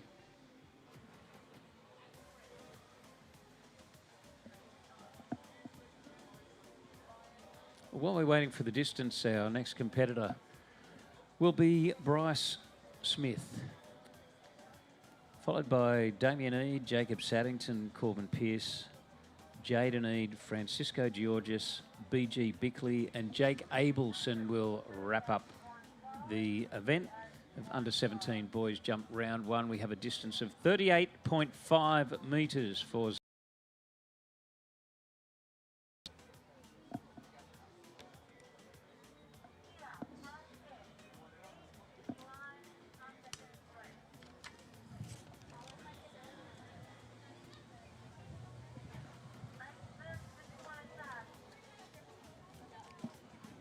Bryce Smith, big lad, big Aussie lad.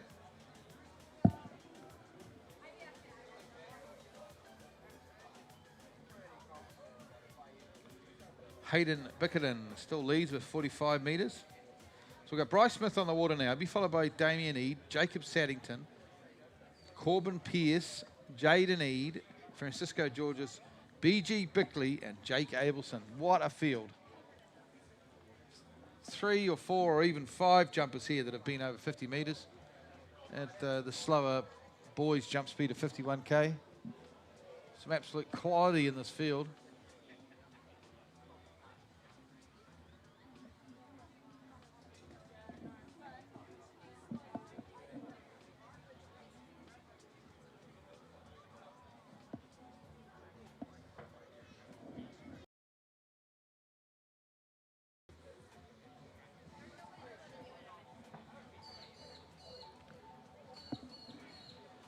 Had some shots just earlier there with the Kiwi great Kylie down on the jump dock. First time on the MOOMBA jump dock since 2009. Just the next skier, of course, on the dock is Damian Eid. Just wishing him well. And back on the water here is Bryce Smith. All right, opening jump, as you mentioned, pretty strong lad. He's nice and wide. Ramp, use that strength. Not happy with the approach. Lets that one go. Yeah, I'm not sure. Kind of looked okay to me. I think because it's his first jump here, and he doesn't get to practice here on that ramp, he's just being a little bit cautious, which is probably not a bad idea in the jump event. But to me, the spot, I thought he could have got on from there, maybe, to see what he feels like on jump number 2. Yeah, just looking at the replay, there was some varied camera angles. Couldn't quite pick it up. And then from our angle here, it's probably not the perfect place to watch as far as picking up how early or late they may or may not be. Just had a message from Jacinta Weeks at home there watching the webcast. Looking forward to watching her little brothers, little Eid brothers, she calls them.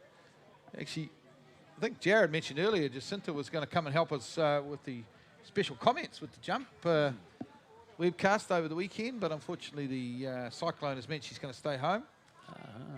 Might be hard to get a flight out of Brizzy the next couple of days. It's probably busy at home sandbagging around the house, Yeah, maybe possibly. battering down the hatches or whatever you do in the cyclone. Yep.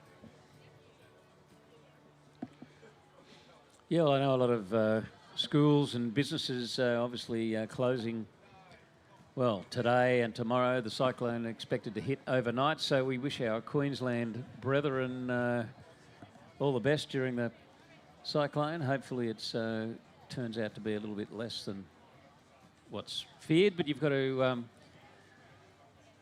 hope for the best and prepare for the worst, I guess. Absolutely. So, big Bryce Smith, the 17-year-old, the Aussie. Unfortunately, passed on jump number 1. He's got 2 more to come.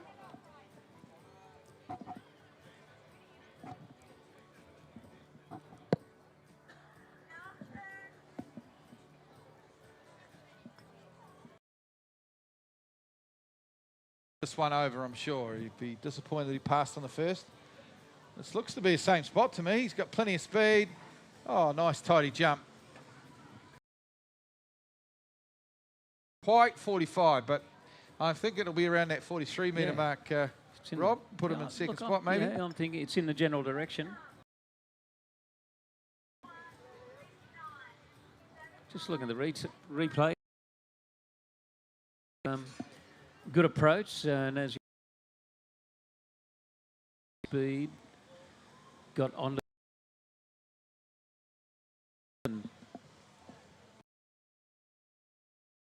one. And good to see a score on the board. That's probably the main thing. So Hayden Bickerton still in the lead with 45 metres.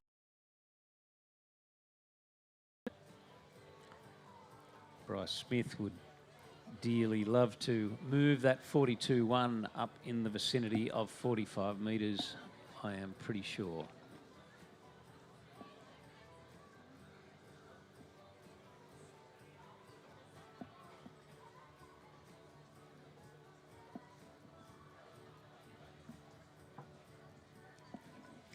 Well, the PB, according to our information, of 43.4, so he wasn't far off his PB. Been a lot of PBs today, Rob. Conditions are good. The boat obviously strong. A few tournaments around Australia, probably not towed by an inferior boat company, so don't get quite the same experience out there jumping. Get behind the Nautique, and we see lots of PBs, don't we, when a Nautique is used at a tournament. Yeah, look, I think it's fair to say, like, right around the world, they tow, you know, a lot of world records and so on, but all right, Bryce Smith for his third and final from the city end. He just appears around that GM Marine Tower, pushes into the base of the ramp, looking good, a little on his heels. I'm thinking it may be It's a bit further. similar. You think it's a little bit further? I'll I give was another thinking it's metre. around about the same spot. Yeah, you might be Okay. right. You could be right, Rob, but Okay. I've got a feeling it could be another metre. Okay. Maybe Well, let's 43. go with 42. I'm going 42-1. You're going 43. We'll sort of, it's we'll around see about. who, if any of us any good. Yeah, yep.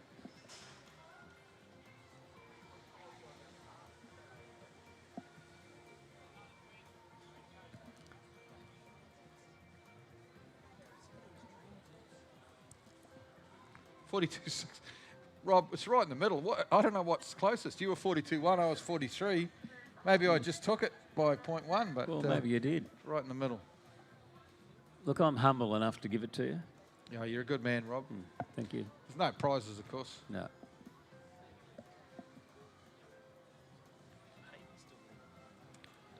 Well, we're going to go to Super Talent out of Polk.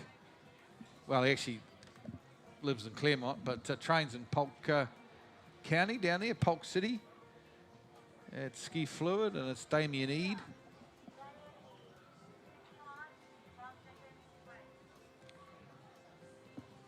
Actually represents the United States when he's... Except for this Ski weekend, Worlds. apparently. But There's a bit of a because change up. his grandfather Murray is here, and I always do what Murray tells me to do, I'm going to call him a Kiwi. Because I know you got a bit of jib early on from Murray. He was getting up out of his chair, mate, heading towards you when you said he was an American skier. So yeah, exactly. we're going to go with the Kiwi for this one. Yeah. And look, I kind of worked out that because Murray played in the front row for New Zealand in rugby league, and I played halfback in the under-14s. You better listen to what Murray says. Listen to what Murray says.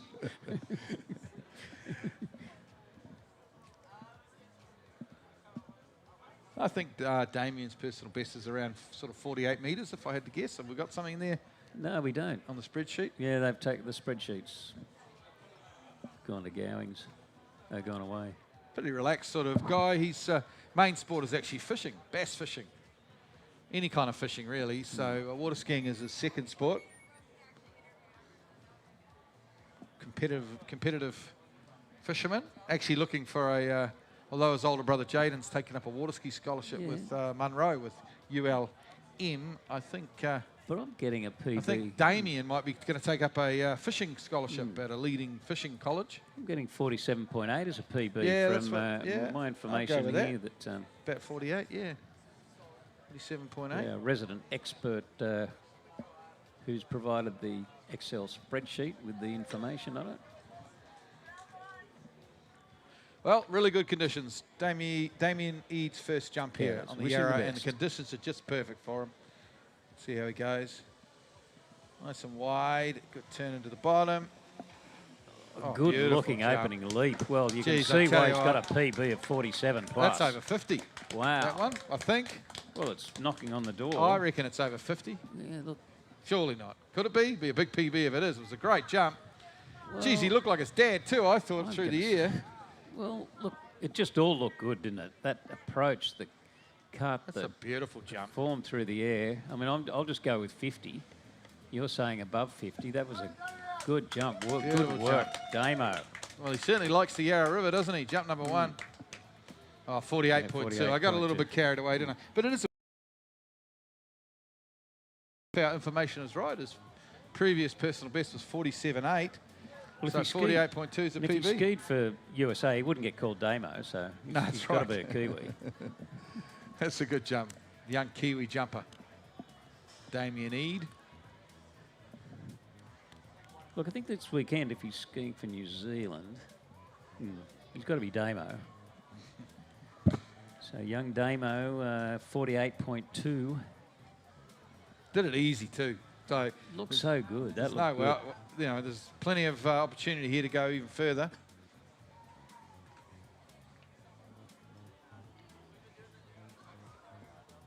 If I call him Damo and I call his brother Jado, am I going to get in trouble if his mum?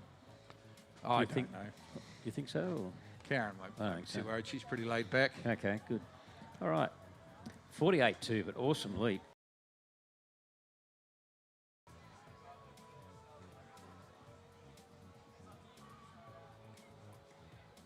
New PB in the best of circumstances too. MOOMBA Masters, Here he comes now. first Jump round. number 2. What Full can double cut. Sprays the cobblestones over there on the old Batman Avenue. Makes his turn on the tower. Into the ramp he comes. He's got a lot of speed here. Beautiful lift again. Not quite as far though. I actually think he might have been a little bit earlier on that one, Rob. Somehow he ended up earlier on his counter cut. His turn was earlier for the ramp. So it won't be quite as far. Still look good though, liking his form. So he's got a 48.2 on the board. Where thinking that he's not going to improve on that when we have the distance come through, but still has his third and final to come, does Damian Eid, and hopefully, fingers crossed, he can inch it up a little from the 48 now, that he has on the board. Sometimes we give, for our American skiers, we do give the distances in feet, but for Damian, we don't need to because he's a Kiwi, of course. So we'll just stick to the meters. But 48.2, look, I will say, though, it's 158 feet.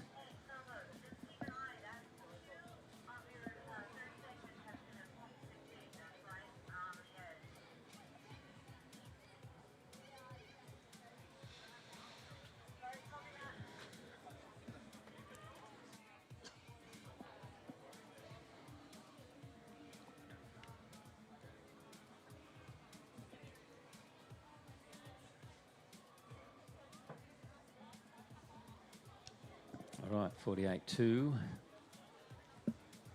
he's certainly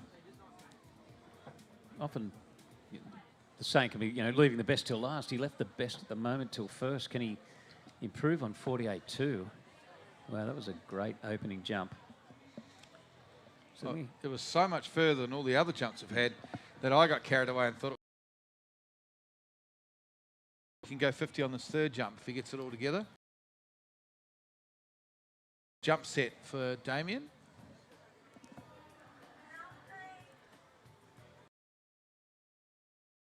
The wonderful ski nautique, the DeWalt ski nautique. Damian Eid in tow, third and final. He's got 48.2 on the board. Can he improve? Well, I think this is a more aggressive start. If he hangs on and he takes it, and good lift, what a jump. I think it's a little bit further. Look, not quite going to call 50 because I got burnt last time. Well, 48.2, I'm calling 49 in a bit. I think it's 49 as well. It's a big jump. Personal best for Damian Eid. He loves the Yarra River. It was a more aggressive approach, but once he got to the ramp, he really milked it and really made every post a winner with the speed that he generated into the base and the power. Great lift and good air form. 48.5. Well, it was longer, not much longer, but it was. But good work, 48.5. Another new PB. Now we'll go to move back to Australia and Jacob Saddington. Victorian from up there in the Bendigo area.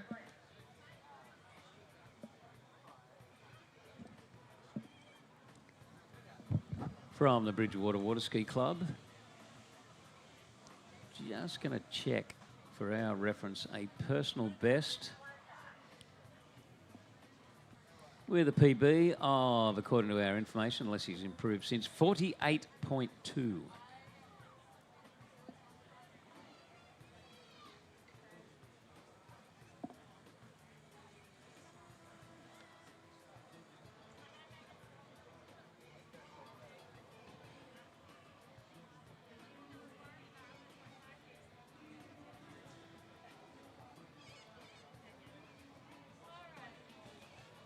But really, Glenn, it seems this afternoon that PBs don't mean much because everyone's getting one. Because everyone's well, the previous PB doesn't mean so much. I mean, it's some sort of a benchmark, but a new PB is being created.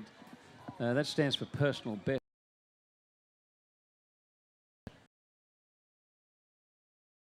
Terms that PB means a personal best, and the previous personal bests are being blown out of the water. Jacob Saddington.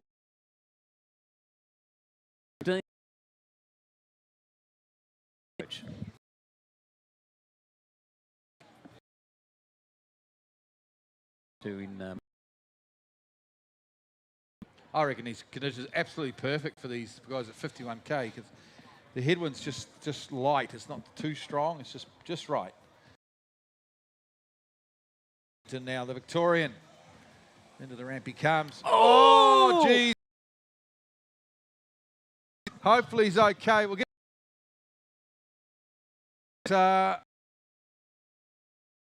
of course, for Jacob. Tough rooster. They build him tough in Victoria, we know that. But that has got to hurt.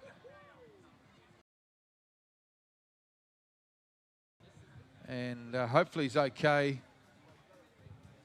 The rescue crew there. Because we've got medical people on site.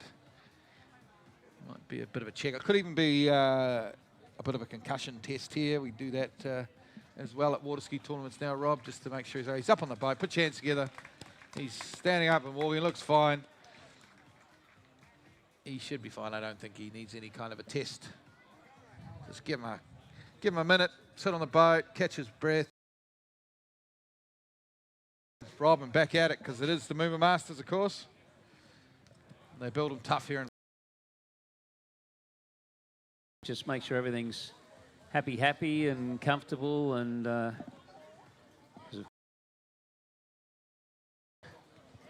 serious thing. These everything's okay. You're right to go. Asking him a series of questions, predetermined questions, and just to try and determine whether he's suffering from any concussion or not. And it looks like he'll head back to the dock here to put his skis back on. It may well, because we do have scope within our rules for him to go away and have a medical test while we tow the next skier.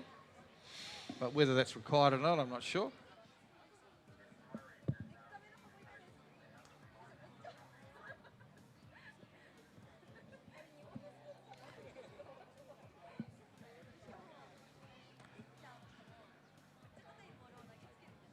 Oh, that's nasty though, Rob. I'll tell you what, we have had some crashes here today. We've had a couple of the girls with spills.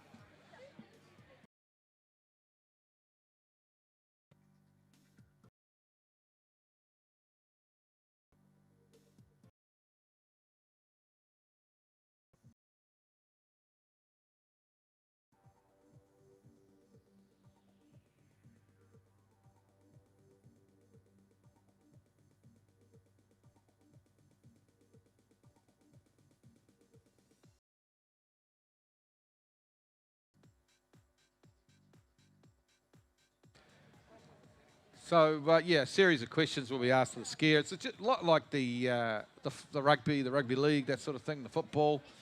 And now it's a great thing to do because concussion is a serious thing. But you just got to be a bit careful when you're asking a 16-year-old boy a series of technical questions, math questions, that sort of thing. You got to make sure that they are questions they'd normally be able to ask in any old course of a day.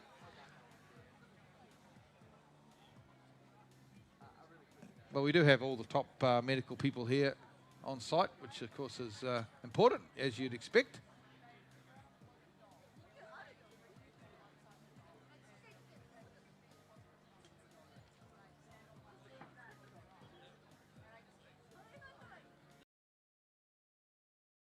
I heard Glenn possibly. Skier's right to continue, I think that's what I heard. Ah, okay. And the medical people here at MOOMBA. Yep. Okay, well, I'm glad I asked that question. I just wasn't sure if it was skier right to continue or skier not to continue. Yeah, so it was a little hard.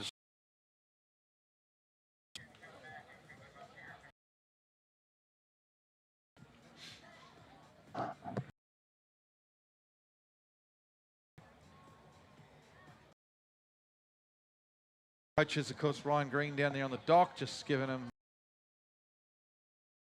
what happened out.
boats for all of the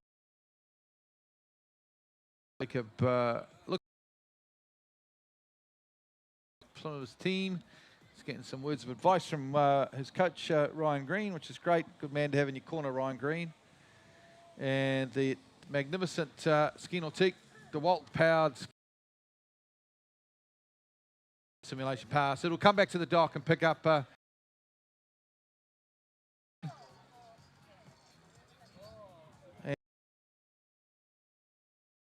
we can, Rob. Yes, well, hopefully he's had used the time wisely to settle himself down, both physically and mentally, and put that behind him and get out there. And we wish him the best, and hopefully he can get out there and do what many of the others have done. Maybe have a PB. I might just revisit what I thought his PB. No, his PB is 48.2. So he's got it in him, and hopefully he'll 50. Ropes about. What about, folks? A round of applause for Jacob Saddington heading back to the city end. He's got 2 more jumps to go. Jumps. Well, it doesn't matter how experienced you are, how tough you are, Rob. It's one of the hardest things to get up after a crash like that. There's a few sports that were thrown back off the horse and jump. Fall off in race 5, you've got to back it up in race 6. Motor racing, I'm sure, you know, if you have one of those horrific crashes in motor racing, you've got to get back in the car. But Jacob Saddington has got to try and push that crash on jump. All the things he's learned over the last few years, the process, the techniques that he needs to get over this jump ramp, and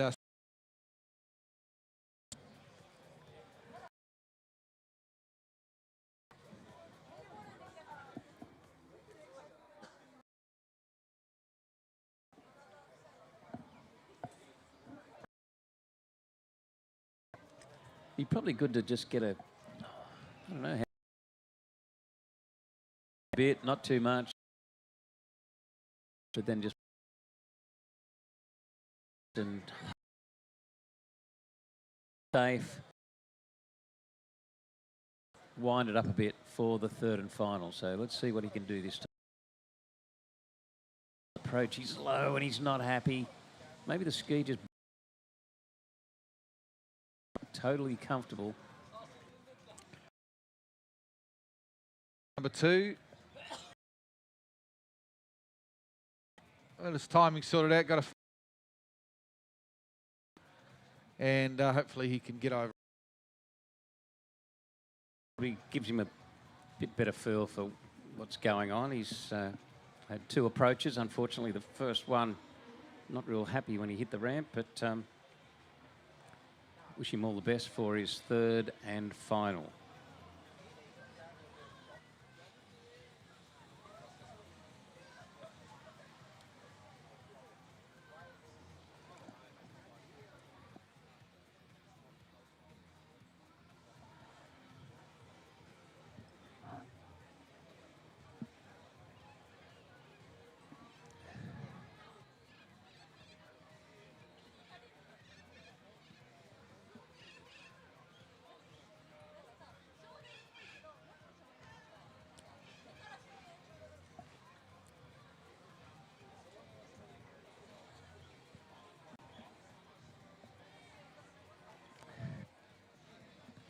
So as we often talk about, Glenn, it's sort of, well, it builds that pressure situation when you either have 2 passes or 2 falls in the first 2 jumps.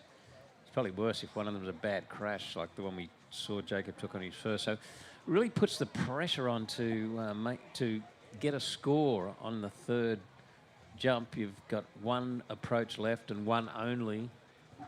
So definitely a pressure situation for the young skier from Bridgewater.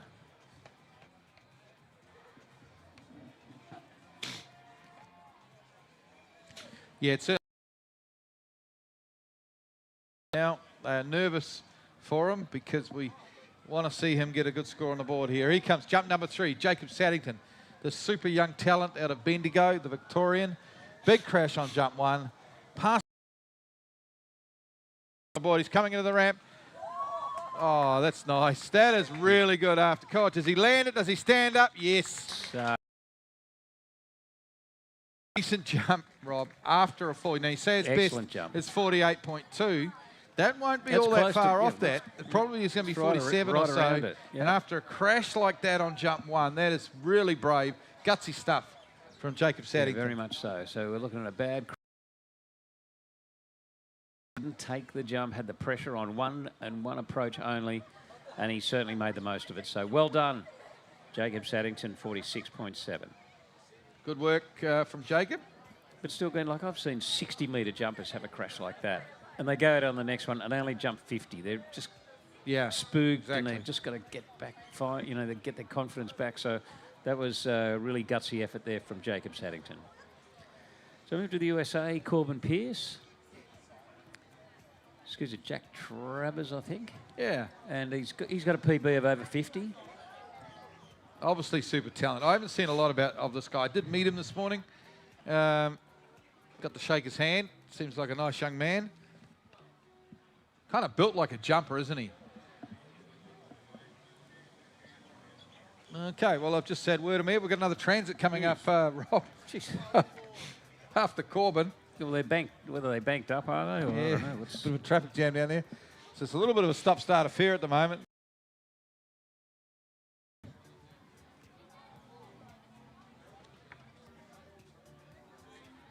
Not even sure this one's on the schedule, is it, Rob, the transit? It could be the 5 o'clock transit. Okay. We had one at 4 Oh, yeah, scheduled. good point. We do, yeah. 5 we do. o'clock. Because if you don't get through now at 5, you've got to wait till 7:46. Anyone that misses out, so... Oh, okay. So they know that if they don't go through now, they'll be waiting till a little bit longer. But otherwise, just enjoy the upper reaches of the Yarra while you wait. I'm sure they're watching a webcast down there. Probably Yeah, got it on probably. the big screen in the, Yeah, on in the riverboat. Yep.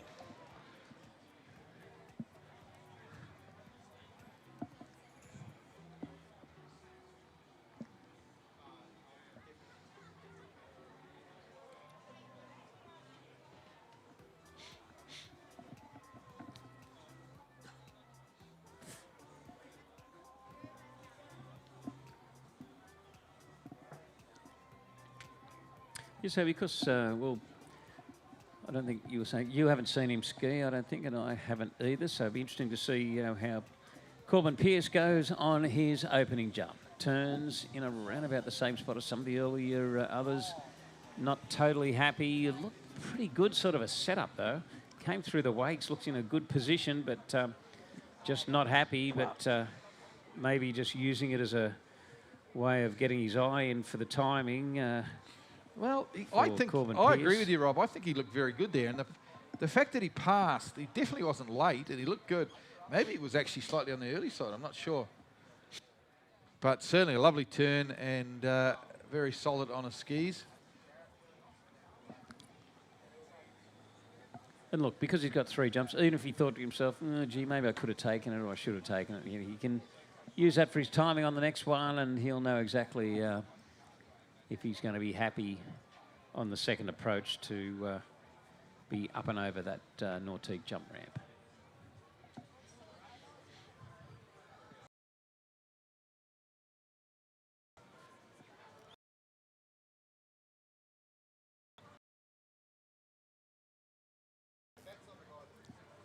Well, as far as the Nautique Boat Company, Glenn, it's quite amazing to have a company 100 years old and still have well, I'll call it relatives, but you know, the same family involved in the company after 100 years.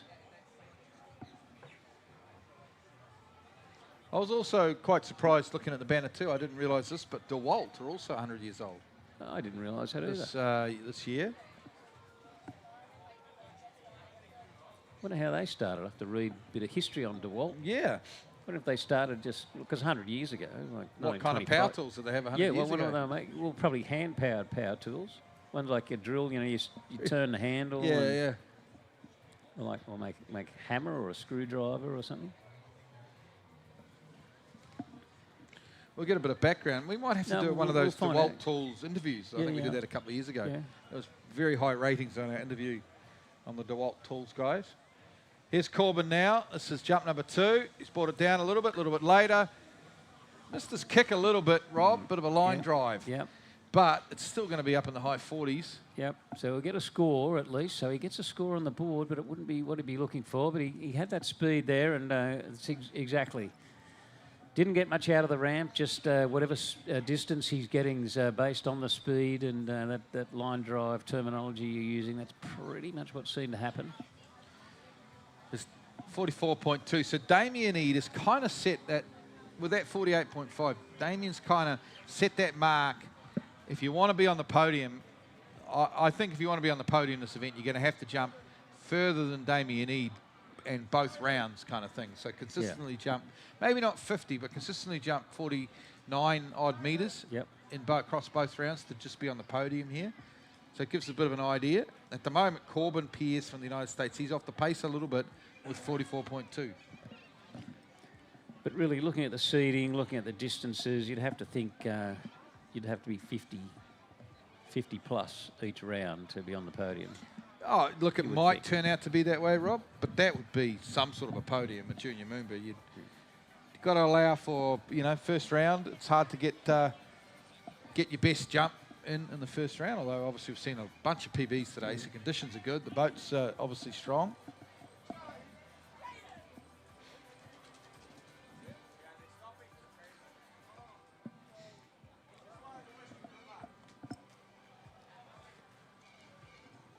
So, Glenn, can you just confirm, we're stopping for transit after Corbin? Yes, that's right. So after this jump, we've got a line of boats waiting up down there under the Swan Street Bridge to come through. Okay, here he is, third and final from the city end. Corbin Pierce, nice and wide. Okay, good approach now. He's got to match this with some lift off the ramp. Oh, there you and go. He does this time. Oh, yes.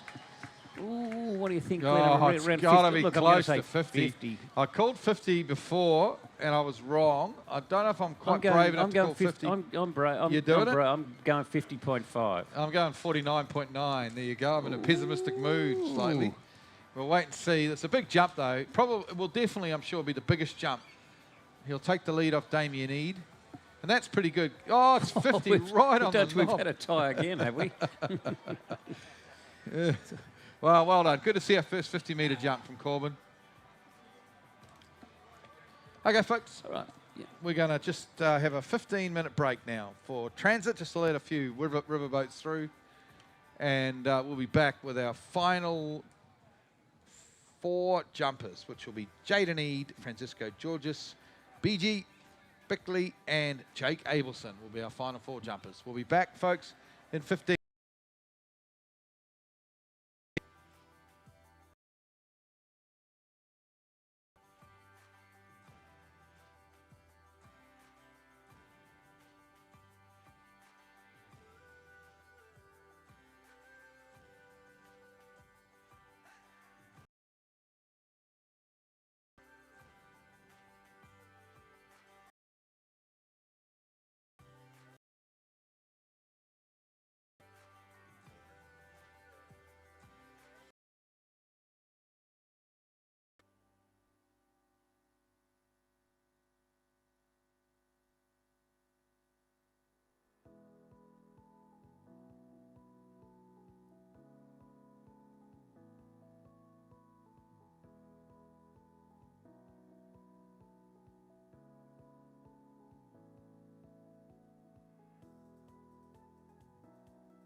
to this afternoon's continuation of the boys' jump round 1 at the Junior MOOMBA Masters.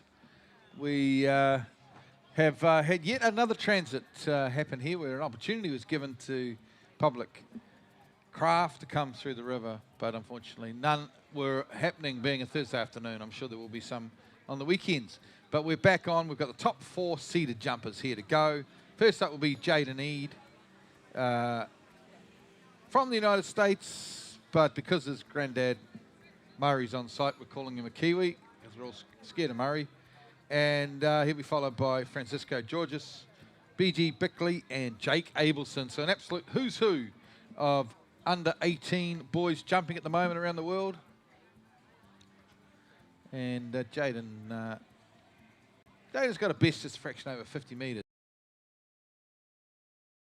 Well, Rob will have a look at Jared's spreadsheet and let us know what the personal best is on Jared's spreadsheet. That'll be helpful. Conditions are very, very nice. Somewhat almost perfect, you would have to say, for the boys' jump. Our program for the rest of the evening, that's actually our last transit until 7:30 tonight, which is good. Our program, of course, where I've got junior wakeboard round 1 coming.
Moves out towards a GM Marine tower.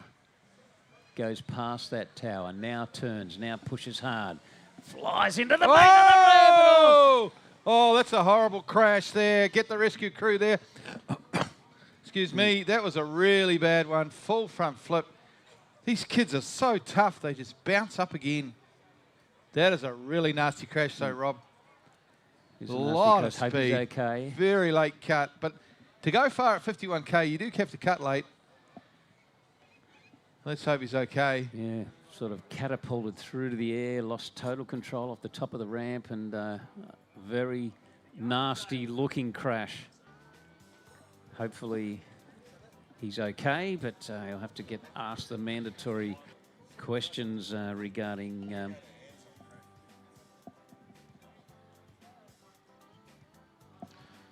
Wow. Yeah. Okay, so the boat the process here, as we know, the boat judge will assess Francisco, ask him a few questions, make sure he's not suffering from any concussion or anything like that. Obviously check that the rest of the body is okay, and if he's fine, he'll put his jump skis on and go back for his next jump. If there's any doubt, he will come over to the jump start dock, and our professional medical person will carry out further checks. Yeah. Good news is he's up on the back of the boat, standing up. Looks okay from here, but obviously people closer to him will make that assessment. Yeah, as I was following the necessary concussion protocols.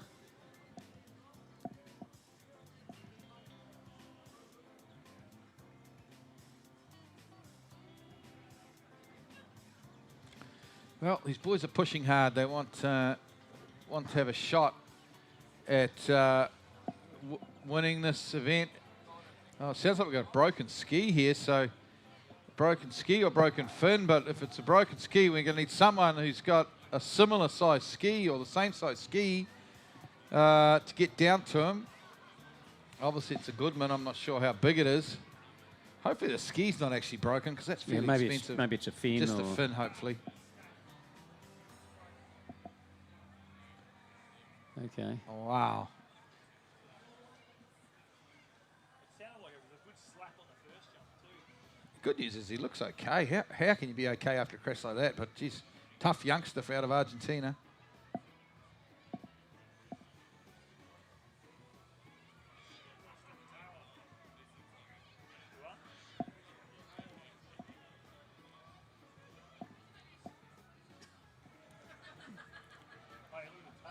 Oh, yeah, look at that jump ski snapped. Wow.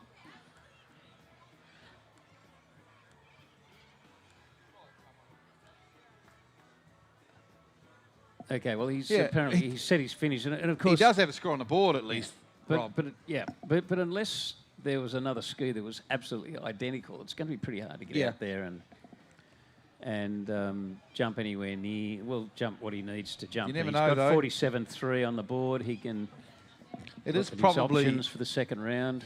The Goodman jump skis of that size are fairly common amongst the athletes, so it just comes down to whether there's someone there that's does remind me of a great moment in our sport, Rob, and I think Bruce Neville may have won a sportsmanship special IWWF Fair Play Award for this, but I think it was the 97 World Championships in Bogota, Colombia, when Freddie Krueger snapped his jump ski in similar circumstances, and he needed a score to get into the final, and his arch rival, Bruce Neville, knew he had the same size ski and threw him his ski, and which is huge shoves. You wouldn't see that in a lot of sports. Two guys competing fiercely at a World Championships to help the other one out by giving the equipment.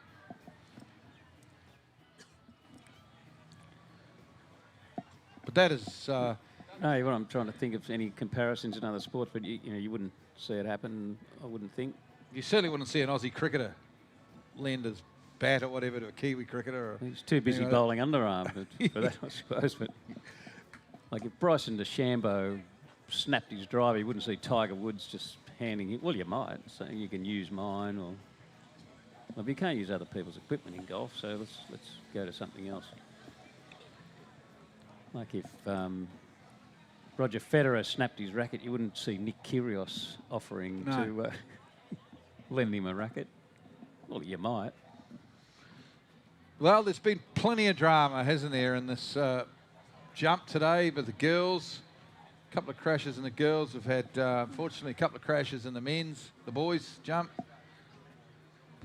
We've got a snap ski for Francisco Georges.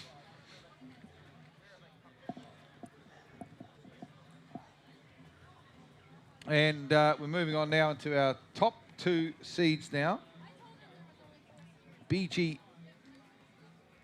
Bickley and then Jake Abelson, 2 super talents out of the United States.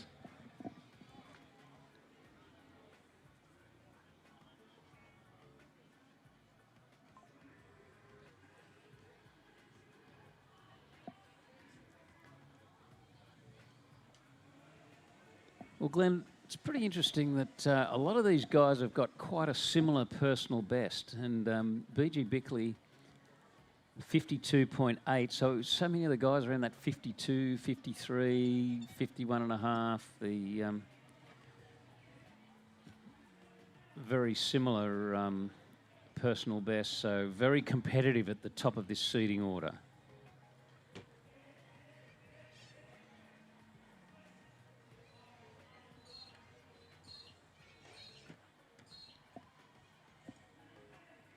So they're all capable of going over the 50. And of course, Jaden Eid proved that, but just couldn't hang on to that toe line when the load came on. Otherwise, he'd be looking at 50.2. And BG Bickley from the USA, 2 competitors have come. He'll be followed by Jake Abelson. So it's rolling into a very tight affair, with our top distance at the moment being Pierce Corbin with 50 metres.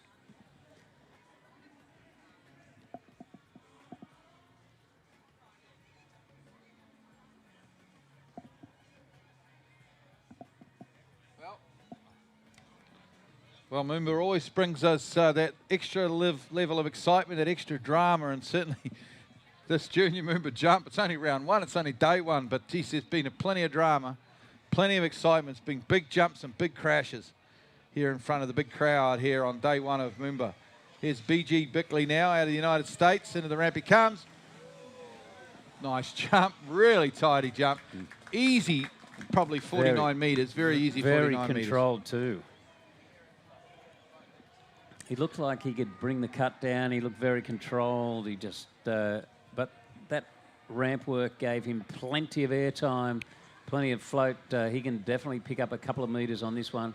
And I think, what was your estimation, Glenn? Around 47, 48? Oh, I thought it might have been a little further. A little further, maybe yeah. even 49, but we'll wait and see.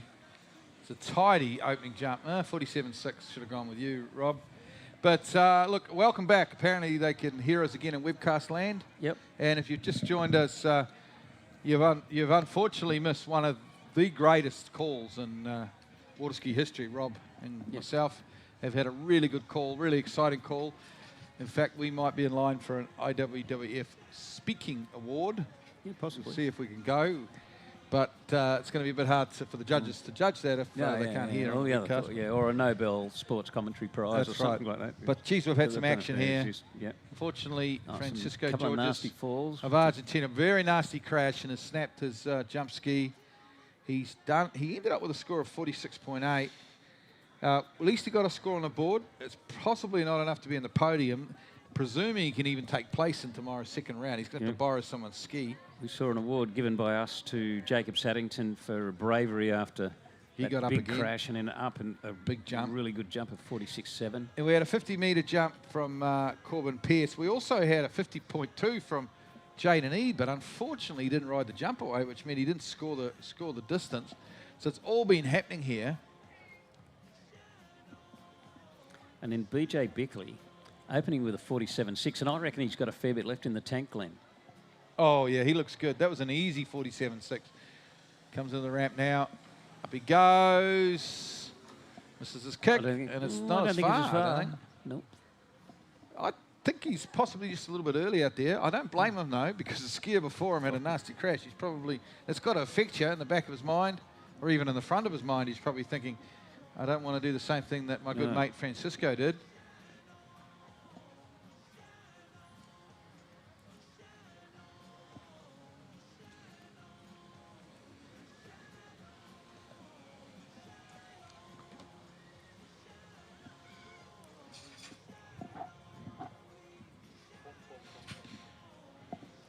.45. Well, we didn't think it looked as far.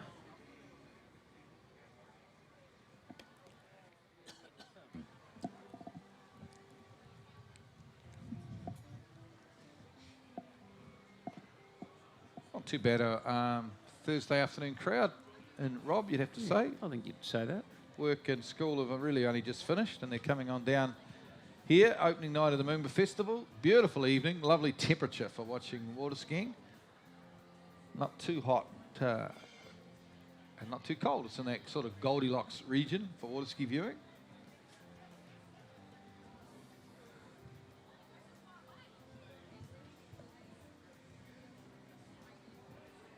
Just had the welcome to country, which sort of signals the opening of these MOOMBA Masters. And of course, we have on the rides tonight, the carnival tonight, you can ride as much as you like for $50, $50, and you can ride as many attractions as you'd like. So it's a good opportunity to get out there, enjoy the carnival. Here it is, BG Bickley, jump number 3. He's got a little bit later here, a bit more into the course. Bigger lift off the top, and that's a decent jump. Maybe not quite 50, but it's going to be up around that 49, which is right in the zone he needs to be. I'll have to wait with bated breath, Glenn, to get the distance through because, gosh, he needed 50 to equal Corbin Pierce, and I don't think he's quite gone 50. I'm with you. I think you've called 49. I'm wondering it might just be 49 or it could be a whisker under. Just waiting on the splash eye distance to come through, 49.2. Good jump, because that's that puts him up in the top 3 at the moment, doesn't it, I think?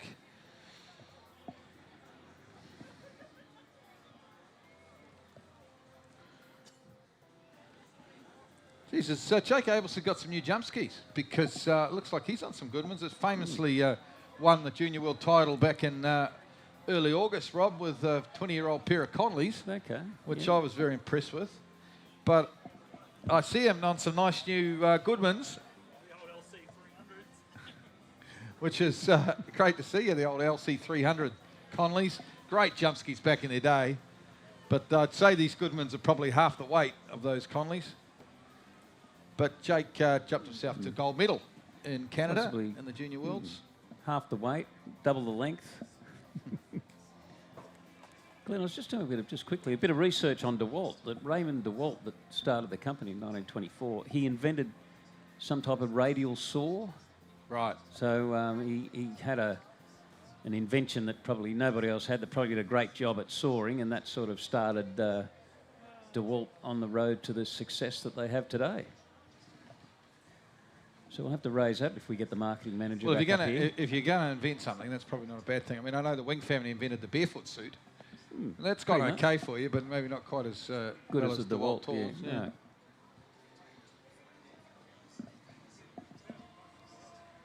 Because I know that when we interviewed the DeWalt marketing manager, he was pretty happy with the results of how everything went, so he should come back for a second dose.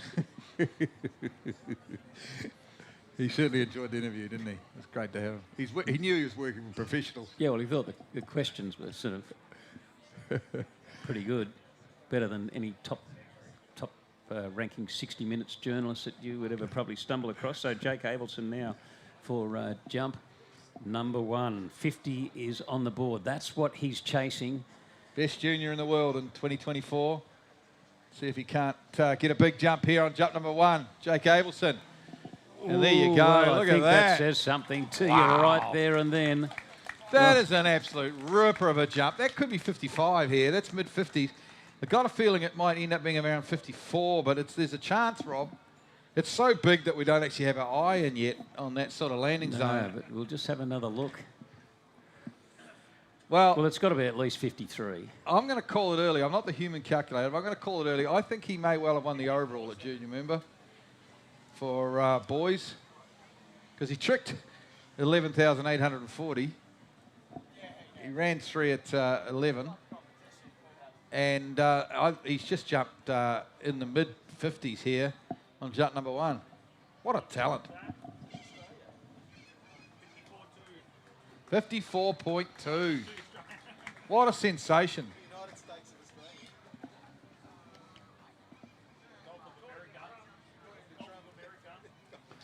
So calling it early, but we believe he's just taken out the overall title at junior member, and probably a junior member overall record, I would think. Not that we have those, but 11,840, 54.2 and 3 at 11. That's a fairly decent junior score.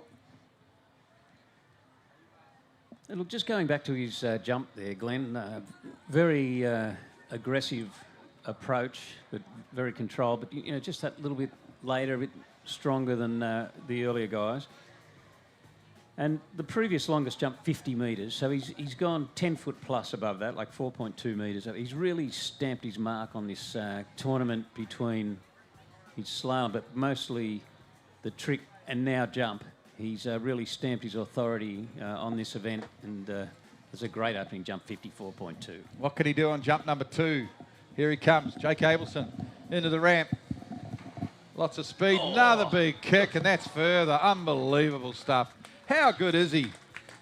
That's going to be, what's that going to be, Rob? 57? Oh, here's one for the ages. Yeah. Tim Bradstreet's junior Moomba jump record is 58.3. 58.3. Is that under threat? The great Tim Bradstreet? Wait and see. Look, I'm going to say it's not at the moment. Well, I'm thinking... Well, I'm prepared to stick my neck out. I'll say 56.5. Oh, not bad, Rob. Not bad. 56.2 is... but geez, knocking on the door of that record. Slight correction. Jared Farrar's just looked it up. Timmy Bradstreet's junior Moomba jump record is 58.8. 58.8. So that is the score to beat if Jake wants that record.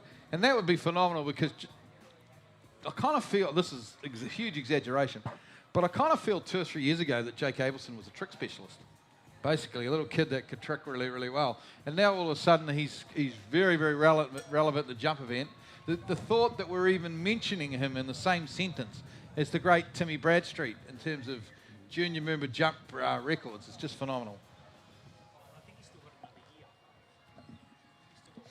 So Jared's saying he thinks he has another year, but if you think in a couple of years' time, when with the bit more experience under his belt, the ramp height goes up, the boat speed goes up, he's surely destined to be one of the world's best jumpers in just a couple of years. And the other little side issue is, how good are those Goodman jumpers? How good does he look on the Goodman jumpers compared to the Conleys?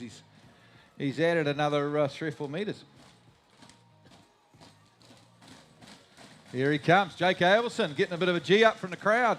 Into the ramp, he sits back on that one. Gets himself in a little bit of trouble mid-air, but he's fine, folks. Well, that has got to be one of the most entertaining boys jump round ones of all time, I would say, Rob. Junior Moomba boys jump, always exciting, but my word, that was right up there, wasn't it? We had everything. Had everything. Had the top seed just stamping his authority on the event by spanking out a huge 56.2 up near the course or the junior Moomba record. We had a couple of nasty crashes, but hopefully the guys are going to pull up all right. Very competitive event, and great skiing all round, and great to see an event like that. And it's only day one, under 17 boys jump round one comes to an end, and we're going to move now into junior wakeboard. I think it's semi-finals, they're calling it. The junior pro men's wakeboard semi-finals will be on very shortly. Well, Rob, that was...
Well, what a massive day we have had here in Dunham 1 in our 2025 Junior MOOMBA Masters. Massive day of skiing, and we're going to change things up just a little bit here. Pop the G23 in the water, and that means it is wakeboarding time here, folks. We've got the junior men's semi-finals, and that is coming up very, very soon. 15 of the best young riders in the world are about to hit the water right here on the Yarra River in Melbourne for this Junior Pro semi-final. Have a look to the water right now. There is that incredible Roswell Marine Edition G23. And right there, folks, that is what 100 years of boat manufacturing culminates to, and that is the G23. What an absolute incredible piece of wakeboarding machinery that we have here. That is our towboat for today's event. The very biggest and best wakes in the industry, and this is shaping up to be a absolutely massive semi-final here tonight. Let's have a look at what we are going to expect. Well, how about this here, folks? We've got Aussie names like Tyler Bryan. He's an absolute sensation in Australia right now. Recently come off a national title in the Junior Pro men's divisions. We've got guys like Jet Gibson. Oh, I tell you what, down from Queensland, and you do not want to miss that. Jet Gibson, he's going to be our last rider here today. Riders like Parker Edwards from right here in Melbourne, and one of the most talked about young riders in the world today. And then, of course, we've got our international riders as well, all the way from Italy, the Matteo Molinari. We've got from the USA, Max Sayer as well. And rider Dylan traveling all the way over from the USA. This is going to be an incredible competition. 15 of the best young men in the world, and they are right here, MOOMBA Masters. It is Junior Pro Men's Wakeboarding semi-final action, and that is going to be coming up very, very soon.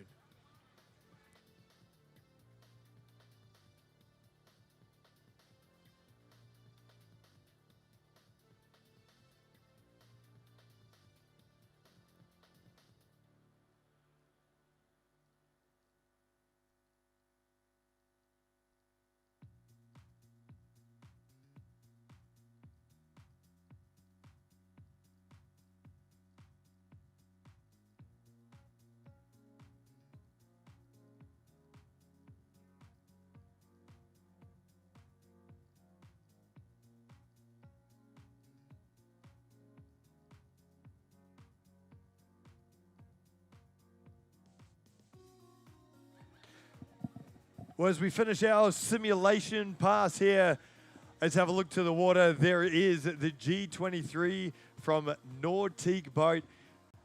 Nautique Boats, this Super Air Nautique G23 changing the game of wakeboarding over the last 10 years. Absolutely incredible. Over a decade ago, the first G23 being released, and I tell you what, the wakeboarding world has never been the same since then. This right here, the 2025 100-year centenary edition, and well, it doesn't get any better than this here, folks. That'll be our towboat for this Junior Pro Men's semi-final. No other boat in history has changed wakeboarding quite like this one has. And you get ready, because it is going to be a very, very exciting competition when we have the G23 to ride behind here at this MOOMBA Masters. We're going to get into our heat number 1 here, folks. And let me explain just a little bit about how this is going to work here tonight. We have 4 heats. Each of these heats has either 3 or 4 riders in it. And only the top scorer gets to go through to tomorrow's final. There is no second chances, no LCQs. That's it here, folks. The top scorer goes through to tomorrow's final. And for the rest of our riders, unfortunately, that is going to be the end of their campaign. So this is going to be an incredibly tough, incredibly exciting competition. We're going to get this started with heat number 1 and 4 Aussies in this heat. Let me read out these names. We got Ollie Burrows, first rider off the dock over here for his first MOOMBA Masters from South Australia.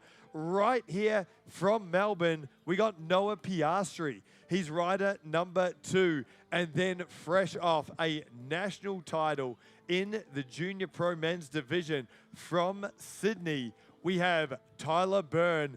And then rounding off this heat number 1 from Tasmania, Charlie Ten Brooker, one of the coolest names in wakeboarding. And this is a kid you don't want to miss. That is coming up next here, folks. Heat number 1 of this Junior Pro Men's Division.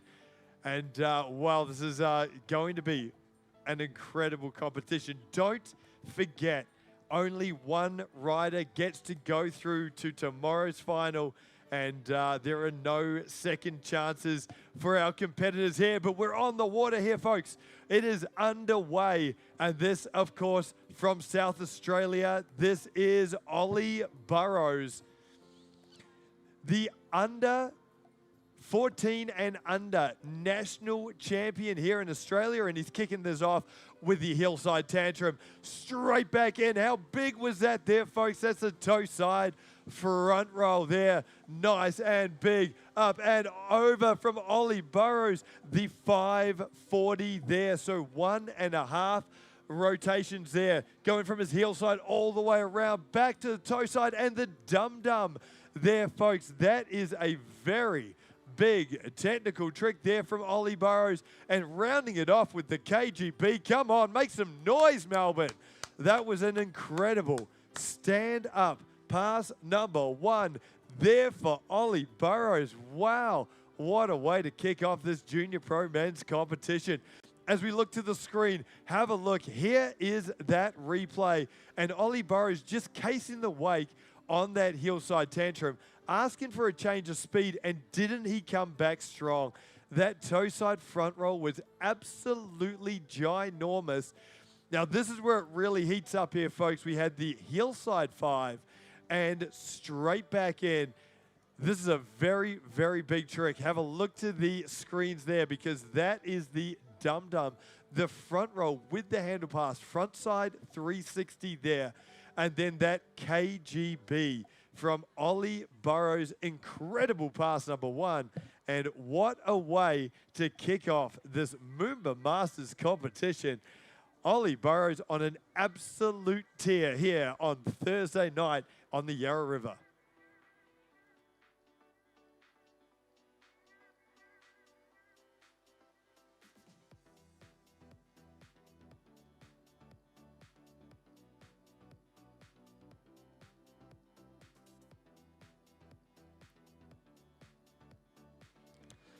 Now, with each of our wakeboarding competitors here, they will be doing 2 passes here tonight. So, one down towards the city end of the course here. That's what Ollie Burrows has just finished. And then we wait for a minute while we let the water settle before our riders do come back towards the bridge end of the course.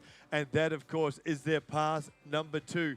Now, for each of our riders, if they fall once, not a problem. We will be spinning around and picking them up. But fall a second time, and that is the end of your run. And remember, there are no second chances. There are no LCQs in this junior men's semi-final. But we're back on now. Ollie Burrows with the hillside back roll there. Getting deep in that toe side cut, and the toe side 540 there. So really nice spinning here from Ollie Burrows as he makes his way through. Backside this time. And Ollie Burrows with the backside 540. That is a very, very difficult spin to do. Spinning away from the boat. And as you can see, Ollie Burrows just getting kicked by the big Nautique wake. and going down on that one. Wow, this pass number 2 from Ollie Burrows, it's on the screen here. There was that toe side 5, and that was as absolute clean as you will see a 540-degree spin. But that backside 5 just going down on that one. So just like we said before, this is Ollie Burrows' free fall. Our team from Nautique Boats in the G23 Roswell Marine Edition picking Ollie up now. But that does mean he cannot afford to fall again here, folks. This is where it gets very tight in this wakeboarding contest. Come on, let's put your hands together. Let's make some noise. He is right here in front of you. And that, of course, is our first rider here tonight. That is Ollie Burrows from South Australia. He's only going to get one more trick. Will he do this backside 5 again? And it looks like he has. Oh, and it's taken him down again there, folks. So that is 2 falls for Ollie Burrows. And that is an unfortunate finish for our first rider in this MOOMBA Masters Junior Pro Men's Semi-Final.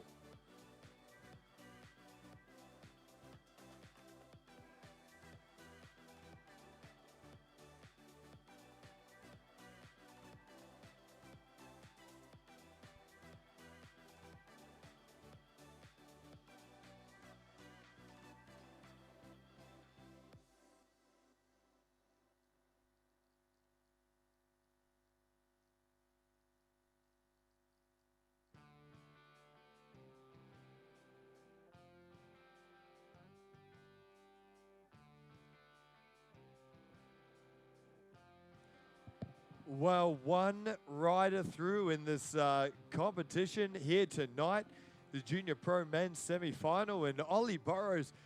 That was an absolutely incredible pass number 1 that we saw from Ollie. Unfortunately, the pass number 2 not quite able to match that intensity of that pass number 1. But I tell you what, he set the bar, and well, it's going to be very interesting to see how our other competitors will be able to, well, how they take that bar being set so high from our first rider here tonight. But we are moving on to the first of our Victorians from right here in Melbourne, and that is Noah Piastri, and he will be our next rider off the dock here. This is, well, it's just going to get better and better and better here tonight here, folks. One more reminder, of course, that there are no second chances, so no chance to hold back, no time to hold back for these riders. They will be throwing the biggest and best tricks that they have out here on the Yarra River here tonight, because only the top score from each of these heats gets to go through to tomorrow's final. It is cutthroat stuff at these MOOMBA Masters in the Junior Pro divisions. And it is shaping up to be a very, very exciting competition here as we move on through this heat number 1. It's all Aussies here in this first heat. We've had Ollie Burrows, we got Noah Piastri about to hit the water, and then, of course, Tyler Byrne, your national champion in the Junior Pro Men's Division, and then Charlie Ten Brooker from Tassie, our last rider in this very stacked heat number 1. Well, we're on here, folks. The Roswell Marine Edition G23 has taken off from the dock, and this is Noah Piastri from Victoria, the hillside tantrum, up and over like the old Fosbury flop, and then straight back in the scarecrow that time. So the toe side front roll with the added front side 180. Oh, now Noah Piastri with the hillside 540 spin there. You see, went very, very big. 1.5 full rotations, but losing the handle on the landing there. And that is going to be fall number 1, the one free fall there for Noah Piastri from Victoria.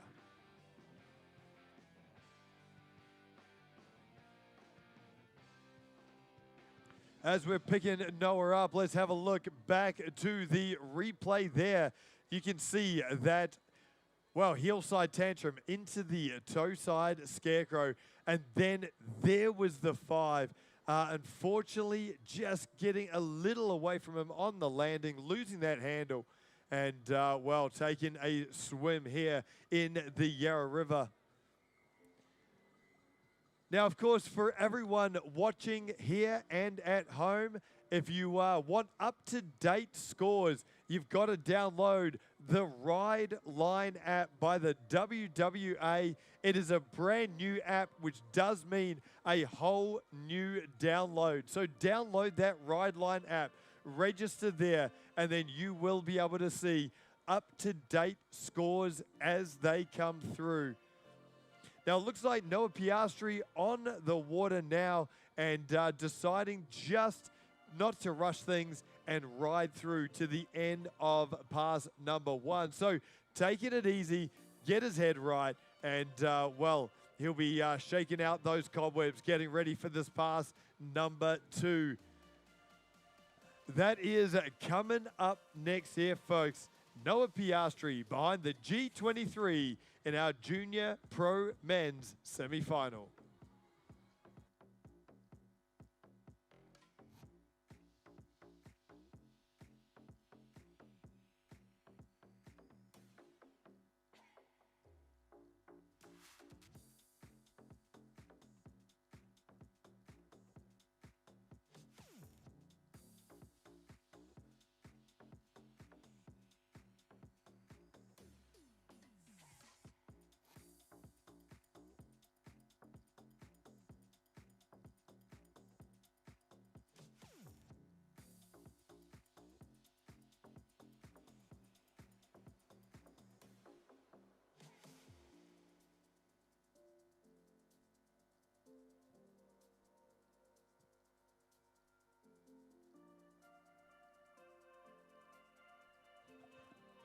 Well, we've got a huge junior competition here in our 2025 MOOMBA Masters. Of course, not only tonight's action with the Junior Pro Men's semi-finals, but tomorrow morning we've got the Junior Pro Women's semi-finals and the finals happening here tomorrow morning. So it is going to be a very, very big start to the wakeboarding action over the next couple of days. And then over Saturday, Sunday, and Monday, we do have our pro divisions competing here on the Yarra River. But have a look to the water here, folks. There it is. There's that 540. Noah Piastri coming out of the blocks and coming out swinging that 540 there. The toe side roll to revert there. So going up and over with the front side 180, and then the heel side 7. Oh, adding the one more 180 to that one. And Noah Piastri, that absolutely took me by surprise. Well, he's lost the handle, but talk about holding nothing back. And come on, Melbourne, let's make some noise. Let's put your hands together for Noah Piastri from Victoria, second of our riders here today. And how about that? Started that off with that 540-degree spin. The very trick that took him down on the pass number 1. Straight in to the toe side, roll to revert, and then that heel side 7. Did not expect to see Noah throwing that out there tonight. And, well, so close. The rotation looked perfect. And just going down at the end, losing that handle, and that will be fall number 2 from Noah Piastri.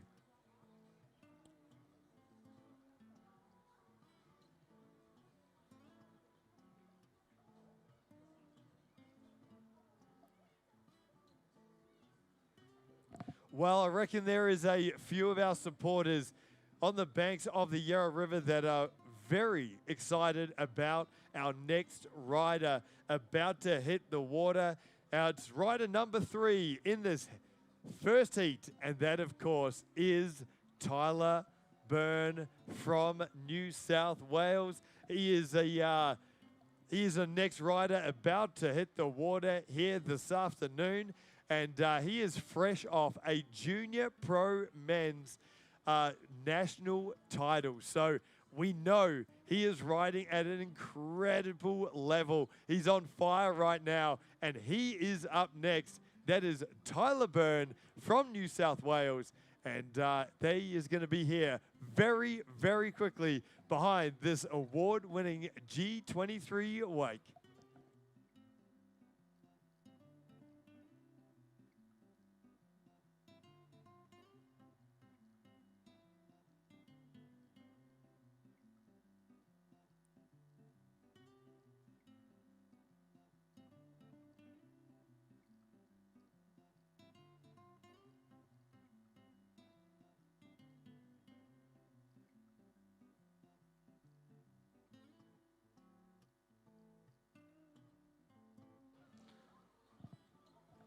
Now, for all of our junior boys jumpers that were competing just earlier on before the wakeboarding, we do have one of your ropes right here. So somebody, if you are missing your jump rope, then make sure you head on up to one of the official towers. Maybe go and grab Wayne Bryant and make sure you get hold of your jump rope. We don't want to lose that one. So for all of our junior boys jumpers, if you are missing your rope, it is up here in the official tent. But here we go. Well, we talked him up. This is Tyler Byrne from New South Wales. And I love the style on that first trick, the tantrum, but a tail grab tantrum at that.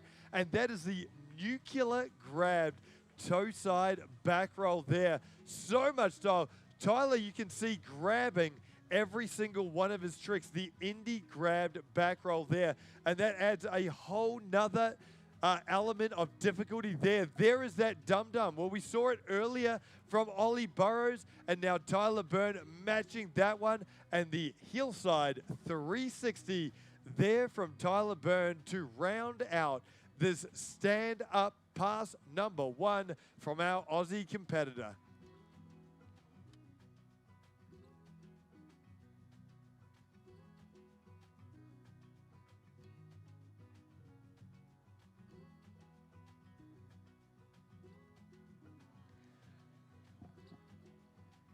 I'd like to say welcome online to everyone, of course, following along on the action.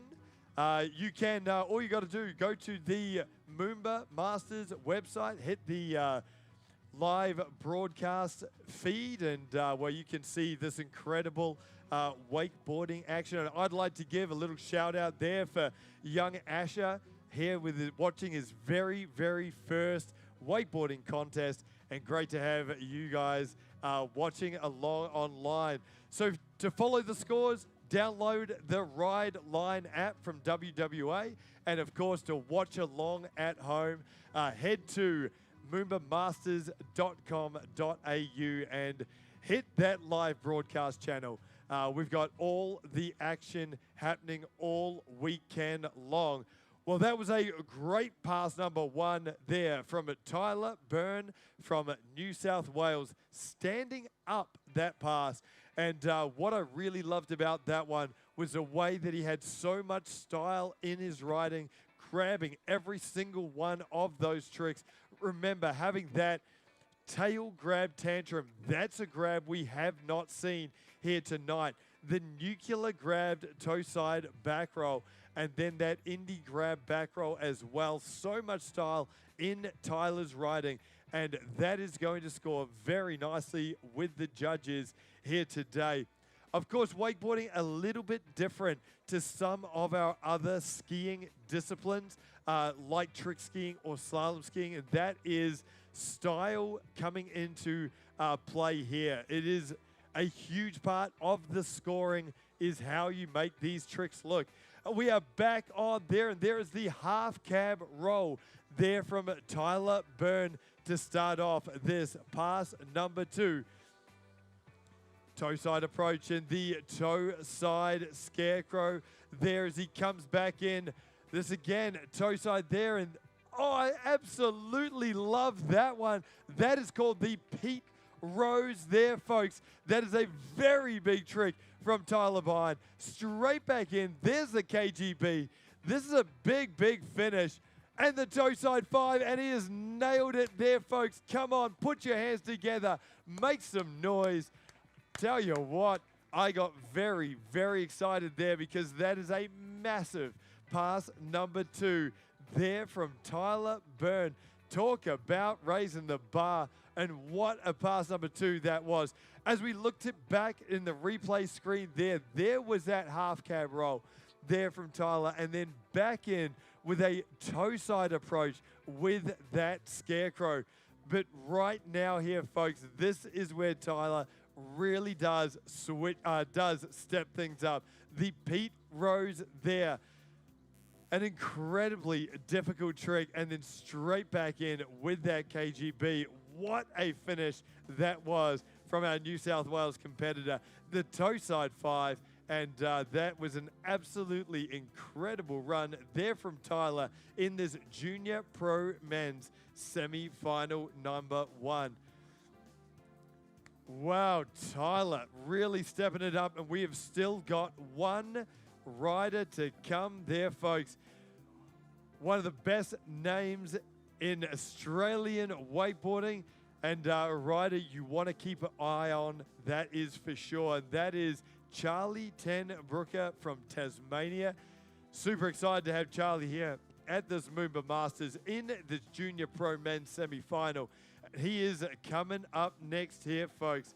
Charlie Ten Brooker from Tassie, our last rider in this semi-final number 1.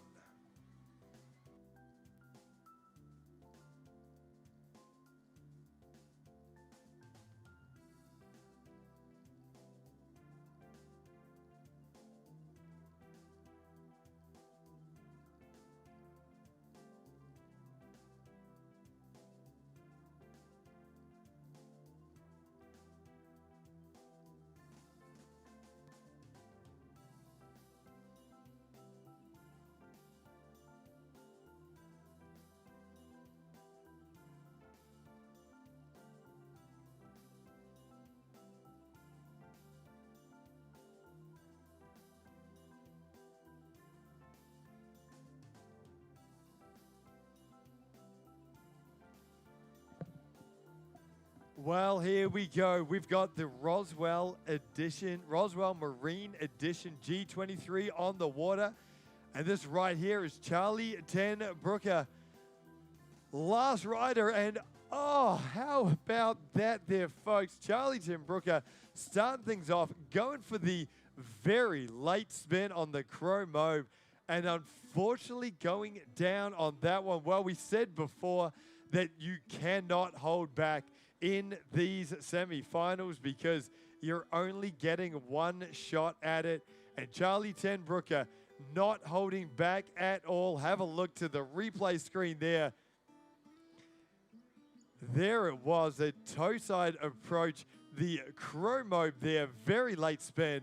And, well, just unfortunately going down on that one. So that'll be Charlie's first fall and his only free fall here. So this is going to be very, very interesting. Cannot imagine what is going through Charlie's mind right now, because he's seen some incredible riding from Tyler Byrne, Ollie Burrows, and Noah Piastri. He knows that there is only one spot up for grabs in tomorrow's final. Well, he can't hold back.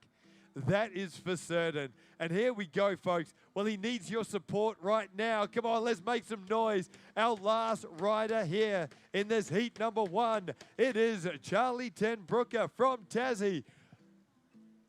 What's he got for this first trick?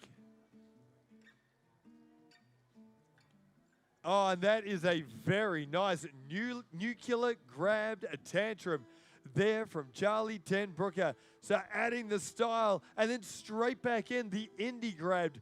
Absolutely massive toe side front roll. That was way, way out into the flats. And Charlie Ten Brooker with those two big tricks to round out this pass number 1. Woo! Tell you what, well, it's exciting out here. This riding, it has been full of thrills and spills. We're going to have a look to the replay. There it was, that very stylish, might have been a seatbelt grab on the tantrum, and then straight back in, that indie grab front roll, absolutely massive, going so high behind this G23 wake, and a couple of tricks under his belt, but he's got a lot of work to do in this pass number 2 if he's going to get through to the final here tomorrow. Well, this is going to be a big finish here. Charlie Tenbrooker with his pass number 2. It's not too far away.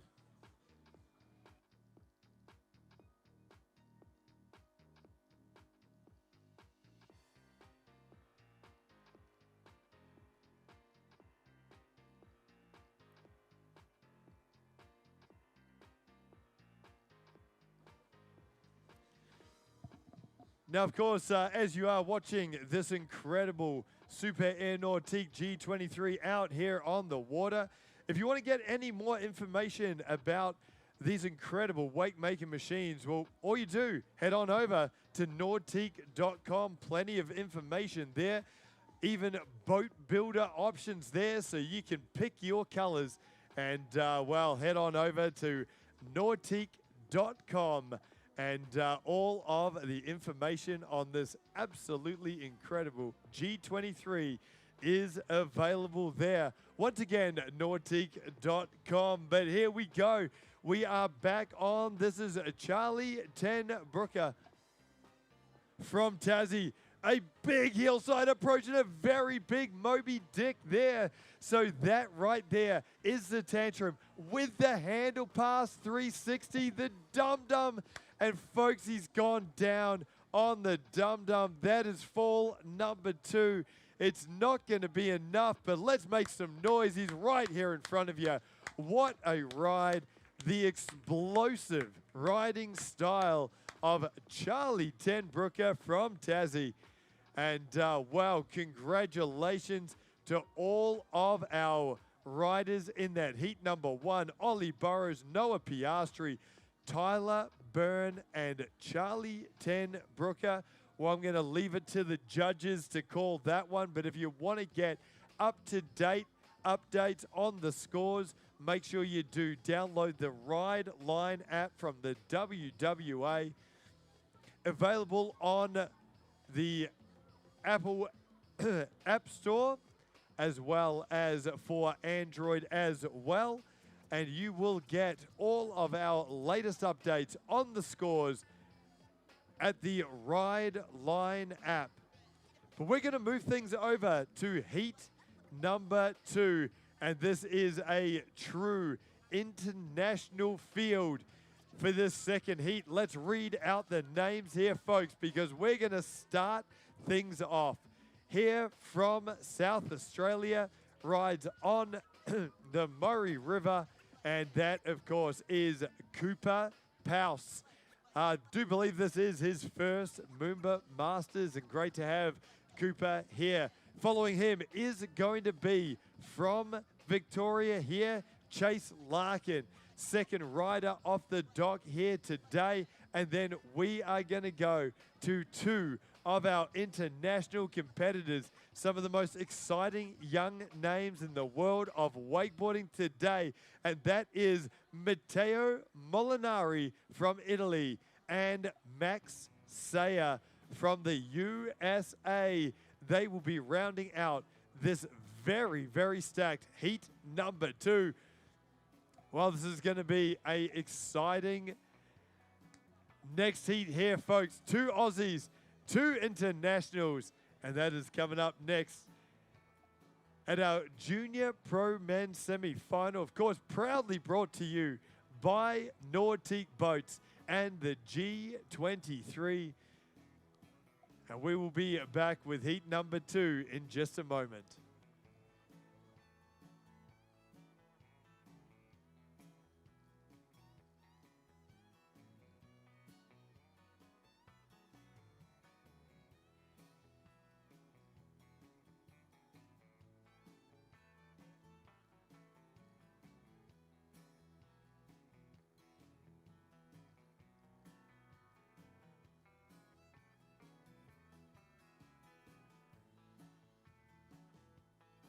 Well, it's time to get the action back underway because here he is, Cooper Pouse on the water right now and starting things off with that tantrum, asking for a little bit of a change of speed here. So Cooper Pouse just coming up a little short on that trick number 1, and oh, he's gone down on the toe side scarecrow. So, wow, that is not the start he would have been looking for. Cooper Pouse from South Australia.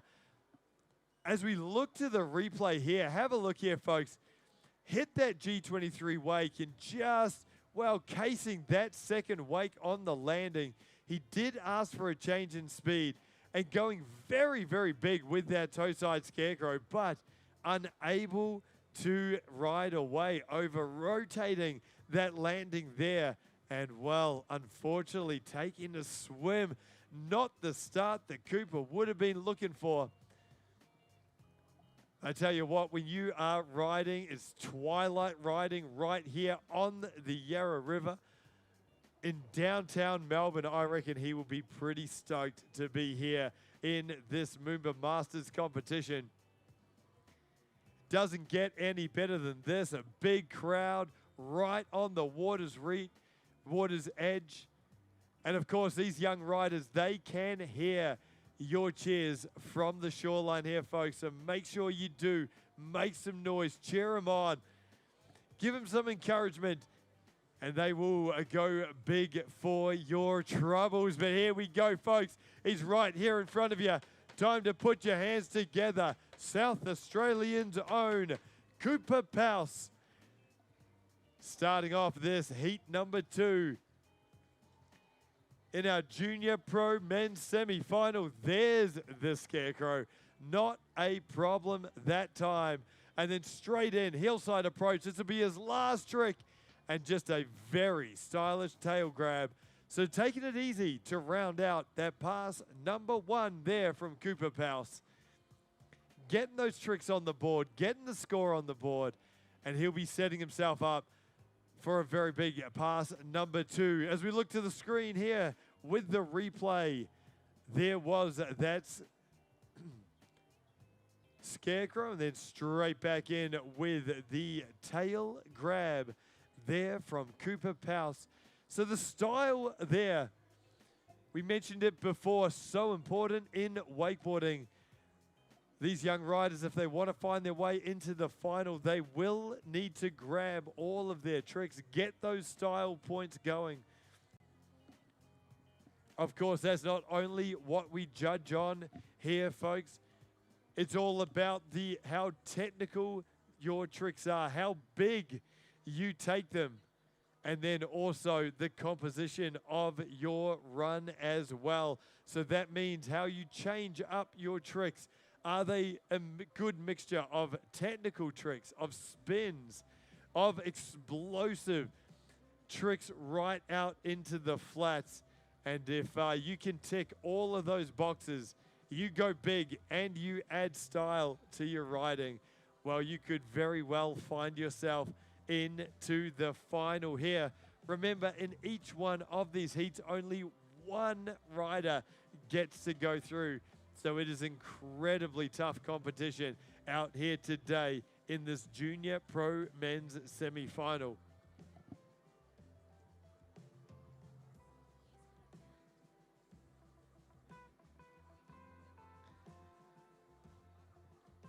Cooper Pouse from South Australia, well, those conditions, the wakes have settled down, and they are absolutely perfect right now. And Cooper Pouse making his way back in here for pass number 2. Another 4 tricks to come here, folks. And the indie grab tantrum that time. So going nice and big there from Cooper Pouse. Coming in switch stance here. So the cab 180. So coming in switch stance, right foot forward and switching back around to a much more comfortable left foot forward. How about that there, folks? That is a Rayleigh, the big old Superman from Cooper Pouse, and straight in with the cab roll there. So coming in switch heel side, the back roll and unwinding himself with an extra 180 as well. Well, that's a nice pass, number 2 here from Cooper Pouse, starting off this heat number 2 in this semi-final. As we look to the replay, there was that indie grab tantrum. He did do the tantrum in pass number 1, but this time going bigger and adding the extra element of the indie grab as well. We saw that half cab 180 and then a trick he is very quickly becoming known for, and that is the Rayleigh out into the flats. Super stylish, grabbing that cab roll, and well, Cooper Pouse setting the bar and coming back really well after that early fall there for that pass number 2. Well, he's our first rider in the second of our semi-finals, but we're going to move it to another Victorian. So we're going to expect a very big Melbourne cheer here, and that is, of course, for Chase Larkin. I'm excited to see Chase out here today. Of course, he has been on the junior circuit for a number of years throughout Australia, but this year, man, his riding has come leaps and bounds. One of the best young riders in Australia today, and he is up next here, folks. Chase Larkin, your next rider in this semi-final number 2. And it looks like we don't have to wait long, because Chase Larkin, he's already on the water. And this is a heel-side approach with the heel-side tantrum to kick this off for Chase Larkin from Victoria. Here we go, switch heel side now, and there is that cab 180. So playing it safe. Chase coming in, right foot forward, and there's the, no, looks like we are on the replay again. So, well, how about that there, folks? I got all excited thinking Chase Larkin hit the water, but no, that was just the replay for a second time from Cooper Pouse. I guess that is so nice. It is, well, we'd have to play it twice there. So now we've got Chase Larkin from Victoria. He's on the water now, folks. This is Victoria's own Chase Larkin, and that is an indie grab tantrum to start this off. So Chase Larkin with a solid start there, back in toe side front row. Look how big this young rider goes. Hillside approach there, hillside 540, and loses the handle. So this is, well, it's a real pressure cooker, this heat number 2. Chase Larkin going down on the 540 spin there for trick number 3. We've got the replay here of Chase Larkin's run, starting things off very solid with that indie grabbed tantrum. Back in with the toe side front roll, and then there was the hillside 540. You saw him lose the handle and reaches for it, and then unfortunately, well, there isn't too much you can do without the handle in wakeboarding. So Chase Larkin behind this incredible G23 wake, and he has had a fall halfway through this pass number 1. Well, he's right here in front of you here, folks. I know he's got a lot of Victorian supporters who have come down to watch him ride. Time to make some noise, because he needs your support. He's had that early fall in pass number 1. Let's see how he can finish this pass off now. Will he get one more trick in? Well, he has cut out nice and wide. It is a toe side approach and the toe side back roll. Lofty as it gets, going very, very big. And that is a very smooth landing there for Chase Larkin. The second of our competitors in this semi-final. And remember, only one of these riders gets to go through to tomorrow's final. There it is again, the toe side back roll. Very, very big, very lofty, and a nice finish to pass number 1 there from Chase Larkin.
Well, it's incredible to be back down here for another MOOMBA Masters.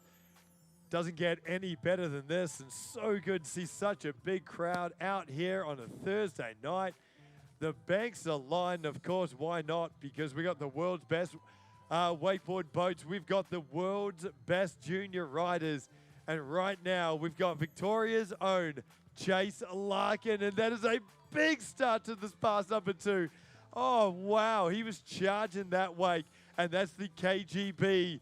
And then straight back in the dum-dum, and he's lost the handle. Oh, folks, that is heartbreak for Chase Larkin. But come on, make some noise. How about that, Melbourne?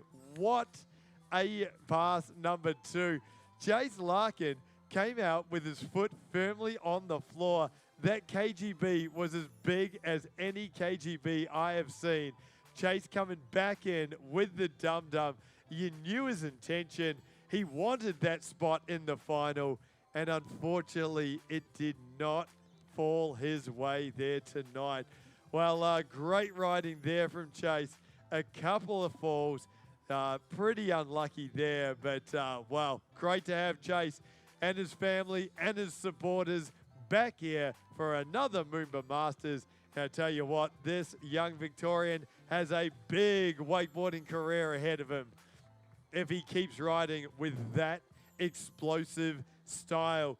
But we are going to change it up now here, folks, because this is the first of our international competitors, someone I have never seen wakeboard before. So I am so excited to see this young man out here in this Junior Pro Men's semi-final. Well, he's here all the way from Italy, and that is Matteo Molinari, and he is going to be our next rider here in this semi-final number 2.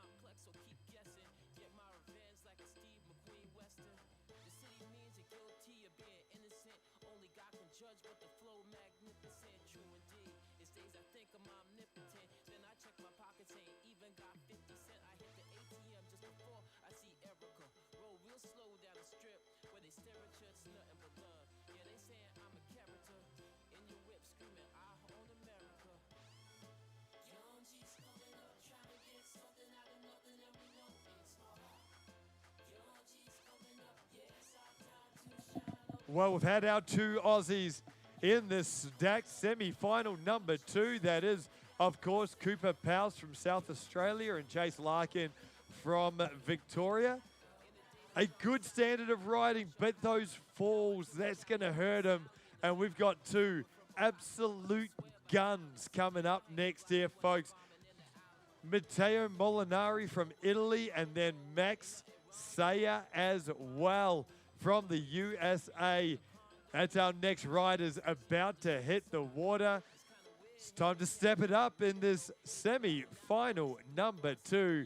And wow, very, very excited to have these international riders here in Melbourne, right here on the Yarra River. for this MOOMBA Masters. And here we go. Mateo now, and oh, I love that trick. The indie grab tantrum to blind there. How about that for a start? And then straight back in the Tootsie Roll. And wow, Matteo Molinari going down on the Tootsie Roll. It looked like he was going for the dum-dum. He certainly had the time, went big enough. And then for some reason, pulling out of that trick. Here we go, straight back in.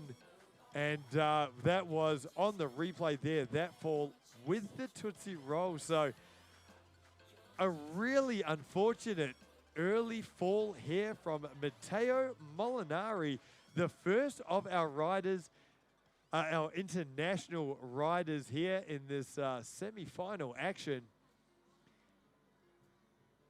I tell you what, this is where it gets tough, because Chase Larkin and Cooper Powell, they have set the bar. They have set the bar for the semi-final number 2. Matteo, we know he's got some big tricks, but this early fall puts some pressure on, and this is going to get a very, very exciting finish to this semi-final. Well, folks, he's about to get back up on the water. The G23 has, well, come around. Our Scotty Callan, our team from Roswell Marine. The rope is tight. We're on the water again. Time to make some noise, folks. All the way from Italy, it is Matteo Molinari. Well, here we go. On his hillside edge now. And how about that there, folks? That is as smooth as it gets. And straight back in. Oh, my goodness. That I did not see that coming. The KGB 540 there from Matteo. So that is a massive, massive finish for this pass number 1. And how about that for confidence here, folks?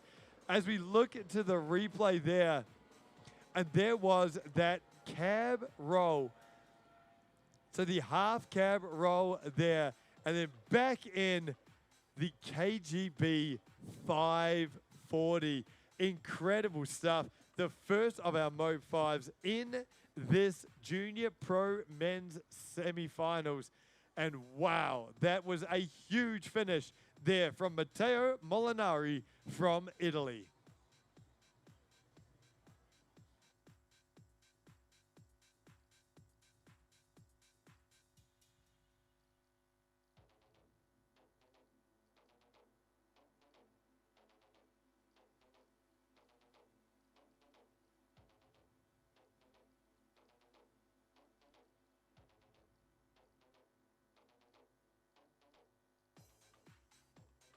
Well, I tell you what there, folks, it is hard to ignore the confidence that Matteo was showing through that ride.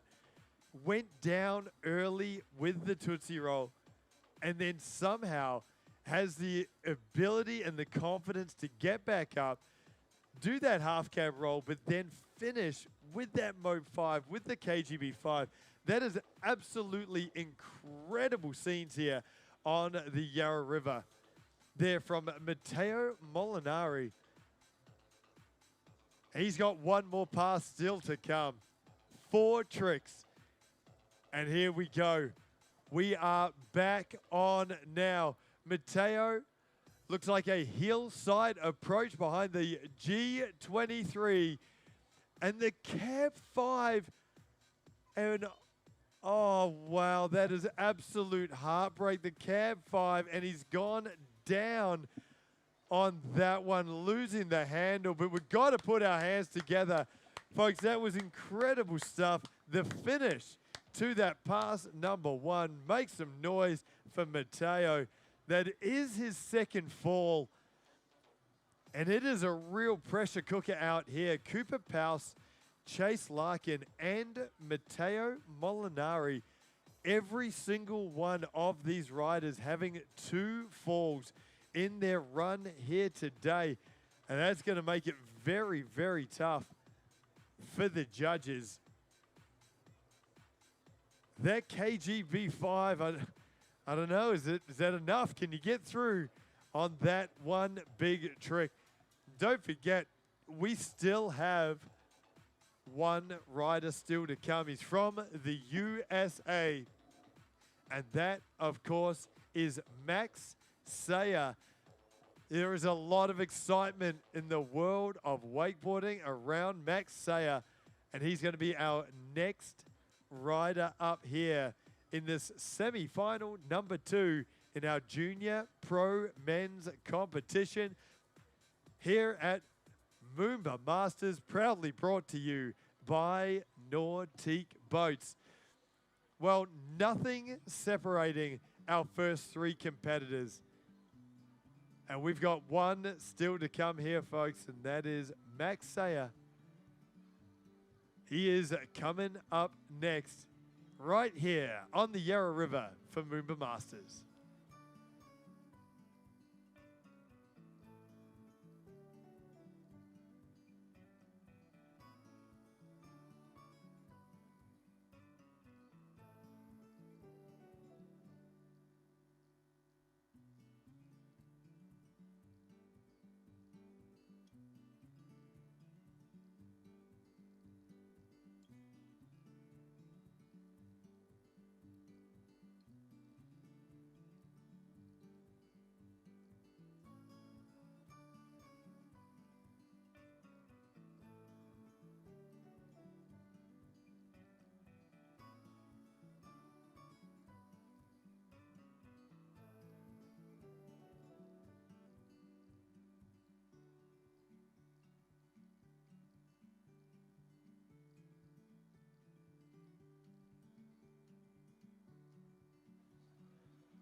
Well, we got one rider to come here. That is, of course, Max Sayer. This is a semi-final number 2. Now, earlier on tonight, we had that incredible semi-final number 1. And, well, the results are in. You can see them for yourself if you go and download the Ride Line app from the WWA. But the results are in. And Tyler Byrne from New South Wales will be going through to tomorrow's final. So incredible riding from Tyler, and congratulations. Can't wait to see him in action there tomorrow. But we're back on here with Max Sayer from the USA. And how about that to start things off straight in the KGB to the cab 5 here from Max. Back in the heel 7, 2 full rotations there, folks. And unfortunately for Max, going down on that one. So it was an explosive start. Let's look to the replay. Check this out. A big hillside cut and straight in with the handle pass KGB to start things off. That is a confident start. Back in for the cab 540. And then this right here on his hillside edge behind that incredible G23 wake, getting boosted with the heel 7. And unfortunately, well, going down on the landing. Well, Max Sayer, the high-flying competitor from the USA, and he started off incredibly well. And this has just made it very, very interesting with that fall. Remember, only one rider in each of these semifinals gets to go through, so it does not get tougher. It does not get tighter than this. And we are back on the water. Make some noise. Put your hands together, because all the way from the USA, this is Max Sayer. He's going to spit in one more trick, it looks like here, folks. Here we go. The big finish. And I just lost him on the screen. It was a dum-dum. Yes, it was. So the toe side front roll with the handle pass front side 360. And that is a very nice finish. A very technical end to Max Sayers' pass number 1. Well, how about this here, folks? Tell you what, Max Sayer, he is one hand on that spot in tomorrow's final, but he's still got some work to do. Don't forget what we saw earlier on from Matteo Molinari, Chase Larkin, and Cooper Powell. It is not finished yet here, folks, but Max Sayer, let's see if he can stand up this pass number 2 and find his way into tomorrow's final. Remembering we've got 2 more semi-final heats coming up next to there, folks, and they are very, very stacked in this heat number 3 and heat number 4. So there is a lot more action still to come here on the Yarra River for this Junior Pro Men's semi-final. But it looks like we are just about to get underway with Max Sayer, our final rider in the semi-final number 2.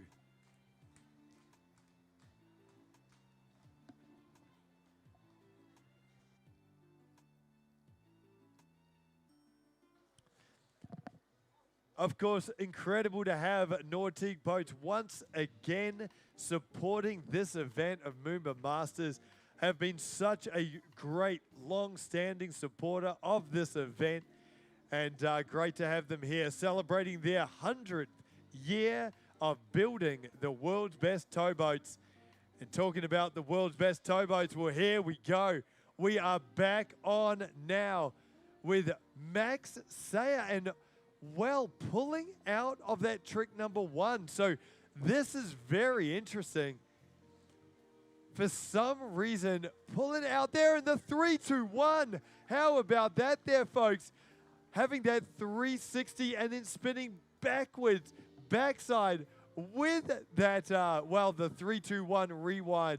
Max Sayer here, this is incredible. Pass number 2. He's got one more trick to come, and it is the chrome. And wow, that is riding with an exclamation point. Incredible stuff after that early fall there from Max Sayer. And well, I'm going to leave, well, the results to the judges. They're going to come through very, very, very soon on the Ride Line app. But I reckon if I'm a betting man, Max Sayer is going to be through to tomorrow's final. Have a look to the replay, because that was very, very nice. There was that 3-2-1. And Max Sayer with that, well, late spun Tootsie there. And then I love this one. Straight back in. There was the skeezer there from Max Sayer. So only 3 tricks in that pass number 2, but I reckon that is going to be enough to get him through to tomorrow's final.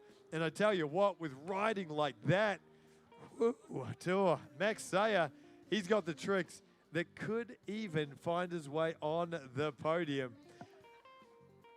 What exciting riding we have had already. Well, semi-final number 1, it is confirmed Tyler Byrne has gone through to tomorrow's final. Semi-final number 2, well, we're going to wait for the results, but I reckon there is every chance that Max Sayer will be the second of our finalists. And then we are about to get started with heat number 3. And let me read out these names here, folks, because first on up from the USA, great to have him here at this MOOMBA Masters, it is Ryder Dillon. Now following him, Australia's own, down from Albury, Wodonga, and that is Lachlan Medwell. He's going to be our second rider here tonight.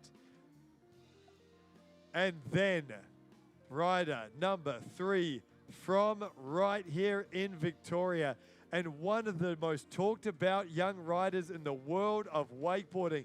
You don't want to miss this kid ride, and that is, of course, Parker Edwards. He is in this semi-final number 3. And then rounding out this competition in the semi-final number 3, it is Cooper Armstrong from South Australia, one of the most explosive young riders in Australia, and one not to miss. This is going to be some incredible wakeboarding action. Well, the Roswell Marine G23 on the water now, and that right there is rider Dylan, and he's kicked this off with the Indy grab tantrum to start this off. Back in, and the toe side, front side 180, and rider Dylan getting booted off this G23 wake, and unfortunately going down there. So, well, it was a big start, very clean for that first trick. I got very excited, and then rider Dylan, unfortunately, not able to hold that one together with the toe side, front side 180. Going very, very big with those first 2 tricks. Just going just a little off axis with that 180. Well, that's one fall down there for rider. But of course, each of our riders do get a free fall. And as you can see, that stunning looking G23 Roswell Marine Edition picking up rider now. And he will be back here, folks. But this is your opportunity to make some noise, put your hands together, and show a little bit of appreciation for our riders as they ride on past right in front of you here on the Yarra River. And here we go, time to make some noise, because all the way from the USA, this is rider Dylan. One fall down, and have a look at this. He has wrapped the rope around his body, holding that second handle, and that is what we call the wrapped KGB. So going upside down, and that rope unwinding itself there, and then straight back in. Very stylish. Toe side Indy, getting the shifty there and getting those style points as well. So rider Dylan back up on the water, and a solid finish there with the wrapped KGB, and then, of course, the toe side Indy. Well, here we go. Have a look to the replay. There was that wrapped KGB. That is very, very smooth, as clean as it comes. And then the little Indy shifty there from rider Dylan from the USA to round out that pass number 1.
Wow, how about this start for this semi-final number 3? Rider Dylan now on the water. On his heel side, there is the hillside 360. Getting the handle pass done here as he back in on his toes. And again, a toe side straight air. So rider Dylan having a little bit of trouble on his toe side approach here. Going backside, the hillside, backside 360. And wow, that is unfortunately rider's second fall. And that is going to be the end of his run here today. Well, let's have a look back to on the replay screen there. We had the front side 360. back in the toe side straight air. And then rider Dylan, this time with the heel side, backside 3. So, wow, just going down on that one. And that is, well, an unfortunate couple of falls there for our US competitor. Tell you what, the bar's been set. We know what pressure can do, and it doesn't get too much more pressure than right here at MOOMBA Masters. You've got a big, big crowd here. You've got, of course, supporters following along online. And, well, these riders always putting pressure on themselves to compete at the very highest level. So anything can happen here in this heat number 3. But next on up, we have 3 of the best young Australians coming up next to round out this 3rd semi-final. Lockie Medwell, a man who's got springs in his legs. I love watching this kid ride. He just pops straight up and down. You've got Parker Edwards, one of the most talked about young Australian wakeboarders. And then, of course, you've got the high-flying, explosive style of Cooper Armstrong. This is going to be a very exciting semi-final number 3 here for our Junior Pro MOOMBA Masters. And then we'll be rounding out tonight's riding with heat number 4, 3 riders, all Australian. And once again, only 1 spot in tomorrow's final. It is very, very tight competition. Now, for all of those following along on the Ride Line app, well, folks, this right here is exactly why I should not be a judge. And I'm going to read these out in just a minute because we've got Lockie Medwell out on the water right now. There's the toe side front row there. Lockie now with, oh, a very, very big fall on the whirly bird there. So, whew, that is a big, big fall for Lockie Medwell. Having that rotation just not quite there for him and going down. Let's have a look to the replay now as Lockie Medwell, the hillside tantrum, nice and laid out. There was that indie grab toe side front roll. And then Lockie Medwell, hillside approach and going for the overhead 360 with that tantrum there for the whirly bird. And that'll be fall number 1 for Lockie Medwell. But, well, folks, the results are in for heat number 2. And, well, the rider that is going to be going through to tomorrow's final, well, that is from Italy, Matteo Molinari. So, wow, incredible there. Matteo Molinari, the KGB 5, must have got him over the line. Max Sayer coming in a close second.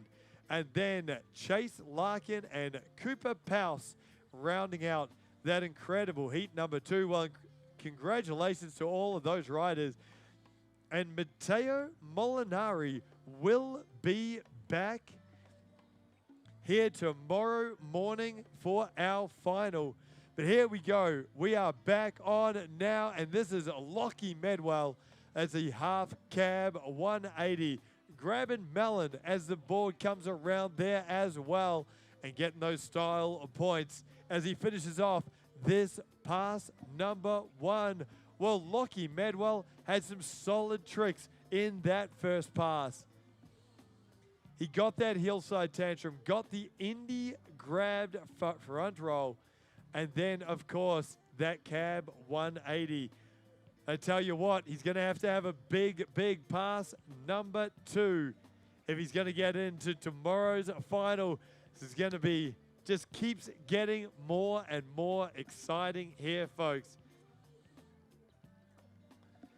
because 2 riders still to come. We got Lockie Medwell with the second pass. We got Parker Edwards, the young Victorian sensation, and Cooper Armstrong from South Australia.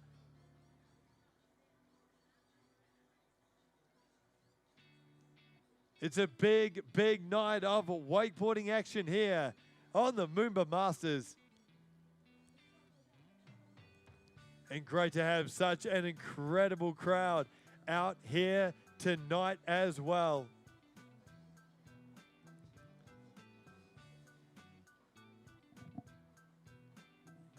Now, of course, all of our action on the water being live streamed. Just go to moombamasters.com.au to follow along there, and you can follow along on all the action here on the water. A huge Australian g'day for all of our spectators following along from all around the world as we get in with Lockie Medwell. Hillside back row there for Lockie Medwell, also grabbing that one as well, and then straight in with the cab 360. So switch stance there with the handle pass 3. As he comes through, there's the whirly bird. Not a problem that time. So there's the tantrum with the overhead 360. And Lockie Medwell, well, I missed that one on the screen, but looks like he's gone down at the end of pass number 2. But that was a very, very nice second pass. As we watched to the replay there was that indie grabbed back roll straight back in with the cab 360. And, well, this for sure my favorite trick of that run, the whirly bird there from Lockie Medwell. We'll just have a look, see if we can see what happened right at the end of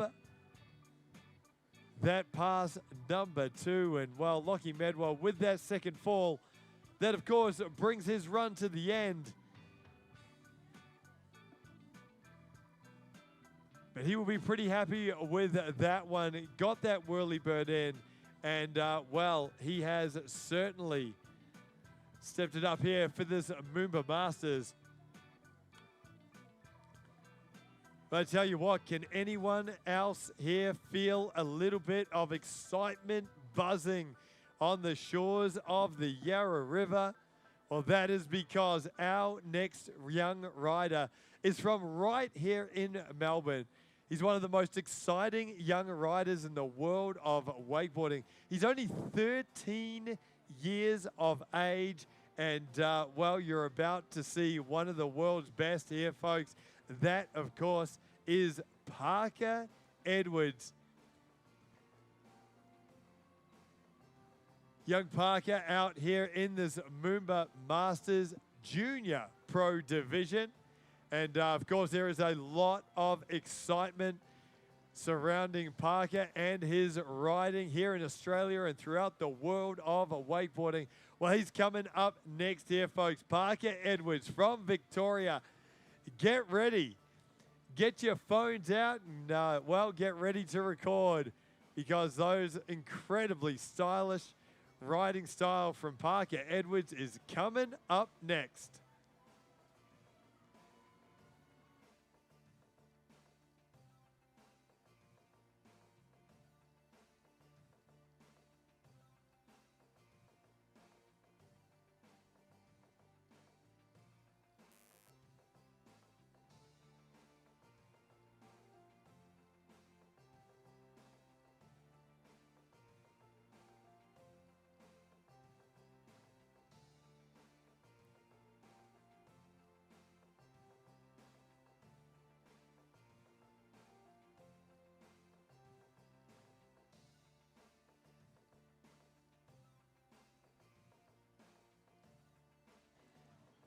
Well, so far here tonight, we've had 2 riders through to tomorrow's final.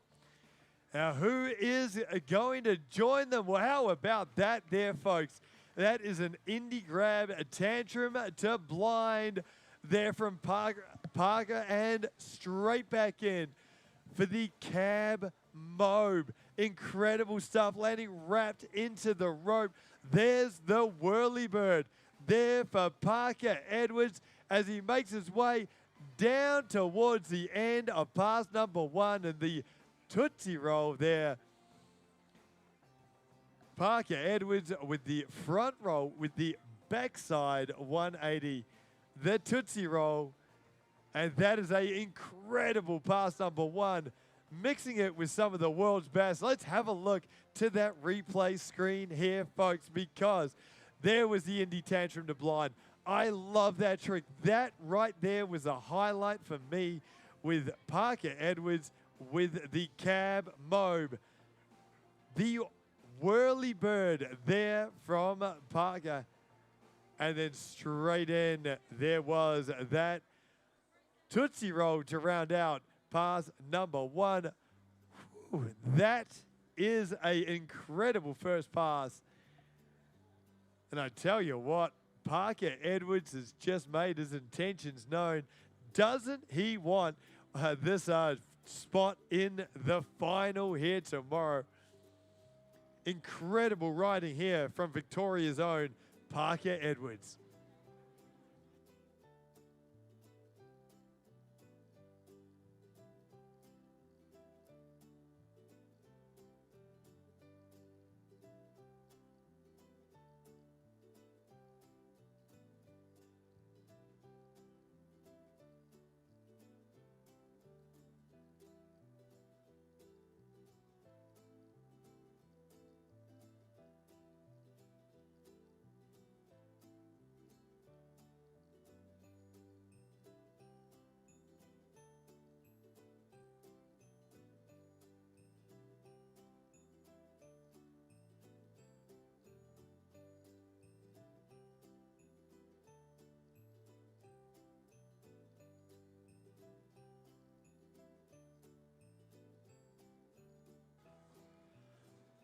Well, folks, get on down to the water's edge.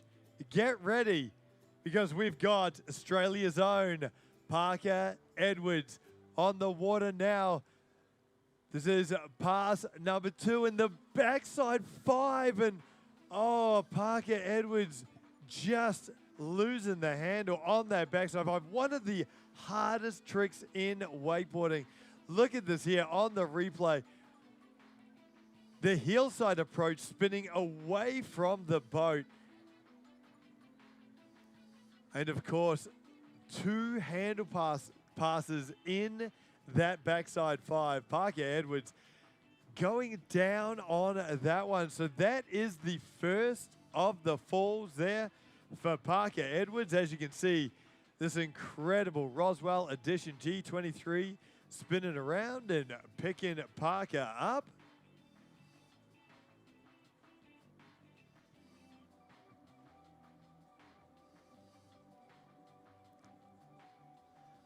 Of course, that G23, a 100-year centenary edition. So, well, the absolute latest and greatest in wakeboarding technology from Nautique Boats right there. And she is quite a beauty to behold. Is that G23, and here we go, folks. We are back on now. This is Parker Edwards. 1 fall down. Come on, Victoria. He's right. He's right. Your local lad. He's right here in front of you. It is time to make some noise, because Parker Edwards might only get 1 trick in here. He's on his hillside approach. And this time the backside 5. How about that? Confident riding. He's going to get 1 more trick in. Oh, and going at 4. Looked like the cab 7. And wow, going down on that one. So Parker Edwards taking his 2nd fall. And wow, that is a... Oh, this is going to make this competition very, very interesting here today. Parker Edwards, as we look to the replay here, this was some confident stuff from Parker. Straight back up, after taking a fall on the backside 5, a heel side approach, and not a problem that second time round. The backside 5. And yes, the cab 720. Parker Edwards, well, I tell you what, he would have wanted that last trick. Unfortunately, going down on that one, and that is 2 falls. Don't forget, though, folks, that was an incredible stand-up pass number 1 from Parker Edwards. Will it be enough to get him through tomorrow's final? Well, we've got one more rider to come in this very tight semi-final number 3. And I am very excited about this next rider. Can't wait to see him out here on the Yarra River. Of course, he knows this Nautique wake well because that is what he rides at home on the Murray River in South Australia. It is, of course, Australia's own Cooper Armstrong, one of the most explosive young riders in Australian wakeboarding. And he is coming up next.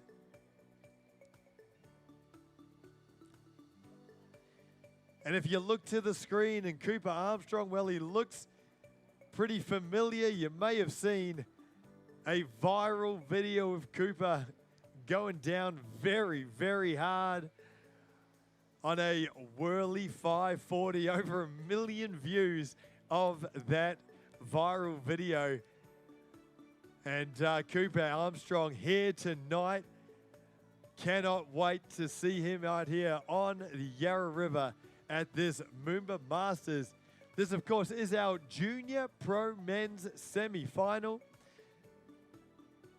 This is semi-final number 3, and this is our last rider for the semi-final here, folks.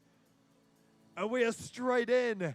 And how about the style on that one? The nuclear grabbed nuclear grab tantrum straight back in. The nose grab scarecrow here for Cooper Armstrong from South Australia. And there's the whirly bird. Whoa, just getting that one round there from Cooper Armstrong as he comes in on his toe side approach. And the dum-dum there for Cooper Armstrong. So that is 4 tricks there from Cooper. They are on the board. And Cooper Armstrong standing up that first pass. Oh, this is going to be one heck of a finish here for this semi-final. Have a look to the replay there, folks. I love that trick. Very stylish. The nuclear grabbed tantrum back in with the nose grab on that scarecrow. And then this one, there was the whirly. Cooper not quite getting the lift he was looking for, but somehow getting the rotation around. And then back in for the dum-dum. That right there is as clean as a dum-dum gets. So, very nice finish there from Cooper Armstrong. This is going to be an incredibly tight finish because we saw great riding from Ryder Dillon. And, of course, Lockie Medwell.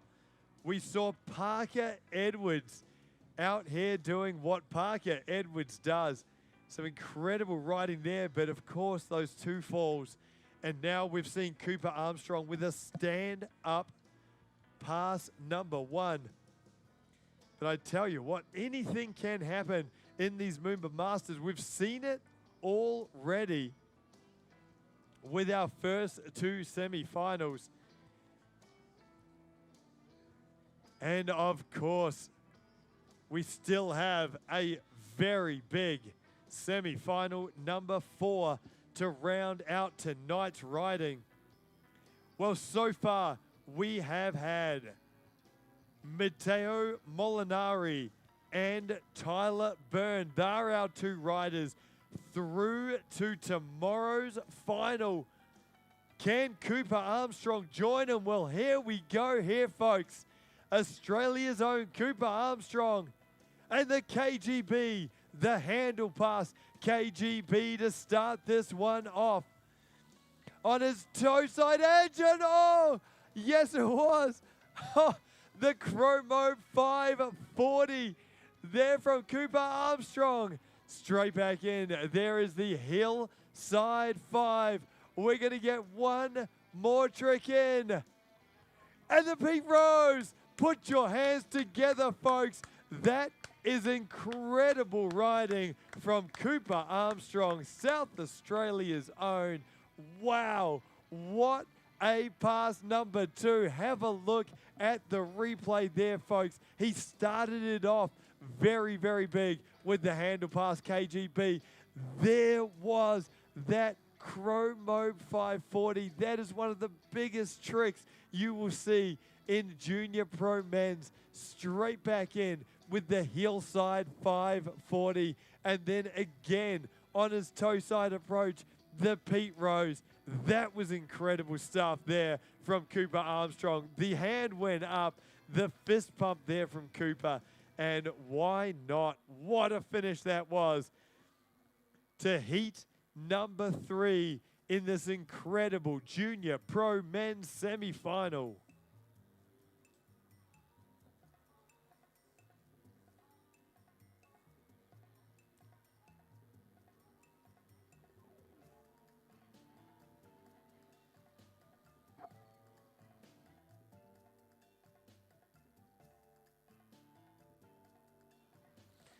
Well, unbelievable riding out here tonight in the semi-final number 3.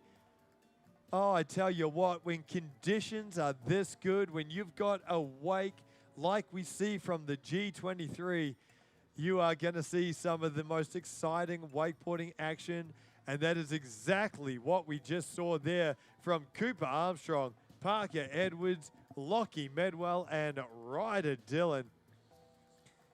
Incredible competition here in this Junior Pro division. And we have one more semi-final to come, and that is heat number 4. 3 riders in this one. And we've got, well, 3 of the best. First up, down from Queensland, it is Zack Rizzoli. This young rider's riding has gone through the roof over the last year. And I tell you what, anything can happen when Zack Rizzoli hits the water. He's going to be first off the dock. Then we've got Victoria's own Noah Visolis. And rounding out the field, it is Jet Gibson, also from Queensland. But here we go, folks. We are on. This is Zack Rizzoli with the Indy grabbed back roll, and then straight back in with that half cab roll there for Zack Rizzoli. Straight in here, getting the 540-degree spin, and how did he hang on to that one? The hillside 540, sliding the board around, and then the toe side 5. So back-to-back 540s there for Zack Rizzoli. Has he got one more for us? Oh, he does. And there is the Indy grabbed tantrum to round out this pass number 1. Well, here we go, folks, on the replay. Zack Rizzoli looking a little like Slim Shady out here these days. And in with the Indy grabbed back roll. Probably my favorite trick there from Zack Rizzoli, that half cab roll, just dropping out of the sky for the landing. Incredible stuff. And then here were the 540s, the hillside 540, 1.5 full rotations, sliding out on the landing, but this time the toe side 5, and that was landing bolts there, clean as it comes. We had one more trick. There was the big finish. The Indy grab tantrum. So Zack Rizzoli, well, he's set the standard. The groundwork has been laid. And let's see what Zack Rizzoli has in store for us here for pass number 2.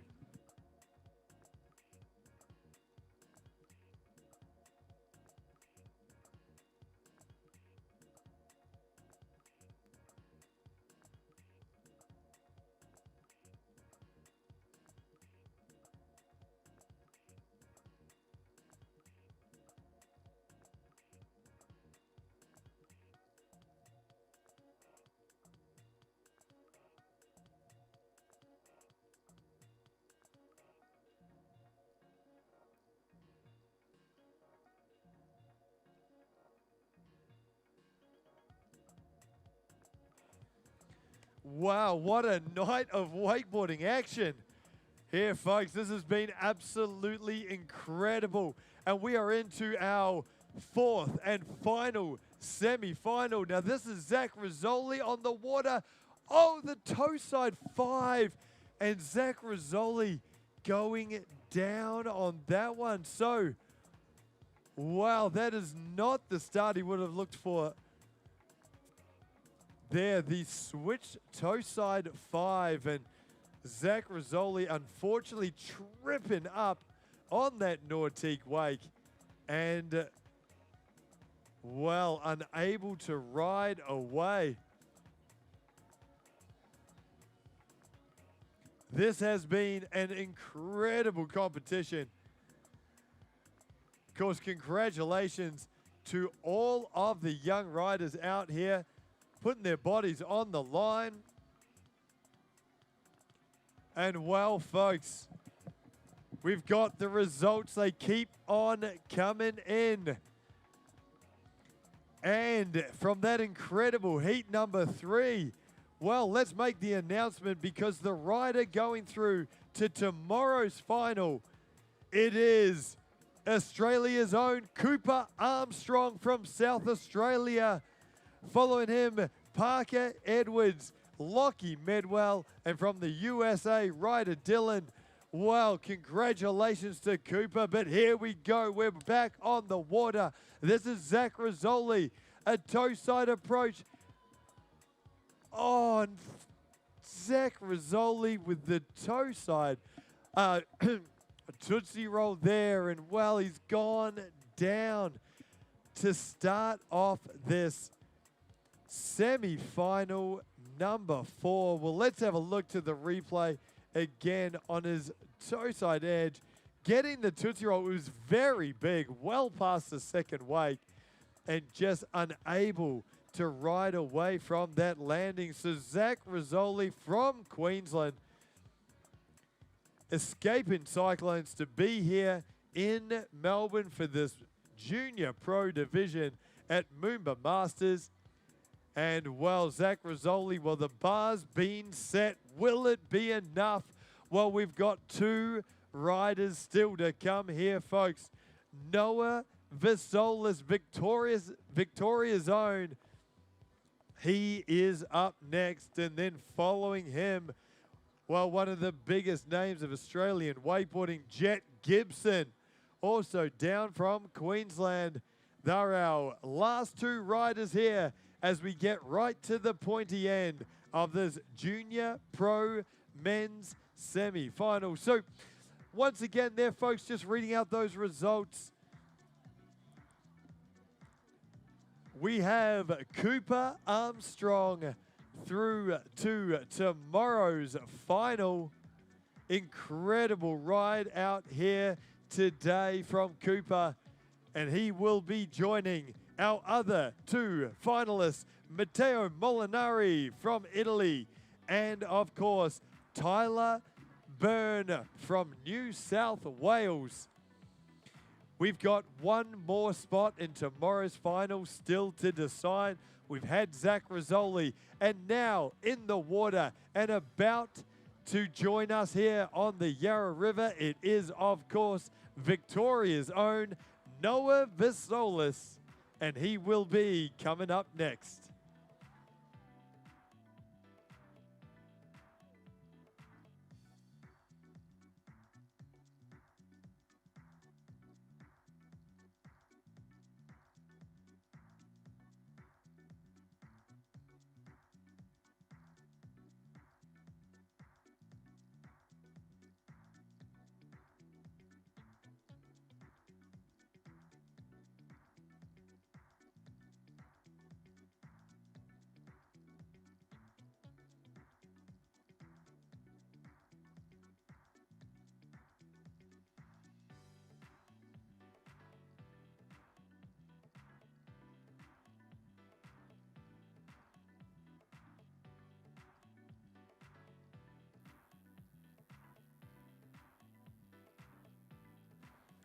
Well, only 2 riders to come here tonight as we round out the wakeboarding action.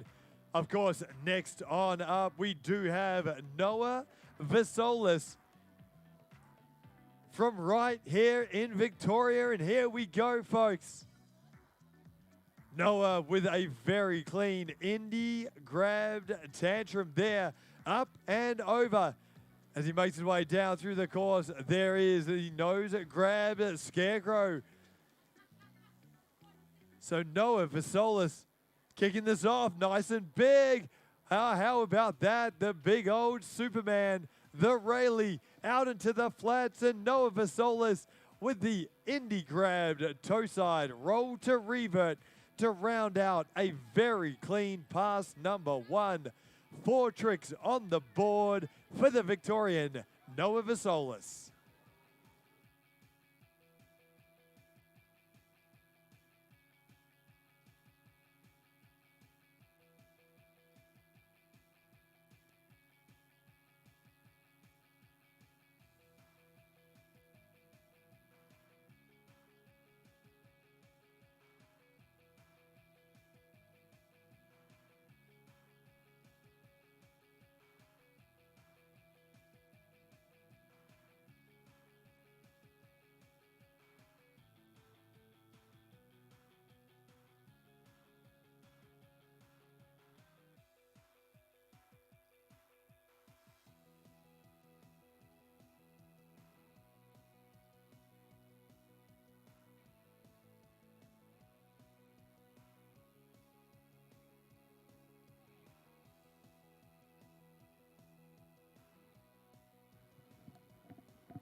Well, Noah Visolis from Victoria out here competing at this MOOMBA Masters, and what a pass number 1 that was.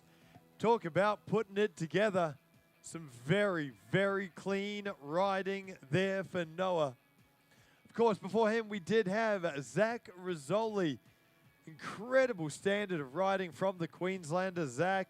Unfortunately, those 2 falls in that run. And then we do have Queensland's own Jet Gibson still to come. But first on up, we do have pass number 2 from Noah Visolis. This is where it gets a little tricky in these wakeboarding contests because the lights are on, the sun is setting. And, well, it just gets a little bit of an extra element of difficulty out here on the water for these young riders. But here we go. We are back on now, and this is Noah Visolis, and that is the tantrum to fakie. So the tantrum with the handle pass 180 as well, as Noah comes down for a very nice cab roll. How about this here, folks? This is incredible riding from Victoria's own Noah Visolis. Straight back in for the hillside 7. And Noah Visolis, he has gone down, and it looks like that is past the 3/4 boys. So that is going to bring us to the end of Noah Visolis' run. But put your hands together, folks. Show some appreciation. The young Victorian, and what a ride that was. As we have a look back to the replay screen, there was the tantrum to fakie to the half cab roll. And then this one right here, the hillside 722 full rotations, but unfortunately going down on the landing. And that'll be the end to Noah Visolis' run here tonight. Well, how about this for a big finish? Because we've got one more rider to come, and he is one of the biggest names in Australian wakeboarding. This is last year in the Junior Pro Division, and that, of course, is Queensland's own Jet Gibson. Get ready, folks. Jet Gibson, one of the best Junior Pro riders in the world, and he is coming up next. This is going to be a very exciting finish to this big competition here in our junior men's semi-finals. Now, if you've enjoyed this wakeboarding action, both here on the banks of the Yarra River and online, don't forget that there will be plenty more wakeboarding happening here tomorrow. A little bit earlier in the day, though, folks, because tomorrow morning we have our Junior Pro Women's semi-finals. That is happening at 9:15 here tomorrow. Following them, we will have our Junior Pro Men's 4-man final, and then the Junior Pro Women's final. It'll be going back to back to back here tomorrow, so make sure you're here at 9:15. We'll be going all the way through to 11, and we have a very, very big day of Junior Pro wakeboarding action right here tomorrow morning. But first, our last rider for tonight's event, it is, of course, Jet Gibson. Can he join Cooper Armstrong, Matteo Molinari, and Tyler Byrne in tomorrow's final? Well, we're about to find out, because he will be our last rider here in our Junior Pro Men's semi-final.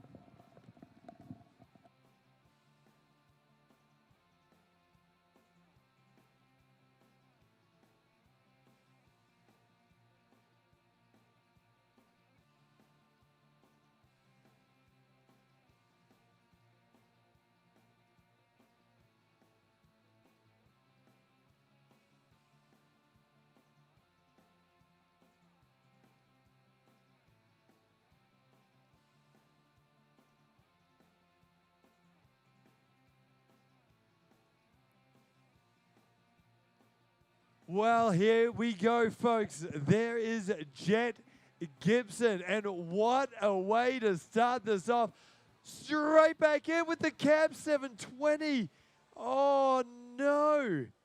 He's gone down there, folks. So he started off absolutely huge there. There was that KGB, the handle pass KGB for trick number 1. And then back in with the switch starts, the cab 720, landing on his board and somehow going down on the landing, unable to ride away. Well, I tell you what, this is tough. We've had Zack Rizzoli and Noah Visolis, our first two riders in the semi-final number 4. Now, Jet Gibson, we know he can do it. We know he's got the tricks to get himself to the final. But that early fall, well, that's a bit of a bobble. And now the pressure is on. Well, this is excitement overload as we get into the tail end of this semi-final action here today. And then, of course, we will be back for the Junior Pro Women's and Junior Pro Men's finals right here tomorrow morning. But here we go, folks. Well, he needs your support. Put your hands together. Make some noise for Australia's own Jet Gibson. One fall down. Well, he's behind that incredible Roswell Marine G23. And let's go. Jet Gibson now with the Indy grabbed Moby Dick. And how about that? And back in for the Tootsie Roll. So Jet Gibson playing it safe with the Tootsie Roll there. Not going for the dum-dum as we normally see from him. And, well, getting it done here tonight as we look to the replay. How big was that Indy grab Moby Dick right out past the second wakes and then straight back in for the Tootsie Roll. So Jet Gibson doing what he had to do here to round out that pass number 1.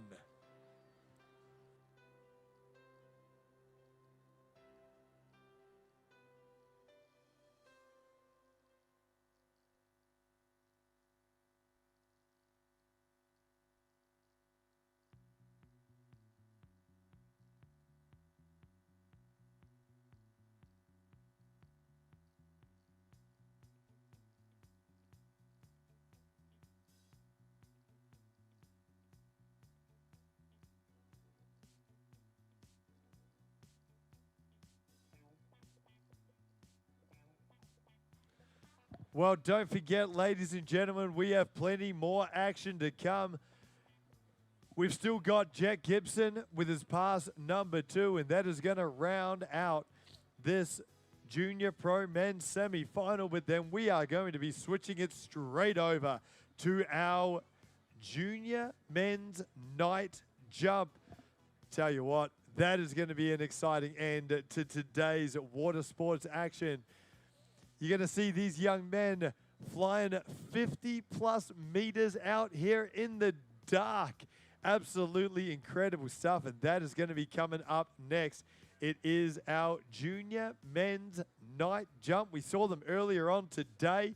Talk about making it a little bit harder. We're going to turn out the lights and get them back out here tonight. But first up, we do have Jet Gibson. And there's that Cab 720. And Jet Gibson has lost the handle on the 720 for a second time around. Oh, well, folks, this is heartbreak.